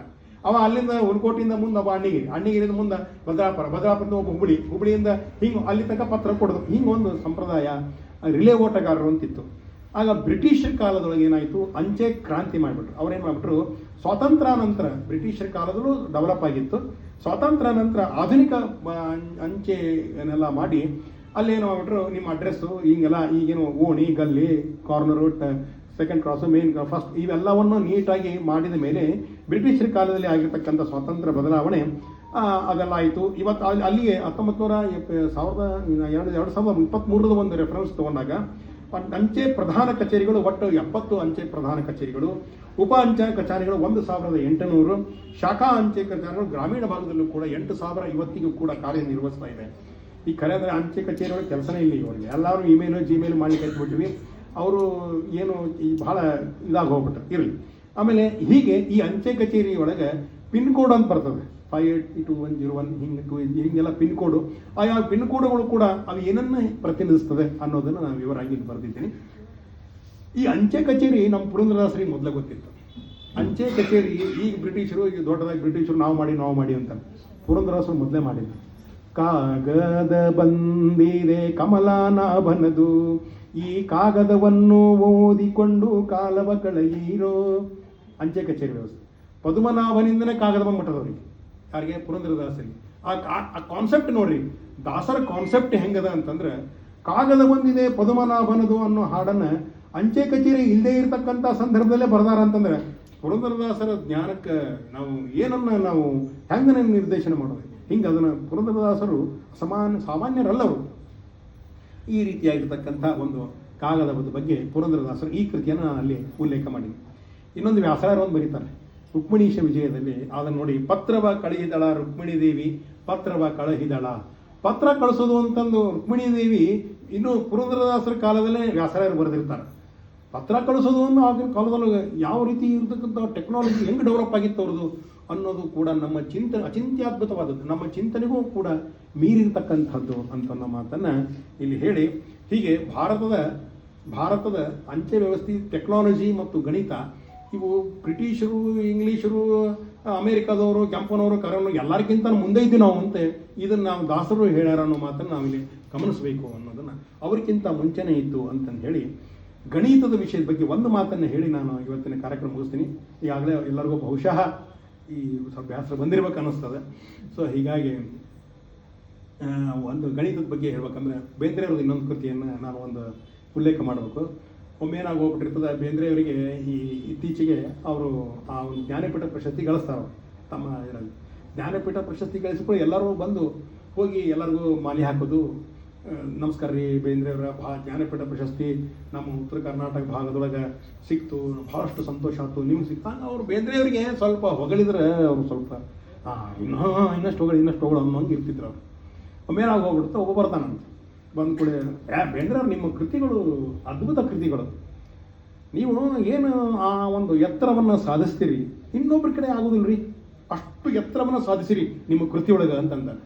ಅವು ಬೇಂದ್ರೆ ಹೌದು, ಯಾವ ಎತ್ತರ ಸಾಧಿಸಿನಪ್ಪ ಅಂತ ಕೇಳ್ತಾರೆ. ಕೃತಿಗಳಲ್ರಿ ಅಂತ. ಅವು ಬೇರೆದವ್ರಿಗೆ ಆಗಿಲ್ರಿ, ಅವ ಸುಮ್ಮನೆ ಇರ್ಬೇಕು ಬೇಡ, ಅವ ಬೇರೆದವ್ರಿಗೆ ಅಷ್ಟು ಸಾಧನೆ ಮಾಡ್ಲಿಕ್ಕೆ ಆಗಿಲ್ರಿ. ಬೇರೆದವ್ರು ಅಂದ್ರೆ ಯಾರು ಅಂತೇಳಿ ಸಿಕ್ಕಾಕೊಂಡ್ಬಿಟ್ಟವ, ಸುಮ್ಮನೆ ಏನೋ ಒಂದು ಹೋಗ್ಲಿಕ್ಕೂ ಏನೋ ಒಂದು ಸಿಕ್ಕಾಕೊಂಡ್ಬಿಟ್ಟೇನಪ್ಪ ಅಂತೇಳಿ. ಆಗ ಸ್ವಲ್ಪ ವಿಚಾರ ಮಾಡಿ ಬೇರೆ ಯಾರು ಉದಾಹರಣೆ ಕೊಡಬೇಕು, ಬೇರೆದವ್ರು ಅಂದರೆ ಕಣಿವೆಯವರು ಅಂದ. ಹೊಚ್ಚ ಕಣಿವೆ ಅಂದರೆ ಎತ್ತಿರ್ತಾವ, ದಟ್ಟ ಇರ್ತಾವು ಅಂತ ಹೇಳ್ತಾರ. ಅಂದರೆ ಕಣಿವೆಯವರ ಕೃತಿಗಳು ದಟ್ಟವಾಗಿರ್ತಾವ, ನನ್ನ ಕೃತಿಗಳು ಎತ್ತರವಿರ್ತಾವ ಅನ್ನೋದನ್ನ ಹೇಳ್ಬೇಕಾಗಿರ್ತದೆ. ಅವನು ಏನು ಮಾಡ್ಬಿಡ್ತಾನೆ, ಸಿಕ್ಕಾಕೊಂಡ್ಬಿಡ್ತಾನೆ. ಕಣಿವೆಯವರ ಕೃತಿಗಳು ಎಷ್ಟು ದಟ್ಟವಾಗಿರ್ತಾವೆ ನಿನಗೇನು ಗೊತ್ತು, ದಟ್ಟಿರ್ತಾವ ಕಣಿವೆ ಕೃತಿ ದಟ್ಟವ, ಎತ್ತರಲ್ಲವು ಅಂತಂತಾರಂತ. ಹಂಗೆ ಬೇಂದ್ರೆಯವರ ಮಾತುಗಳಲ್ಲಿ ಒಂದೊಂದು ಚಾಟಿಯ ಮಾತುಗಳು ಅತ್ಯಂತ ಇದನ್ನು ಮಾಡ್ತಿರ್ತಾರೆ. ಹಿಂಗೆ ಆಮೇಲೆ ಇನ್ನೊಂದು ವಾಮನ ಬೇಂದ್ರೆಯವರು ಕೂಡ ಕೆಲವು ಬೇಂದ್ರೆಯವರ ಸಾಹಿತ್ಯದಲ್ಲಿ ಗಣಿತದ ಬಗ್ಗೆ ಕೆಲವು ವಿಷಯಗಳನ್ನು ಅವರು ಇದು ಮಾಡಿದ್ರೆ. ಅದನ್ನು ಇನ್ನೂ ಹುಡುಕ್ಲಿಕ್ಕತ್ತೀನಿ, ನೋಡಿ ಅದನ್ನೊಂದು ಸ್ವಲ್ಪ ಒಂದು ಕೃತಿಯೊಳಗೆ ಮಾಡಬೇಕು ಅಂತ ಇಟ್ಕೊಂಡಿದೆ. ಈಗ ಗಣಿತದ ಬಗ್ಗೆ ಒಂದು ಮಾತು ಹೇಳ್ಬಿಡ್ತೀನಿ. ಏನು ಅಂತಂದರೆ ನೋಡ್ರಿ, ಕಲಿಯುಗದ ಅವಧಿ ನಮ್ಮ ಪಂಚಾಂಗದಲ್ಲಿ ಬಂದಿರತಕ್ಕಂಥದ್ದು. ಕಲಿಯುಗದ ಅವಧಿ ಗಣಿತ ಶಾಸ್ತ್ರದಲ್ಲಿ ವಿಜಯದಾಸರನ್ನು ಮುಟ್ಲಿಕ್ಕೆ ಹೋಗಬಾರ್ದು. ಕನಕನ ಕೆಣಕ ಬೇಡಿರಿ, ಕೆಣಕಿ ತಿಣಕ ಬೇಡಿರಿ ಅಂತ ನನ್ನ ಮಾತದು. ಹಾಗೆ ವಿಜಯದಾಸರು ಗಣಿತ ಶಾಸ್ತ್ರದಲ್ಲಿ ಏನಾದರೂ ಗಣಿತ ಮ್ಯಾಥಮೆಟಿಕ್ಸ್ ಅಂತ ಯಾರಾದರೂ ಏನಾದರೂ ಅದ್ರ ಬಗ್ಗೆ ಮಾಡ್ಕೊಂಡು ವಿಜಯದಾಸರ ಅಧ್ಯಯನ ಮಾಡ್ಬೇಕು. ಅಲ್ಲಿ ಬರೆದಿರ್ತಕ್ಕಂತಹ ಕೃತಿಗಳನ್ನು ನೋಡ್ಬಿಟ್ರೆ ಅದು ಒಂದು ದಿನಕ್ಕೆ ಒಂದು ಜನ್ಮಕ್ಕೆ ಸಾಲೋದಿಲ್ಲ. ಅಷ್ಟು ಅತ್ಯಂತ ಆಳವಾದಂಥ ಸೃಷ್ಟಿ ಪ್ರಕರಣಗಳಲ್ಲೇ ಸಾಕಷ್ಟು ಬರೆದ್ಬಿಟ್ಟಾರೆ ವಿಜಯದಾಸ. ಅದರಲ್ಲಿ ಎಲ್ಲವೂ ಹಂಗೆ ಅದೇನು ಮಳೆ ಒಳಗೆ ನಿಂದಿರ್ಲಿಕ್ಕೆ ಆಗಂಗಿಲ್ಲ, 1-2-3 ಹನಿ ಬೀಳಿಸ್ಕೊಳ್ಳೋದು ಅಷ್ಟೇ. ಕಲಿಯುಗದ ಅವಧಿ ಎಷ್ಟದ ಅಂತಂದರೆ 4,32,000. ನೋಡಿರಿ, 4, 3, 2 9 ಆಯಿತು. 4, 3, 7, 7, 2, 9. ದ್ವಾಪರದ ಯುಗದ ಅವಧಿ ಎಷ್ಟದ ಅಂತಂದರೆ 8,64,000. 8, 6 + 4 18 ಆಯ್ತು, 9 ಆಯ್ತು. 8, 6, 4 10, 10, 8, 18, 8, 1, 9. ತ್ರೇತಾಯುಗದ ಅವಧಿ 12,96,000. ಅಂದರೆ 1 + 2 + 9 + 6 1 + 8 8 1 9 ತ್ರೇತಾಯುಗದ ಅವಧಿ. ಸೊ ಕೃತಯುಗದ ಅವಧಿ ಎಷ್ಟದಂತಂದ್ರೆ 17,28,000.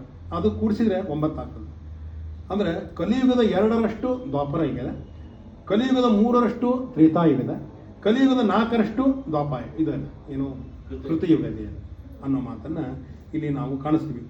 ಆಮೇಲೆ ಇವು ಎಲ್ಲವನ್ನೂ ಕೂಡ ಈ ಸರಿಯಾಗಿ ರೀತಿಯಿಂದ ನೋಡಿದಾಗ ಪ್ರತಿಯೊಂದೂ ಕೂಡ 9ಕ್ಕೆ ಅದು ಸೀಮಿತವಾಗಿ ಬರ್ತಾ ಇದೆ ಅನ್ನೋದನ್ನು ಇಲ್ಲಿ ನಾವು ಗಮನಿಸಬೇಕು. ಇನ್ನು ಒಂದು ಮಾತನ್ನು ಹೇಳಿ ಮುಗಿಸ್ಬಿಡ್ತೀನಿ. ಅಂಬಾಬಾಯಿ ಗಲಗಲಿ ಅಂಬಾಬಾಯಿಯವರು ಅಂತ ಒಬ್ಬರು ಹರಿದಾಸಿ, ಹಿರಿಯ ದಾಸಿ ಅವರು ಅಂಬಾಬಾಯಿ ಅಂತ ಅವರು ಒಂದು ಮಾತನ್ನು ಬರೀತಾರೆ. 2 ಮಾರ್ಗಗಳಿಗೂ 2 ಕರ್ಮಗಳಿಂದ 2 ರೂಪಗಳನ್ನು ಒಂದಾಗಿ ಭಾವಿಸುತ್ತಾ 2 ಜೀವ ತಿಳಿಸು, 2 ಫಲ ಅನುಭವಿಸು, 2 ಹರಿಗರ್ಪಿಸಿತು, 2 ವಿಧ ಕರ್ತನೆಂದು 70 ಸಹಸ್ರ ನಾಡಿಗಳಲ್ಲಿ 2 ರೂಪಗಳಿಂದ ಹೊರೆವ. 2 ಮಾರ್ಗಗಳು ಅಂದರೆ ಉಚಿತವಾದ ಮಾರ್ಗ, ಅನುಚಿತವಾದ ಮಾರ್ಗ. 2 ಕರ್ಮಗಳು ಅಂತಂದರೆ ಪಾಪ ಮತ್ತು ಪುಣ್ಯ. 2 ರೂಪಗಳು ಅಂತಂದರೆ ಬಾಹ್ಯವಾದದ್ದು, ಅಂತರಂಗವಾದದ್ದು. 2 ಜೀವ ಅಂದರೆ ಸತ್ವ, ಎರಡೊಂದು ಜೀವ ಅಂತ ಹೇಳ್ತಾರೆ. 2 ಜೀವ, ಸತ್ವ, ರಜಸ, ತಾಮಸ. ಮತ್ತು 2 ಫಲ ಅಂದರೆ ಸುಖ ಫಲ ಮತ್ತು ದುಃಖವೆಂಬುವಂಥ ಫಲ. 2 ವಿಧ ಕರ್ತ, ಅಣುತೋರಣೀಯಾನ್ ಮಹತೋ ಮಹೀಯಾನ್. 2 ರೀತಿಯಾಗಿರ್ತಕ್ಕಂಥ ಸೃಷ್ಟಿ. 2 ರೂಪಗಳು ಅಂದರೆ ಚೇತನ ರೂಪ, ಅಚೇತನ ರೂಪ. 2 ಅವಸ್ಥೆ, 3 ಅವಸ್ಥೆ ಅಂತ ಹೇಳ್ತಾರೆ. 3 ಅವಸ್ಥೆ, 3ರಲ್ಲಿ ಬರ್ತಾರೆ.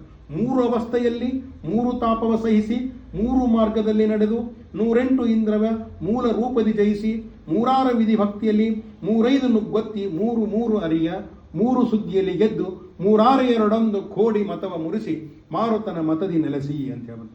ಹೀಗೆ 3 ಅವಸ್ಥೆ, ಜಾಗೃತ, ಸ್ವಪ್ತ, ಸುಷುಪ್ತಿ, 100 ಮಾರ್ಗ, ಜ್ಞಾನ, ಭಕ್ತಿ, ವೈರಾಗ್ಯಗಳು. ಆಮೇಲೆ 3 ಇಂದ್ರಗಳು, ಪಂಚ ಜ್ಞಾನೇಂದ್ರಿಯಗಳು. 8 ಅಂತಂದ್ರೆ ಪಂಚ ಜ್ಞಾನೇಂದ್ರಿಯಗಳು, ಪಂಚ ಕರ್ಮೇಂದ್ರಿಯಗಳು ಮತ್ತು ಮನಸ್ಸು. ಈ ರೀತಿಯಾಗಿ 3 ವಿಧ ಭಕ್ತಿ, ನವವಿಧ ಭಕ್ತಿ, ಶ್ರವಣವೇ ಮೊದಲಾದ ನವವಿಧ ಭಕ್ತಿಯ ತಬಕದಿಂದಲೇ ಕೊಡು ಕವಿ ಜನಪ್ರಿಯ ಅನ್ನೋ ಮಾತಿನಂತೆ ಅದನ್ನು. ಆಮೇಲೆ ಈ ಅಷ್ಟಮದಗಳು 3-5 ನುಗ್ಗಿ ಅಷ್ಟಮದಗಳು ಅಂತಂದು ಏನವಲ್ಲ ಅವುಗಳನ್ನು ನಿಗ್ರಹಿಸಿ ಅರಿಷಡ್ ವರ್ಗಗಳನ್ನು ಇವುಗಳನ್ನೆಲ್ಲವನ್ನು ನಿರಾಕರಿಸಿ ಈ ರೀತಿಯಾಗಿರ್ತಕ್ಕಂಥ ಅಂಬಾಬಾಯಿ ಬಹಳಷ್ಟು ಅದ ಕೃತಿಗಳು. ಅವು ಒಂದು ಜನ್ಮ ಸಾಲುವುದಿಲ್ಲ ಅಂತ ಹೇಳಿದೆ. ಇಷ್ಟೆಲ್ಲ ದಾಸ ಸಾಹಿತ್ಯದಲ್ಲಿ ತಂತ್ರಜ್ಞಾನ ನನಗೆ ತಿಳಿದ ಮಟ್ಟಿಗೆ ಅತ್ಯಂತ ಇರುವತಕ್ಕಂಥ ಅವಕಾಶ ಹೆಚ್ಚು ತೊಗೊಂಡಿನಿ. ನನಗೆ ರತ್ನಪ್ರಸನ್ನ ಪಾಟೀಲ್ ಅವರು ಕ್ಷಮಿಸಬೇಕು, ಸಮಯವನ್ನು ಹೆಚ್ಚು ತೊಗೊಂಡಿನಿ.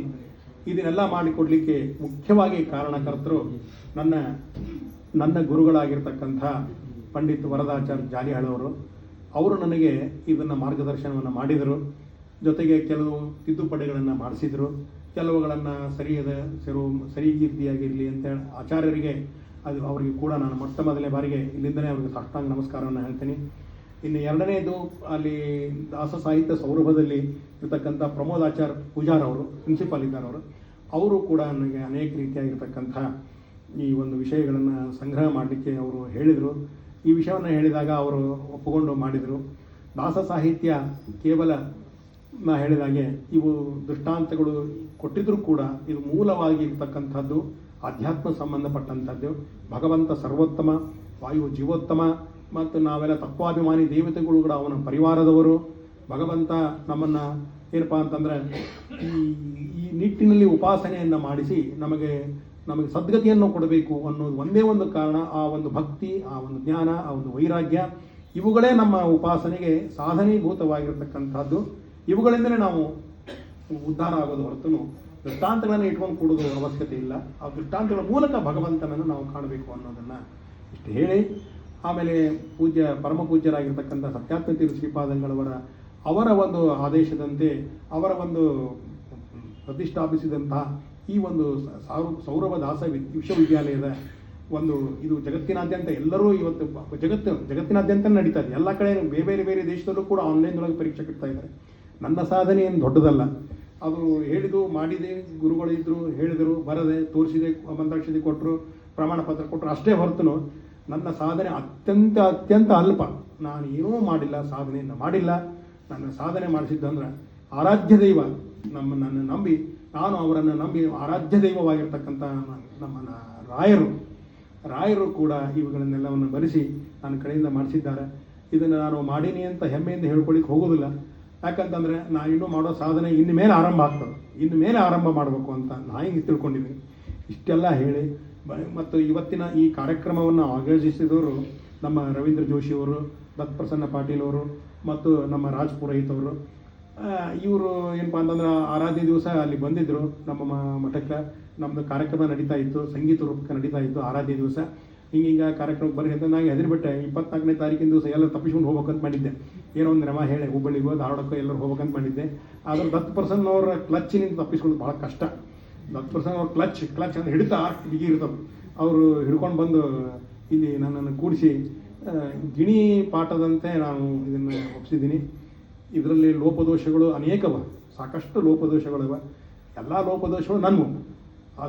ಅದಕ್ಕೆ ಯಾರನ್ನೂ ನಾವು ಸತ್ಯಾತ್ಮತೀರ್ಥ ಶ್ರೀಪಾದಂಗಳವರಾಗಲಿ, ವರದಾಚಾರ್ಯರಾಗಲಿ, ಇವರಾಗಲಿ ಅವ್ರನ್ನ ಯಾರನ್ನೂ ದೋಷ ಮಾಡೋದಿಲ್ಲ. ಅವು ದೋಷಗಳು ನನ್ವು. ಆ ಎಲ್ಲ ದೋಷಗಳು ನನ್ವು. ಏನಾದರೂ ಕಿಂಚಿತ್ ಗ್ರಾಹ್ಯವಾಗಿರ್ತಕ್ಕಂಥ ವಿಷಯ ಇದೆ ಅಂತಂದರೆ ಅದು ಅವರಿಗೆಲ್ಲ ನಮ್ಮ ಗುರುಗಳಿಗೆ ಸಂಬಂಧಪಟ್ಟದಂತಂದು ಹೇಳಿ, ಮತ್ತು ಜೊತೆಗೆ ನಮ್ಮ ರಂಗಭೂಮಿ ಕಲಾವಿದರಾಗಿರ್ತಕ್ಕಂಥ ಎಲ್ಲರೂ ಹಿರಿಯರು ಯಾರ್ಯಾರು ಬಂದಿರಿ, ಮತ್ತು ರಾಘವೇಂದ್ರ ಕಲಾ ಬಳಗದವರು, ನಮ್ಮ ಬೇಂದ್ರೆಯವರಾಗಿರ್ಬೋದು, ವಿಭೂತಿಯವರಾಗಿರ್ಬೋದು, ನಮ್ಮ ದತ್ತಪ್ರಸನ್ನ ಪಾಟೀಲ್ ಅವರು, ಮೌನೇಶ್ ಬಡಿಗೇರವರು, ಆಮೇಲೆ ಸಂಜೀವ್ ಹೊಂಬಾಳೆಯವರು ಕೂಡ ನಮ್ಮ ಸ್ನೇಹಿತರು, ಭಾಳ ಹಳೆಯ ಸ್ನೇಹಿತರು, ಮತ್ತು ಶ್ರೀಕಾಂತ್ ಜೋಶಿ ಮತ್ತು ಅವ್ರ ದಂಪತಿಗಳು, ಮತ್ತು ಬಂದಿರತಕ್ಕಂಥ ನಮ್ಮ ಪ್ರತಿಭಾ ಮೇಡಮ್ ಅವರು, ಮತ್ತು ಉಳಿದಂಥ ಎಲ್ಲ